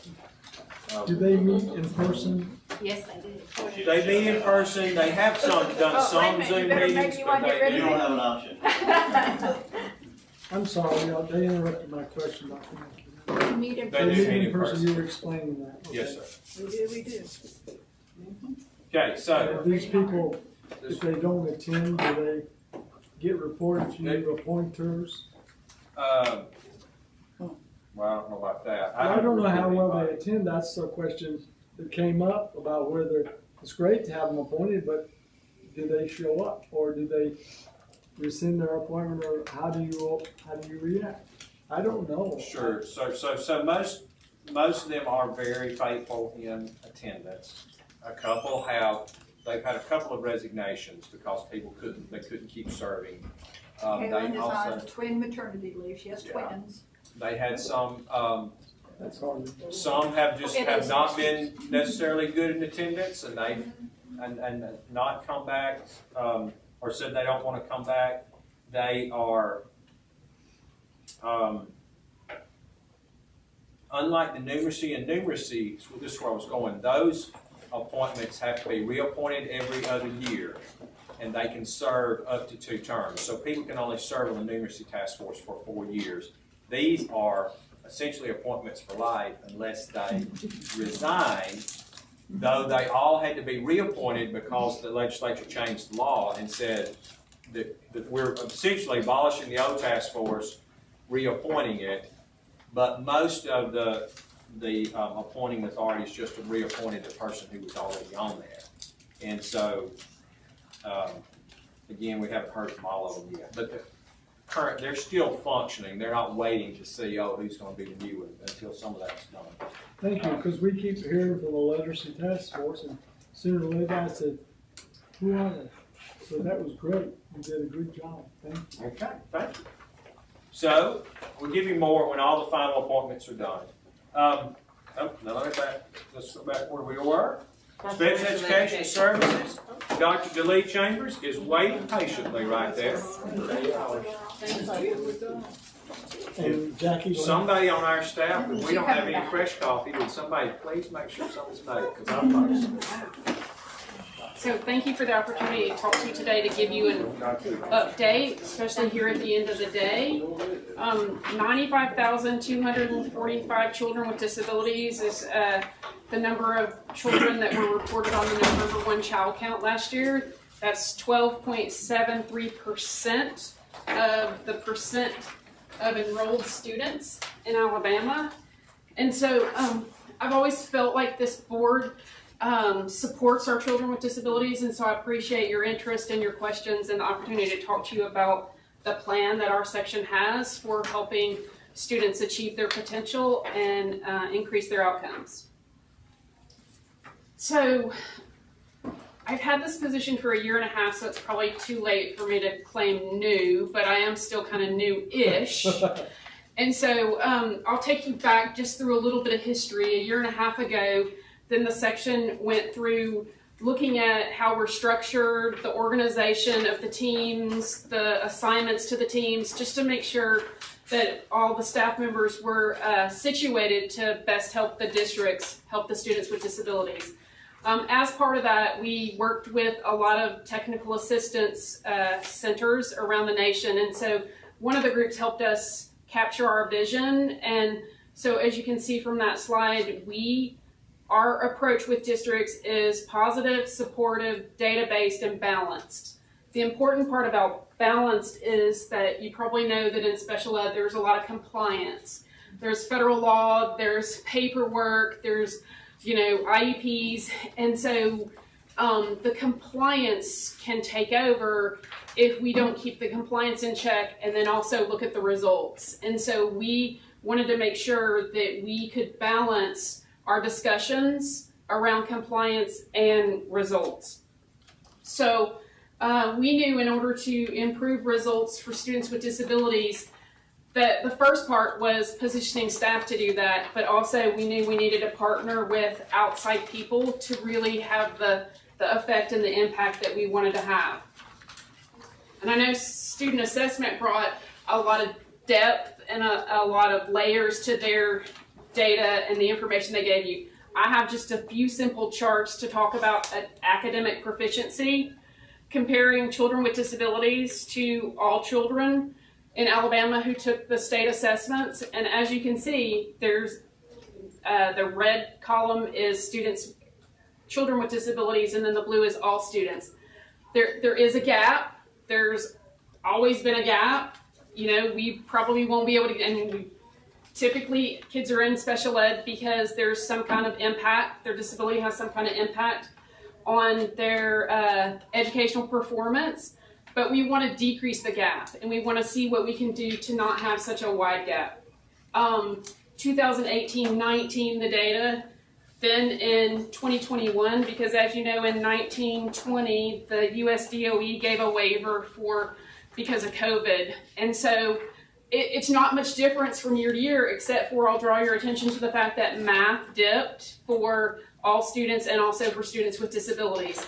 And so as we looked at what we were going to do, we kept the data in mind for what was the most urgent needs. We also did some surveys at different times of the year with special ed directors to find out what their needs were. A couple of staff members did some surveys with some teachers, like a self-assessment of teachers' knowledge and stuff to try and figure out how we could best help around the state. And now that we have 21-22 data, could we get the chart updated with that data? Yes, and I was flipping through the chart today and I saw that they had it divided out by grades. I gave you like just all across the grades and stuff, but yes, absolutely. I did think of that too, because I was wondering. And this data, just want to say, once we do the report card data, that's what this was built on, the actual report card data that merges everything together. But as soon as we get it available, we'll make it available. Thank you. Right. So one question. Yes. When we look at the data, say if we look at 2021, and we see the number as far as the special needs students, we can see, of course, it's lower than all the others that took the ELA. Could that also be because of the alternate assessment and then because of some of the IEPs, some of them perhaps are not tested in this population? Well, this reflects the score, the proficiency of kids who were tested, so it wouldn't include non-participation or whatever. But yes, it is a combination of the alternate and the summative. Oh, it is. Yes. Alternate and this. Okay. Yeah. Okay. But those who did not, could that not have something to do with the low number also, because you didn't have those numbers there? I'm just asking. I mean, it depends on, which kids didn't test or whatever, exactly. Right? But if certain kids missed the test and they might have done well on the test, then it could impact the numbers. Okay, but this encompasses the alternate and the, what did you say? The summative. Okay. Alternate, summative, actually, this would be alternate, summative, and ACT. And ACT. Okay. Because it's all the grades. Okay, so this is the report card data that she's using here. Okay. So it would actually be all three. That's what. Okay. Okay. Good. Thank you. Yeah. You're welcome. Okay. And it is a distinction that when you looked at the charts earlier, you might have seen lower scores on the alternate than you did on the summative for students with disabilities. Right. They are alternate standards, but the federal government requires that they be closely aligned to the general ed standards. And so when you look at it, I was looking at the math scores in particular on the alternate, and it's like, the math is really difficult, and the federal government requires that it be aligned to the general ed standards. And so if you saw the higher scores in science on the alternate, it's because it's easier to make science more relevant and more practical for kids that have more severe disabilities. And so I wrestle with that particular issue or whatever, because I know that the math is in particular difficult, and when I look at like high school math and how to make it relevant for these particular kids, you know, the federal requirements are what the federal requirements are, so we test in that manner, and so. Okay, so talking about our plan, then we started with some things, a comprehensive plan covering all areas of need, and one of the things, in order to bring in partners, we needed to do an RFP. According to state procurement laws, we can't just go out and hire, you know, whoever, and so we knew in order to bring in people to assist with the activities related to our goals, then we needed to do an RFP. And so the RFP was anchored around 4 goals from Alabama's strategic plan. And as you know, the strategic plan covers the areas of academic growth and achievement, college and career and workforce readiness, highly effective educators, and customer-friendly services. So those are the 4 goals. There's one other goal related to school safety. And so these 4 goals were the anchor within the RFP. And anybody who responded to the RFP would need to respond individually to the goal. And so like if you wanted to respond to goal 1 and 2, you would submit 2 RFPs. And so the purpose was in order to build activities that could help us build capacity within the state education agency, but also within the LEAs. So one of the things that you see on the slide, monitoring IEP goals, focusing on proof of outcomes. Then we were looking at helping districts review IEPs for education benefit to see if in a 3-year period, were they seeing progress with what was occurring and what was being done with the students. And we also know that, I know you get phone calls and everything from parents and things that they're upset about. And so we knew we needed to have a focus on dispute resolution processes to help make sure that we have cooperation, communication, and whatnot between schools and parents. We also knew that we needed to review and revise our written policies, or at least review them to see if we needed to make any changes to make sure that we have a package of written policies for the different areas. And within our section, we have multiple teams going on at one time. There's a fiscal team that is helping make sure that the money is distributed to the LEAs and that they understand what they can and can't spend the money on. There's a technical assistance team. There's a monitoring team. All of the teams work together. We have a data team, dispute resolution team, and so all of the teams have their activities, but they work in cooperation with each other to make sure that the districts get what they need. And when we get parent phone calls, you know, we have a regional specialist, and they may have to go get the information from somebody else, or I field phone calls often in the afternoons and talk to parents and everything. And so this was really, our plan encompassed what do we need to do for teachers, LEA directors, parents, students, all the way down to state staff to help build capacity. I have a question. Yes. Are the IEPs and all the plans and all that put on Schoology, so if in fact, you know, I as a parent call you, you could bring up my child's IEP and you could be understanding, or do you refer them as, I don't remember who said that, back to the district and back to the school? The IEPs are in Power School in special programs, and we do have access to the paperwork for monitoring purposes and review and all that. We typically talk through over the telephone with the families and don't usually go into the paperwork, but maybe take the information from the parent, and if there may be a misunderstanding, or you know, maybe the parent thinks one thing and the district thinks another thing, then we would try to make sure that each party gets the information they need to understand what would be compliant, what wouldn't, and to try to seek an agreement between them. Most of the times a problem came up because it was not a clarification issue, just a clarification, and then they go, oh, I'm good. I know several of you have forwarded questions and comments and stuff, and then we call and we can, you know, like find out what the concern is from the parent and then follow up with the district and usually work things out pretty simply. At other times we need more advanced mediation or a process for a written complaint that a parent can do and everything, but we have that stuff in place, but we wanted to reflect and review and make sure that's the best process and the best policies that we could have.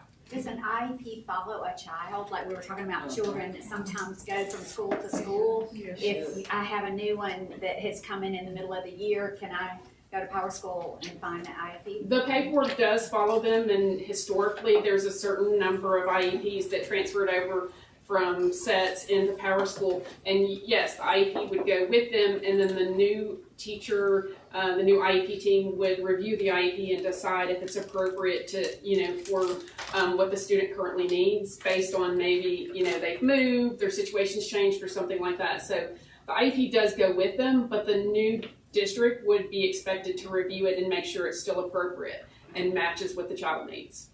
Just to try to smooth the transition for the child. Yeah, absolutely. And the information, having the information in Power School definitely helps to where, things don't get dropped through the cracks. Okay, so another part of the plan was obviously to incorporate PD for the teachers and the LEA directors, the special ed directors.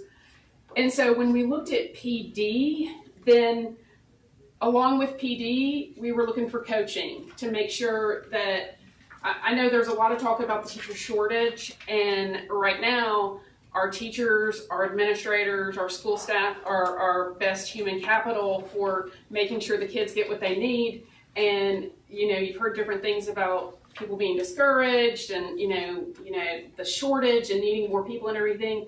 And stipends and pay raises for them is one thing, but also giving them the information and the knowledge that they're making a difference for kids and that they can see that they've improved outcomes and everything is another step towards improving their work situation and job satisfaction. So we wanted to pair PD with coaching, also increase the use of evidence-based interventions. There are high leverage practices that have been proven effective that if you do this instead of this in the classroom, then it's more likely to get a positive result and increase outcomes. And so transition services, I know there's been a lot of talk about college and career readiness. The one great thing about not just the one great thing, there's a lot of great things about special ed, but one of the advantages that we have in special ed that we're federally required to focus on transition and the transition from high school to adult life. And so we are talking about self-determination skills, self-advocacy, work skills, and all that. And so we knew that we needed a component to deal with transition services and helping students and teachers with that. Family engagement and paraeducator skills. I'm sure you've talked to people and know that paraeducators are filling in the gap a lot of times right now because of the shortage. And so we wanted to include them in whatever training we were offering to make sure that they are as prepared and as knowledgeable as possible. Okay, so several different contracts came out of the RFP. Based on the 4 goals, we looked at, there was a rubric to score the proposals. And then so we looked at the high scores and whether or not they aligned with the vision and the goals and what we needed to accomplish in the section. And we funded several to be able to accomplish the goals for the state of Alabama and for children with disabilities. This is information about, I've mentioned special ed directors several times. We want to provide coaching for them. They've had to fill in the gap also. Paraeducators, you have the top level and then you have the paraeducators and then you have the teacher shortage, and so we're trying to fill in the gap for the teacher shortage. And so we've had special ed directors out teaching classes. We've had them, helping with kids and whatnot, and so we wanted to make sure that they have the coaching and the support that they need. We have novice special education directors who are trying to learn their job while, dealing with everything that's going on right now, and so wanted to put a piece in for them. Okay, so just a few details about some of the specific contracts. Would that interest you to know, some of the pieces that we're doing for academics? There's for math and ELA, we've made arrangements for there to be 8 math modules. The math modules are for the 8 effective mathematics teaching practices.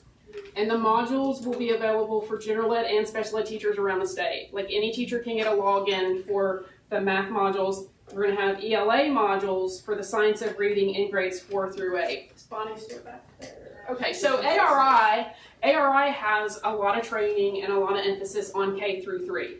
And so for our ELA modules, then we prioritized grades 4 through 8. And so the modules will be available for all teachers. There'll be a login for that. Virtual training for math and ELA. As I told you and showed you, math took a great dip. And so when we scheduled the in-person training, they haven't actually been scheduled, but when we prioritized and laid it out for what we thought we could accomplish in this first year, then we prioritized in-person mathematics. And so there'll be virtual training for ELA, but not necessarily in-person for ELA until next year, because we know that the teachers can only come out of class so much, and we can only, we want to overlap the other initiatives in the department, and we want to brave the support for the districts, but we don't want to saturate and overwhelm them with what we're doing. Let me add to that for one moment, because I think it's a great opportunity to do so. One of the things that we are also trying to do, because of the layering that Delee just spoke of, we're trying to also work in conjunction and partnership with the other sections to ensure that, for an example, we heard a lot about MTSS. So we're doing a lot of work around with that group of individuals to ensure that MTSS is carried out through some of the practices that we know are very high leverage practices that can be used and have shown to be beneficial for use with teachers not only of special education, but also in the area of general education as well, because as I stated previously last session, most of the time is spent with general education teachers. So what has happened with laying the foundation in math and laying the foundation in literacy for general education teachers is also, that's a benefit to the students, teachers that teach children with disabilities as well. And we want to make certain that we capitalize on the foundation that they've learned in those specific areas, because if they do it just right, because they scaffold and because they're looking at specific strategies to do repeated reading, etc., for example, in literacy, those strategies also work with children with disabilities. Right. So we're trying to stretch that and leverage the support by saying, since their target area is here, we want to make sure that we don't lose that momentum. And we transition that over to middle school. So I just wanted to point that out. So in addition to the virtual training, the in-person training, there'll also be some webinars for mathematics that are going to be pop-up type topics, hot topics, or if a need is identified specific to that comes out of the virtual and then in-person training, then the webinar can address an immediate need for a specific training topic. Also going to have family engagement sessions that'll be virtual for mathematics and ELA. There'll be playbooks, and the playbooks are teacher specific, where there's an interface where the teacher logs in, and there is where they communicate with the other teachers in their group, and they'll be assigned plays based on whatever their need for their students. If they need to learn behavior strategies, then they'll be assigned a play for behavior. And within this interface, there'll be a coach that is pacing and communicating with them. They communicate with each other. It's a place where they can see scheduling. So the virtual training is unlimited. The in-person training will be spread out around the state, could be limited by the number of seats in the room. And then the playbooks, there are a certain number of them. And so we have laid out a plan to collect data to see what kind of improvements can be achieved and to see which things play out the best and which things are the most effective. One of the real exciting things about, there's a transition playbook. And so I told you about the teachers being in the playbook and having plays assigned to them and having a coach. But the transition playbook is for the student, the teacher, and a coach. And so the student, when they log into a transition playbook, there'll be evaluations like transition assessments, interest inventories, and things information about careers, and so we feel like that's a great resource for helping students with the college and career readiness. And as I stated, we have a plan for, or we have outlined a plan for collecting data so that at the end of the year we can show what type of outcomes and it like lay out the improvements and show that that we're moving forward like we should. Sorry, I had to. That's okay. But this is like, there's numerous projects. West Ed is another project. We have a group of special ed attorneys that are helping us with our dispute resolution policies and procedures, and then the contract with PCG for the academic piece and everything. And What's so PCG? You said they're doing the academic piece. they're doing some professional development and training for us. So the playbooks and the modules and whatnot. And that'll go with the data that we're collecting on the improvements that we see for the kids. Yes, sir. Yes, sir. We know that like having data to support the expense is especially important. And so as we've talked about what to prioritize and which to ask the teachers, or to schedule for the teachers, we started with the most important and then also have the plan for being able to come back to you later on to say, hey, this was the outcome. This is so exciting. It really is. Staff are really excited. And have you looked at the Eagle? I'm sure there are plenty of other programs. I'm just familiar with the one in my hometown, but the Auburn University has the Eagles program now, where you have special students living on campus, having college experience and receiving a degree, and then hopefully moving forward with full employment. It's very exciting. And I know some of those students personally, and so to watch how they've grown and developed and now are totally self-sufficient, really. University of Alabama has a program similar to that. It's really warmly embraced by the other I mean, students. it's like and probably great. one of the joys of my life is following that I program. used to be on their board. So. Oh, yeah. I love the Eagles program, yeah. But I like the Crossing Points at Alabama also. So yes, there are several college programs that the kids can transition into. But I knew you were interested in what we were doing because the information about the contracts came out. And I want to make sure you knew that we're doing numerous things to try and cover all the bases. I love what you're doing in the data analytics part of it too, to go back and see, okay, what worked, what didn't, how do we amplify, and if this is working well, let's do more of it. If this is not working either, let's figure out what's not working, and if we can't, let's ditch it and focus on what's working. So I love that part. And one thing I've got to say, and this may be more for you, I don't know, we may run out of time, but with the budget, the one request that I get the most is to, I mean, I've had people say ditch the foundation program, that we are not providing enough financial support for special ed. And so, and it's not just special ed teachers, that is an issue too, right? There's a shortage of special ed teachers, and I think we put it in there to try to ask for a stipend for special ed teachers, but they say, Cynthia, that's not enough. We also need, it's like the funding formula, it assumes maybe only 5% of your children are special ed. And what did you say, 12.3%? 12.7. 12.7, even higher. And so that's double what we funded. So that's not appropriate. The memos for supplemental funding just went out today, where if they have children that have high needs, where they need extra expensive therapies or they need residential placement, districts can apply for, say they have a group of students that they know they need to have a lower teacher-student ratio, there's a mechanism for them to apply for supplemental funds. We have federal funds if the child's services cost 3 times that of another child, or we have state supplemental funds that they can apply for some of those things. And we've had some, right. We've had some really serious situations where the district, it would have been a huge financial strain on the districts, and so those applications just went out today. So they are aware of it? Yeah. Oh, yes, absolutely. Okay. They are. And what's the acceptance rate?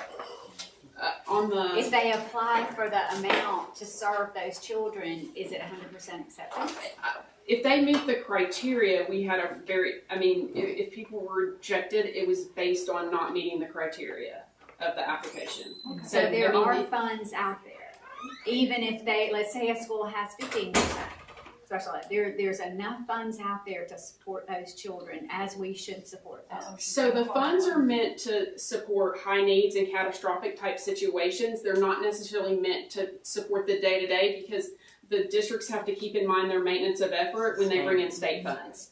Now, federal funds is one thing, but when they bring in state funds, they have to consider their maintenance of effort from year to year. And so if they use the state funds to hire a lot of additional special ed teachers and they think they're going to do that long term, if something were to shift with the funding that we receive, then that could be problematic for their maintenance of effort. So should we ask for a change in the percent as it's weighted in the foundation formula?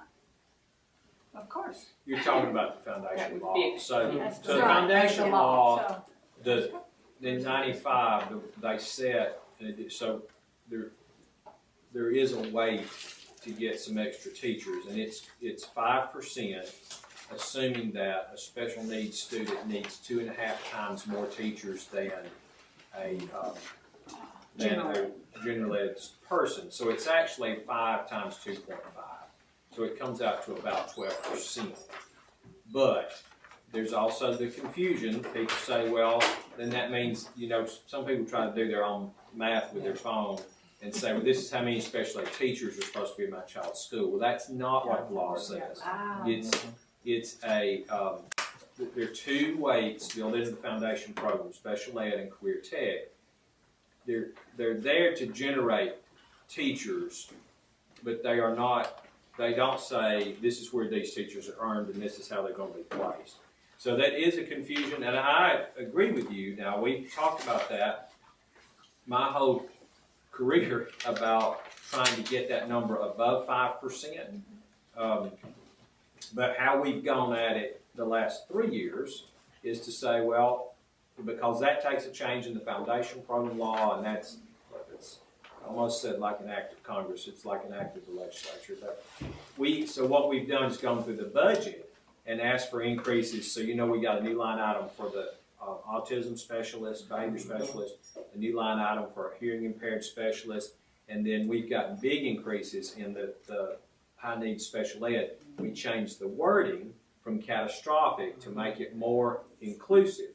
And I will have to say, the legislature, once we were more specified in what we need, they have funded pretty much what we've asked for. So I think we continue to build those line items up. That's fine. Not saying we couldn't go back and ask for amendments to the foundation program law, but that is so hard to do. And so if we can ask for these additional line items to build out the equity. I want to ask a good question, but a hard question for Dr. Chambers, because you said, so is there, it's kind of like some of y'all asked me some questions, is there enough money for every child to get? Well, they're almost, I don't mean to sound sarcastic, but there's almost never enough money. So when we're dealing with children who have, in some cases, severe emotional and psychological and cognitive needs, there's always another, new research, a new program, a new therapy, something else. And so we're always kind of reaching for what's next because of those charts she showed you. The gap's persistent. It's across the board at all schools.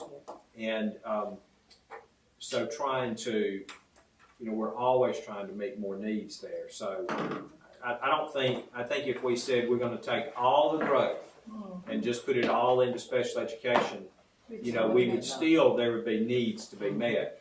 But in my opinion, it is our next big growth area. Like when we talked about, and we're going to ask for money for stipends for special ed teachers. I've already been talking to leadership about that because we have to get highly qualified special needs teachers with each of these children. And then this program. I'm so excited about this. This is not a top-down issue. This came from our special education and MTS folks saying our teachers, I think I captured this right, our teachers, our special ed teachers and general ed teachers see the gap and want to do more. And so they're saying, give us more training, give us more resources, give us more PD and how to work with these children. And so then they came around and said, okay, we're gonna do it. We're gonna do it big time. We're gonna put a lot of ESSER funds into it and make sure that we roll these supports out. So I have never seen, and I don't do it. It's not I'm not even a part of it. But I will say between Dr. Chambers and the other 4 ladies you saw last week or 2 weeks ago at the retreat, and other people like Sean Stevens and all that are working with them, and Elizabeth Davis back there, I've never seen the department from outside or inside pull together and say we're going to do this as a joint effort and how we support children in schools as like we're seeing now. So it just feels good. It does. Way to go. Thank you. Okay, good. How are you Very good. Thank you. No, go ahead, ma'am. No, I was just Get telling her there. thank you for such a great presentation. How are And you- this concludes, Well, he has I started a group that is under evaluation, accountability and support. She's my supervisor. So in essence, Delee is another superstar that we have on the team. There only misses one, and that's federal programs that didn't present today. But I just want to thank them for all of their effort, their support, and their dire, I say, energy to try to make certain that we increase student outcomes. And that's what this has been all about. We're trying to make certain that we increase student outcomes across the state. So thank you for your I have support. one question. How are you interfacing with career tech? We are, It's not on one of your bullet points, but I'm certain it's happening. yes, with the college and career readiness and the transition. And we're working with them on the courses study committee that they currently have now to make sure that we understand their content and that they understand about our students. So yes, absolutely. I did not mention that, but that is one of our partnerships. And where did you come from? I know you're new a year and a half, but how did we happen to get you here? I've been at the department since 1998. Well, I was here, but I've just been in this position for a year and a half. You said a year and a half, but you've been here long enough to punish more of this. I've worked a lot of different I want topics. to make one comment. At 5 o'clock, you exude more energy and more assertiveness and more definition than I would ever expect. And I didn't want to interrupt the accolades you were having, but thank you very much. They put That's us all last for day. that energy. That's all day, every day. All day, every day. All day, every day. This is not the last, it's just we're letting you go, thank you very much. Well, I appreciate y'all staying with me for it. When you said a year and a half, I thought you were, I No, thought some she's- school system got messed up and let you get away. No, we just keep moving her up. Dr. Chambers has it interesting too. She's this energetic all the time, every day, all day. She has her doctorate, and she's a JD. She's a lawyer too. So we get her every I know summer. she needs, she needs that in special ed. Well, she says she doesn't practice law. She doesn't represent But you clients. passed the bar, right? I did. That's your lawyer. I'm more on the mediation side of That's it. a good She's bet. great. Yeah, that's And I Everybody's always not a dispute trial lawyer, resolution. you know. While I get a chance to brag on her, she's really good too with, as y'all can imagine, many times when we get calls on special ed issues, there's an issue. There's a parent who's upset, and she is one of the most calm, easy demeanor. She helps people work through their questions. We cannot always say yes to everything everybody calls about, but she helps them work through their questions. What can we do for you? She's just exceptionally good at that and leads a good section. Chantia Washington, our assistant superintendent, everybody you've seen at the table today has been one of her folks, and she's just quiet. And but I haven't superintendent. I haven't told her this yet. Who called yesterday just to brag on you and how helpful you were to them in getting through all the ESSER stuff and trying to figure out where their pots of money were. So, thank you both for what you did. Thank you. Great job. All right, mine are. Thank you. Okay. We're at, have we already done the item 3 fiscal year appropriation request? We will, We we're have still not. up higher. Or have we done that one? We haven't done finished one. We did charter schools, but we didn't do, Expanded. We've done everything except work schedule, Yeah. so I think after the retreat, just had a question about re-explain how the department's here from 6 to 6 and what that means. So it doesn't mean that we answer the phone always from 6 to 6, but what we've done, we started in the pandemic and it's been so well received and successful, we've expanded it, we've kept it going. But allowing employees to be here for their allotted time period, 8 hours with a lunch period.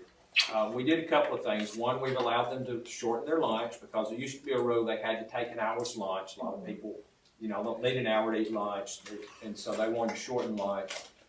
And start as early as 6 o'clock, and that allows some people who say have children they want to pick up to go get their children. It used to be, when I came, it was, I think 7 to 5 or 7 to 5:30. So we just expanded it from 6 to 6. So we don't have many people who stay till 6. We do some, but more people coming in early so they can leave to go get their children. Now, the department is open from 8 to 5. And so the caveat with that is that each section leader has to make sure that their section is covered from 8 to 5. We don't get a lot of traffic comes in off the street. Know that? I mean, obviously, people just don't walk in except for certification. But the phones, the main thing is to make sure the phones are covered in every section from 8 to 5. And then, if somebody comes in at 6 and they leave at, I forget what that means, they can leave at 3, I guess. Then somebody else has to make sure and we ask each section leader just to take care of that. To this point, we've been doing that for almost 2 years. I've had 0 complaints. I think it's been well received. And then we do have a few people who are working long days and flexing a day. As I mentioned, we allow that on Mondays, Wednesdays, and Fridays, so they can, again, some of them are working to keeping aged parents, and it helps them be able to work that day in.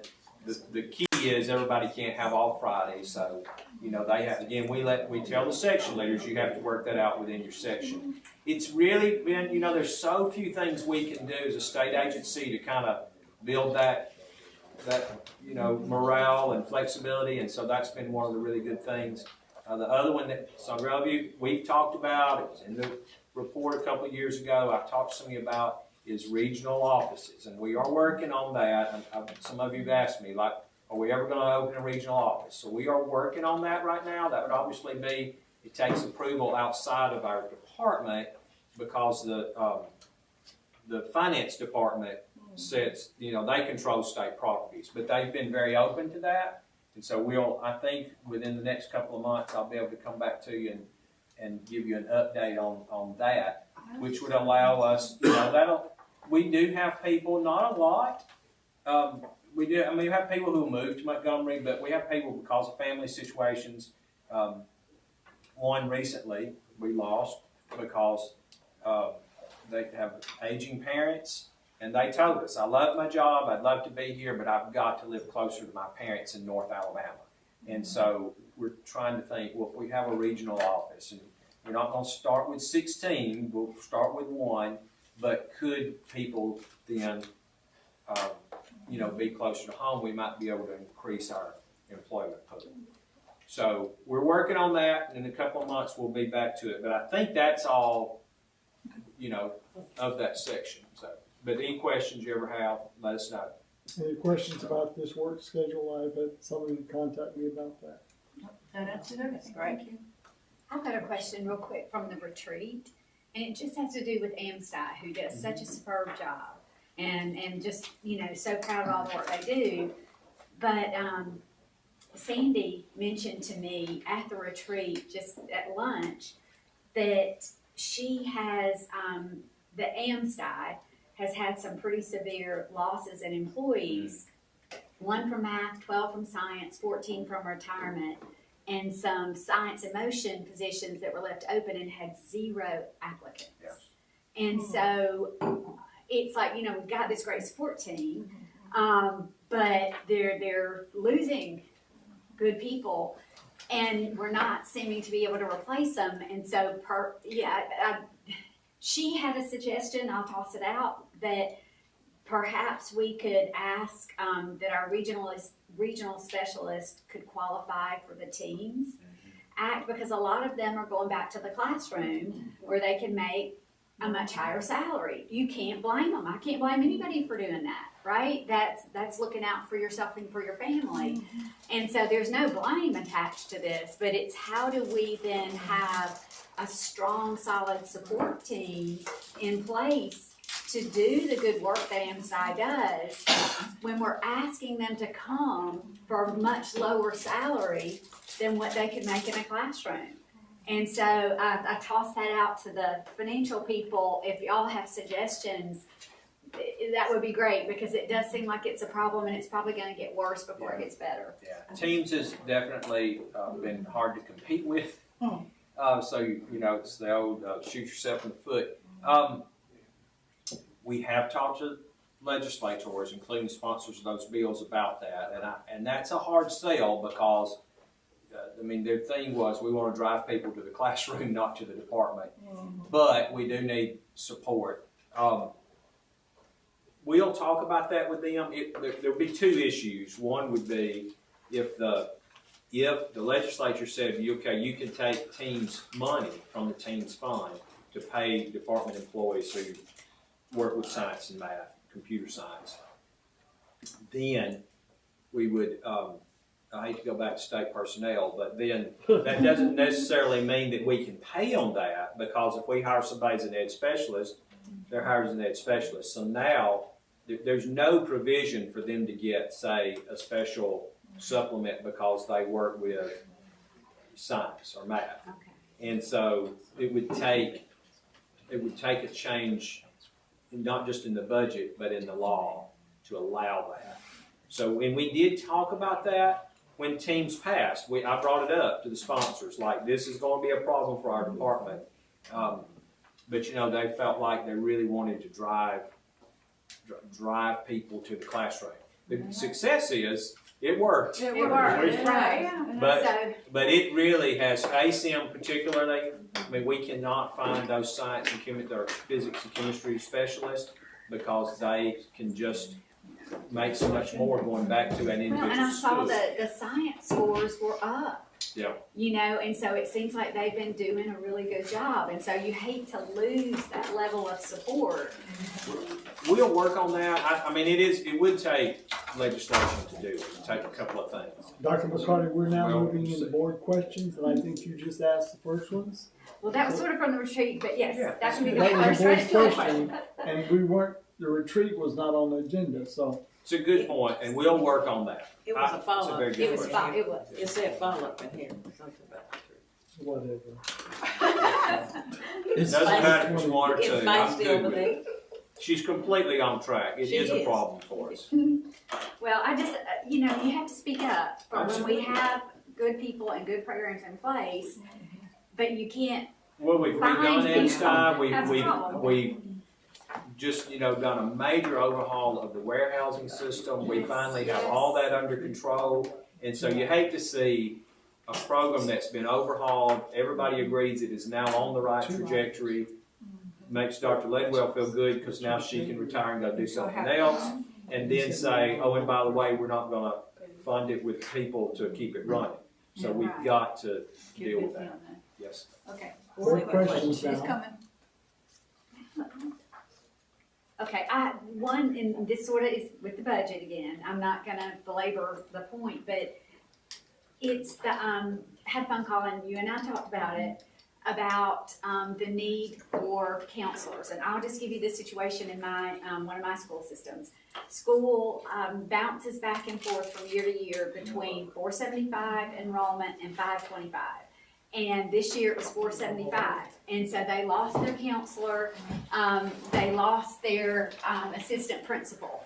And so my request in our budget picture is that we lower the amount that's required to qualify for a full-time counselor and a full-time AP. That's one request. And then my second request is I did poll my schools this year to find out how many had large classes, a large number of students in grades 4 through 6. And I did have several that had 35 or more students in a classroom.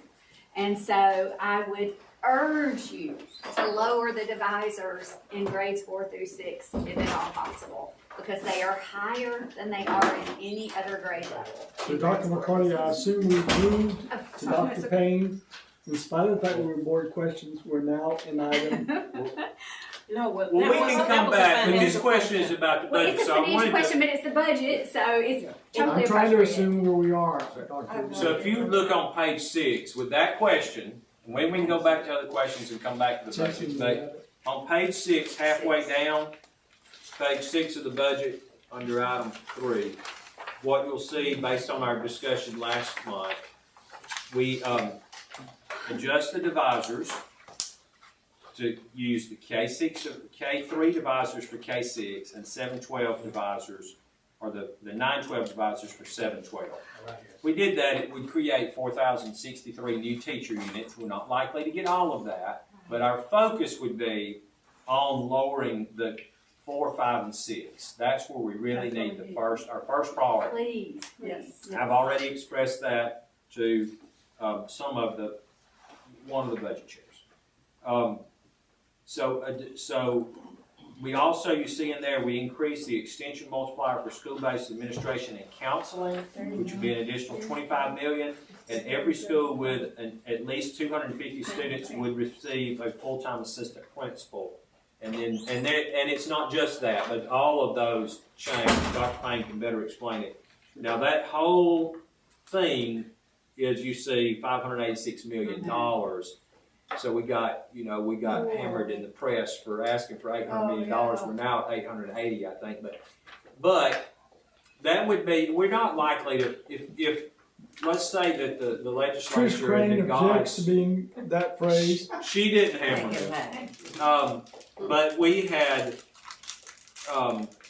if we got all of that money, we couldn't find 4,000 teachers before next year. Yeah. But that is really where the gap is. That's what we need to be fully funded, I think, in teachers. So even if we came in and said, well, the legislature said, we're going to give you some of those counselors, some of those assistant principals, and some of those teachers, and you're going to end up with 600 more people, that would be 600 more certified adults than we had before. So we'll move that direction.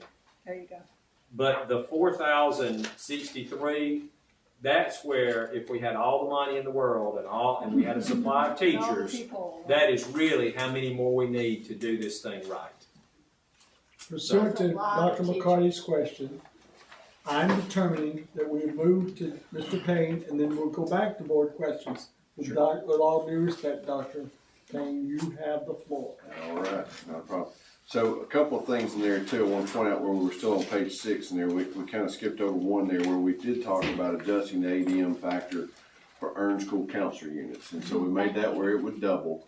And then just so everyone is clear on the assistant principal role, which actually turned out to be from the school level and the district level, one of the biggest requests was to ensure that they all got an assistant principal, or that they appropriately earned one, because you do run into that situation where one year they have 499 kids, they don't earn it. The next year they have 502, they earn it, and it bounces back and forth. And so what we looked at in that was, of our schools, we had 172 in the state that had less than 250 students. So when you get less than 250 students, it's kind of hard to justify that, especially, not right at 250 maybe, but when you get a school with 100, as a former principal, I didn't need an assistant principal. My first school had 175 kids. I didn't need an assistant. So, we looked at it like that. So if they have 250 or more, they would all earn a minimum of 1 assistant principal, and then we would adjust those scales, so if they were already earning 1.5 or 1, they would get the additional halves or parts. So that's where that would go in, and you can see it increases. The assistant principal units there would be increasing by 557.5. That doesn't mean it'd be 557.5 new people, but where they had a half unit, they would get a whole now, so you gotta count those in. But it would add probably about 300 new assistant principals into our schools. Don't take any of the teachers out of the classroom. That's right. Yeah. Well, I'm not going to get them as a math and science, I can assure you. We're all fighting team. It's a great move. I've got a math degree. That's kind of my fail-safe. If anything goes wrong, I'm going to be a teams There you teacher. go. And We with a have doctorate, science over here and with for a Friday. doctorate, it's going to be great in 189 days. But we'll go back to the beginning page if you want, real quick, and we'll just kind of what. Most of it did not change from what you saw last month, other than the changes that you all requested and or things that came up in the discussion. So I'm not going to walk us back through everything as it was last time. You can kind of see where we made some of those changes and what we looked at in terms of just where we were and what we're doing. And so really on the first page, there were no changes to the dollar amounts and those things. Everybody was good with those as far as our request and what we want to make with that going forward.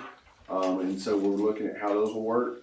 If you go to, Could yes. you explain extended learning opportunities? I sure can. I wasn't here, so. Right, oh yeah, okay, sure, no problem. So the extended learning opportunities comes in for the ability for the schools to bring in real world learning opportunities, augmented academics. So it kind of falls in line with where they were able to hire the term was adjunct. So I can go and find a art teacher or a dance teacher or a karate instructor or somebody that wouldn't have been traditionally certified in the school system as far as a certification that we give, but they can go through certification, the background check, get approved, and then the schools would have the funds to be able to bring those learning opportunities into their schools, especially in the after school programs, doing that in the summers and after school, where they do that. They can also do it with STEM activities, things of that nature, engineers, various people they can bring in like that. So that's where that money goes out to the schools. Do they apply for it? I was going to say you'll have to forgive me on that because I don't run that one, so I don't know if is that an application that they do? This Jessica, one would propose to support additional ones in the state. This is that law that passed, and it said that now schools can have extended learning opportunities, and it gave some parameters, okay? And y'all actually passed an administrative regulation on it too. So I think these funds would be probably grant-based. This would be the first time that we've ever had them. And it would be grant-based. And to your question, Dr. Hudson, I know that we've talked about your area having any. I've made several calls to like companies or like we've made a call to people we thought knew some companies in other states to see who in Alabama is providing these. How are they being paid for and that kind of thing. We've not had any success yet. So we don't really know who is in the field providing them. We know, or at least not large statewide. There may be some here and there. We haven't really identified any providers. Isn't YMCA an example of a possible provider? They can be like a YMCA after school. But it could be during the school. I mean, it doesn't have to be after school. It can be during school. But it's basically when somebody is providing something that the local board approves as a credit for whatever the credit might be relevant for. So this would be the first time to bring funding if we were to get it, and we probably grant base it, like especially to schools that don't have any of these opportunities. They might could get a grant to hire somebody to come in and do it. So has that been sent out? When will this go into effect? It is- After October? Well, it's already in effect. It's just that nobody's really doing them that we can find large scale. well, in the past, there hasn't been any. There's no money. Yeah, there's The no money is not. Yeah, the money wouldn't come until. October. No, Well, this is just October our 24th. ask. This is our ask, so this would be for October. We're begging. Another year from now, if we get it. If we get it, that's it. Right. Gotcha. Any other questions on that one? No. This is our ask for Gotcha. budget FY 24, Correct. which starts in October of 23. So, teacher growth program, leadership academy expansion, that's to help with our new ATOT, the teacher observation tool, helping principals and those around that. And then to develop a statewide leadership academy to be able to bring more people into the leadership opportunities. So page 2, we were asking for a plus up in AMSTI of $3 million. And that's really to kind of offset, some of the COLAs and step raises that came in, but also to help include and cover the high quality PD for the team's teachers. So we're asking for additional funds to do that. The Numeracy Act was the new one that was passed this year. It was allocated $15 million this year that we're going to use to start building out the team for Office of Math Improvement under Dr. Anderson. And then, so what we anticipate is an ask for FY24 of a $5 million increase, so we'll get 20.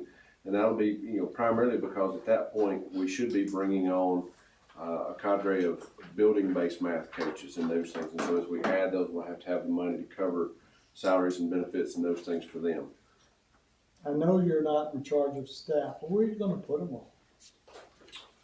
Dr. Mackey's office. So, I know he has an expensive office, but we have actively been looking for space, and I've been working with Ms. Martin on that to identify opportunity, and then also hopefully, as Dr. Mackey was speaking earlier about a regional office, depending on how that works and where that is, some of the individuals could be housed there, and then some could be here. And then we may be able to move some folks who are traveling in from a distance. I know during the retreat I saw where we had, I think it was 83 people that drive over 60 minutes, and depending on where they're coming from. Maybe RSA could build us a building? If they're north of Birmingham, that would help. So multiple ideas about where we're going to put them and how we're going to get them in there. Now with OMI though, one thing you can think of there is, there will be a certain number of staff here, but I would think it would probably be less than, I don't want to really pigeonhole them to a number, but maybe less than 12, because it was heavy on regional coaches for that. The regional people were going to hire, up to 17 or 18 of those individuals, and then the building-based coaches obviously in the schools. Right. So it'll be a limited number of staff coming from OMI into the building. So out of a reading initiative, we're going up again on it with a request of an additional $8 million.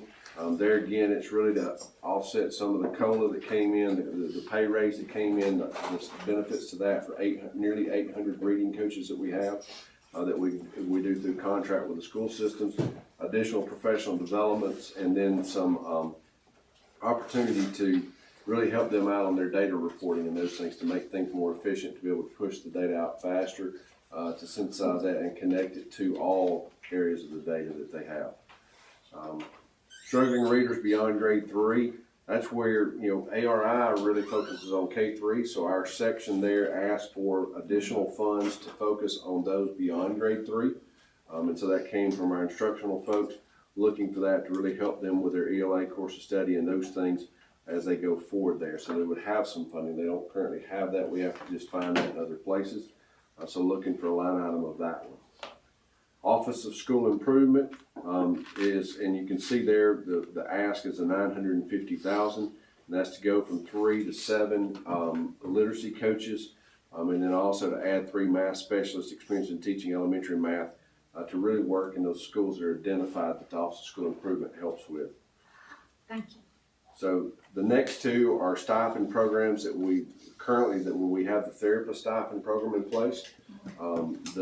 The practitioner stipend program, and again, Bonnie has left, so she's the expert of that one, but it's like one tier below, but they can do that and they'll be working toward therapist level, so it would help those individuals. Page 3, arts education, no changes to the request there. We went through that one last time of what they want to do. We're asking for the additional $1.3 million. Computer science for Alabama program, we did make a little bit of an increase there, and you'll see there kind of at the end is an additional $250,000 to support Cyber Start America program, and that's something that Ms. Martin's been working with in terms of what that does for our kids and getting them introduced into the cyber security and those issues there that they can move forward. It's kind of, was it a federal initiative? Is that what it was? No. No, it was state. It was state. Sorry. All right, so it's a state program that's actively going, and we want to get an additional $250,000 to support that, to further advance that for the students across our schools. English language learners, adding $1 million there. No change to what we said the last time on that one. The rest of that page there was no changes to any of those from what we did last time. Going up, adding mental health service coordinator program, just adding that to continue the funding to push that number to more and offset the cost for the districts there. Student assessment, you've heard all about that today, and I guarantee the $5.7 million they want, given the presentation they did today, is just a tip of the iceberg for what they're doing there and what that's going to bring back to us. So no change to what had been asked for though. Office of Specialized Treatment Centers, we did discuss this one last time, and I laid out in here a little bit cleaner for you where you can see in that $800,000, what we're looking to do there is really have one administrator to supervise that program and to work with those specialized treatment centers, then to add 3 education specialists under them that would kind of work in different areas of that office, specific to what's going on there, and then potentially to have 4 retired state employees, regionally basing them across the state, and they would be for us to use in the department for compliance to the specialized treatment centers to ensure the needs are met, that they're doing what they say they are in their plans, that we're also giving them the support they need that we might not otherwise have. But we'd like to have more boots on the ground to be able to see that in real time. So continuing down, Alabama Teacher Mentor Program, no change to what we asked on that one. Career Tech Initiative, there was no change to that dollar amount that we talked about last month. We'll go to the top of page 5. Go back to Sorry. career tech. Yes. You say you're adding, proposing to add 4 million. 4.8. Okay. And there's 2 pots for Career Tech. This is the Career Tech Initiative money. How will it be the same? So this one is, it will go for the innovation program middle grades, the equipment upgrades. So it would be needs assessment based for like equipment upgrades in the shops and the things they need, the programs they're having, running those things. I assume Mr. Fuller's here. Thank you. So, but that's my understanding on that one is it would be grant based. I mean, or it'd be application based, but they have to turn in their needs. And it looks like it also targets programming in the middle grades also. It does. Okay. It does. It pushes down.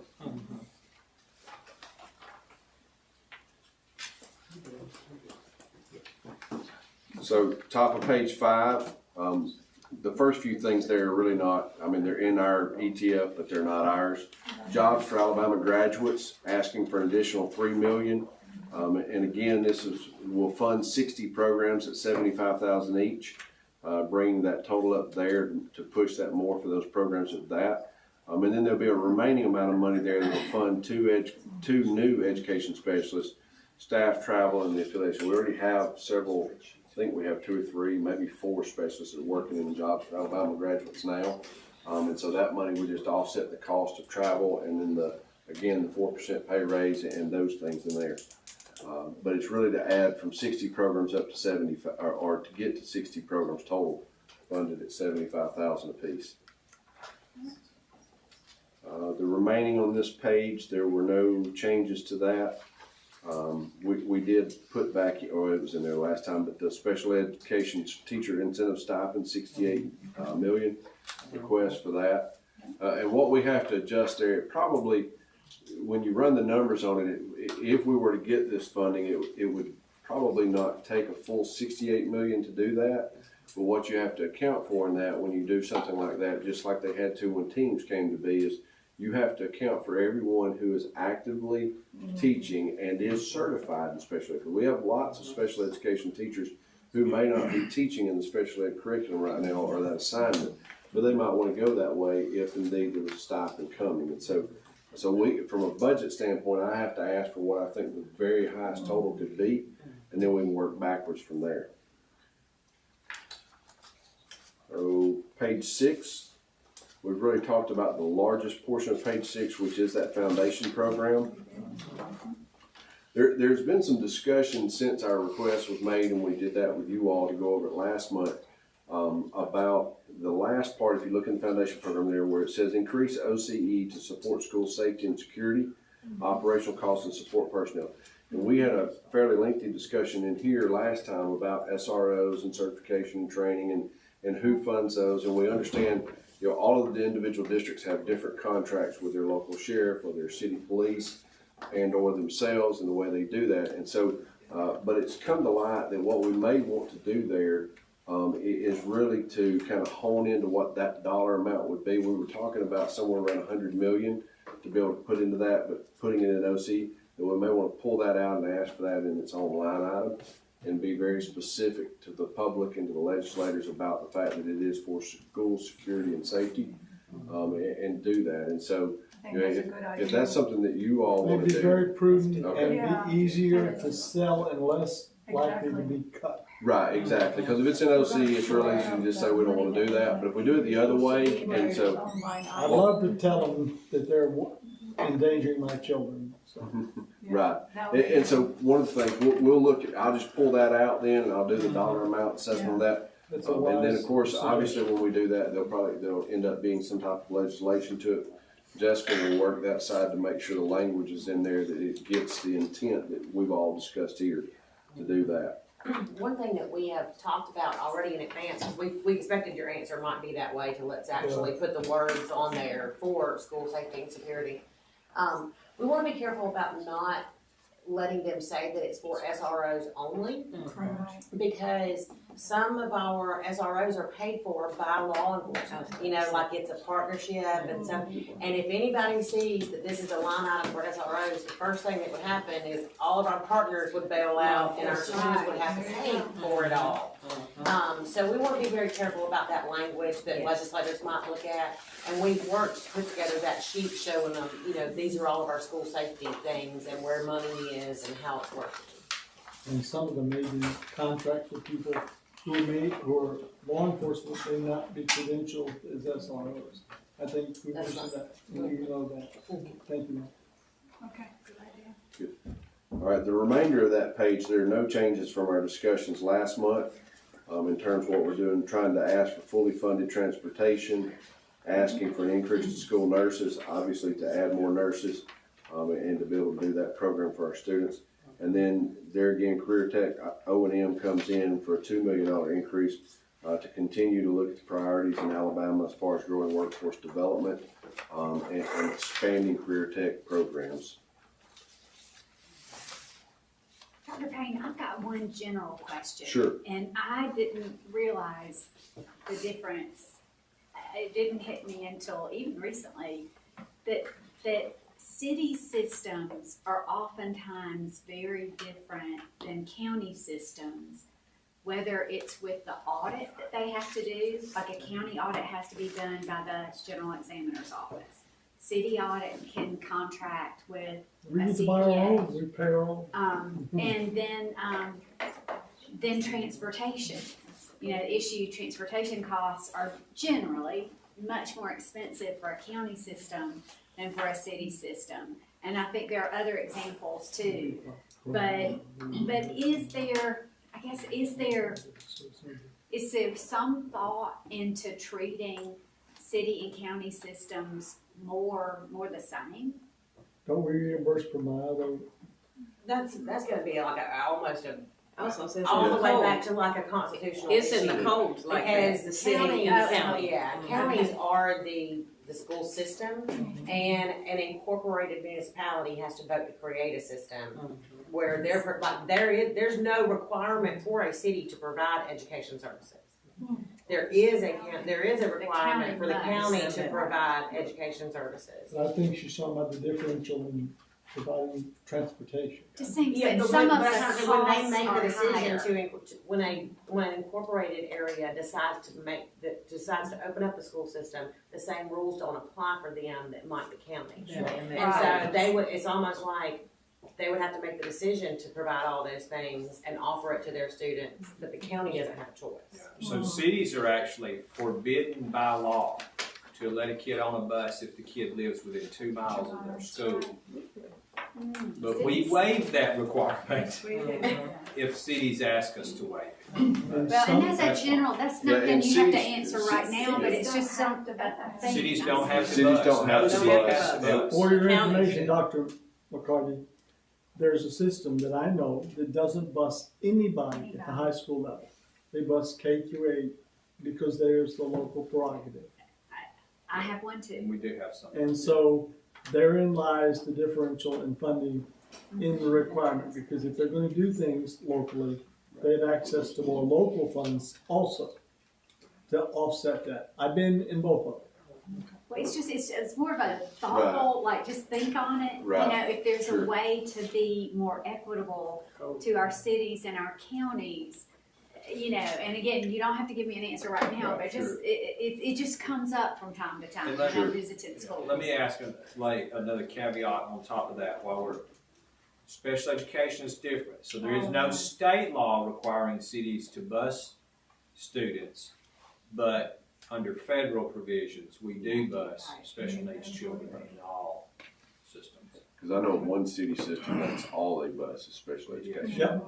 They don't do anything else. When I was in town, we bused nobody except So, special. right. And so, and there are, but we do now, as far as going to the buses piece of it for the county and the city, there is a per mileage funding for that. So, you know, as they drive more miles, and you know, and some counties are vastly, geographically are much larger than others, and so it just depends. If we didn't do that, there wouldn't be as much equity in that. So, but it becomes problematic. So, but to the bigger point, yes, it's trying to figure out all of it from the examinations and everything. So, If we got this whole amount that we've asked for transportation, what percent of transportation costs would be covered? Is there 100. 100? If we got that much, That'd be yes. great. Yeah, it currently ends up around 81%, somewhere that's historically been it. And there's some other efficiencies that could come into that to make that number a little bit higher. We've been talking about those with Mr. Carpenter, our Director of Transportation, and Jerry Laster, who's our funding person for that, just looking at some options that we could do there to help that. But it would be, you know, hopefully maybe a meet in the middle where we get more money and then we make the efficiency changes to the way some of it's just the way that we process the funding when it comes, the way they earn mechanics and the way they earn buses and those various things. But that number, where we generate that number, and we pretty much use that number every year, is from the prior year and accounting for inflation, which is a tricky thing when we're talking about diesel prices. But we look at, you know, okay, this is what the number was last year. This was the total expenditures between state funds and local funds that the districts put together to give us that amount of money. And so then we say, okay, that's what we would need next year, plus what we figure out to be the difference in the index for cost of fuel. Just for the record, when you say we fund 100% as it's currently configured. Right. But if systems that you mentioned and that we mentioned decided to expand their Sure. transportation, then that would not be true. But the caveat is under the current configuration, Right. which is fluid. Yes, absolutely. Any other questions? No, that was great. Thank you, All Dr. right, Payne. we'll make a line item change, and you'll see this, Dr. Mack, is that correct? They'll see this next month for vote and board Yes, meeting? so now we do have to vote on it in October to make the deadline to get it to, the Without executive budget office. without objection, since we made the suggestion from the board to make that modification, it's just not a bottom line modification. I would think we would take it for a vote in October. Very good. Thank you, Dr. Payne. Thank you all so much, I appreciate it. Back to board questions. Thank you. You're done, She's okay. good. So the resolution. What resolution? So the number 4 we did earlier, the resolutions next month, remember October is always a big month, so it's Principal Recognition Month. So you see several recognitions there for principals and assistant principal of the year. And we're red. Remember, it's dyslexia. And then you have the history teacher. October is when we do the history teacher of the year. Another one from Auburn City. The last one from Auburn City we stole and made our social studies state specialist, Dr. Busman.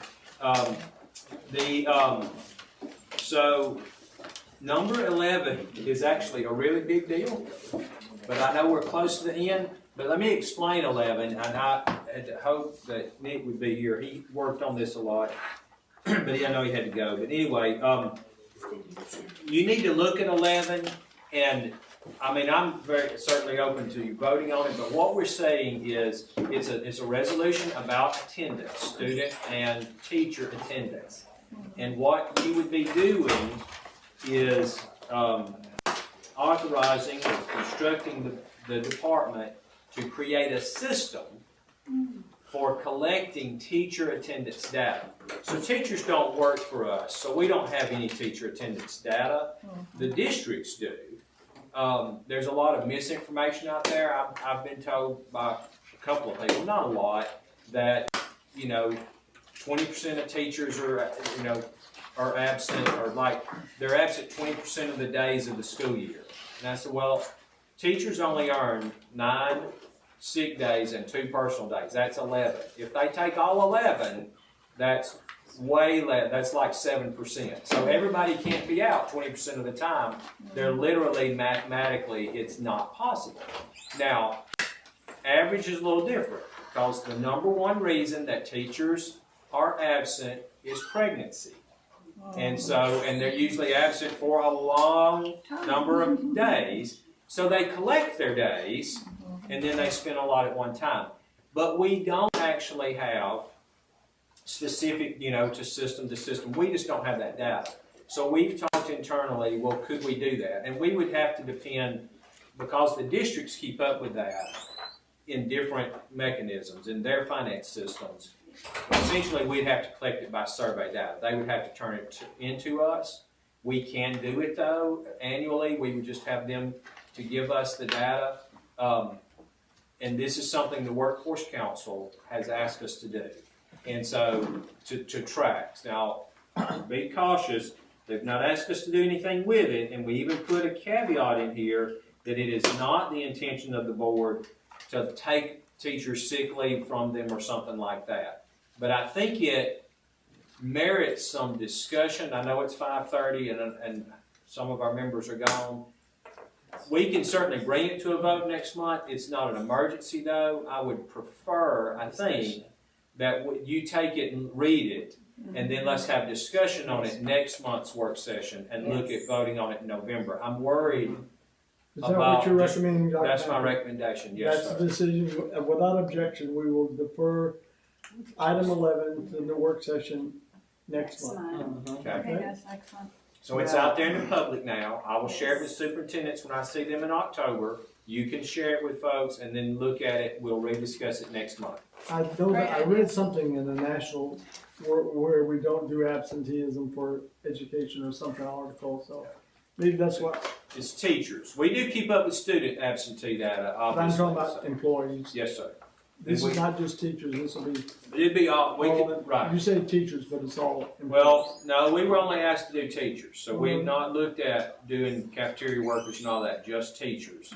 There is some national data on the more time children spend in a classroom with a teacher, the better their performance. And therefore, if a teacher is out and they've got a substitute teacher for 6 weeks, their performance is lower. Now, we don't have Alabama data on that, but we have national data. This would allow us to start running some studies like that in Alabama. I mean, I think it's a good thing. I think that what could happen, though, if we don't discuss it appropriately, is teachers could think they're going to try to take away my sick leave or something like that. And I don't think that's anybody's intention. But that's why I think if we maybe discuss it fresh next month, not at the end of the day. So, and a huge benefit, I think, is the ability now that the legislature passed to roll over your sick days. Yes. Right, because before Right. they were incentivized to use their sick days where they lost them. Right. You know, the tier That's right. 2. Do you have any more questions, Ms. Ziegler? No, I have no question.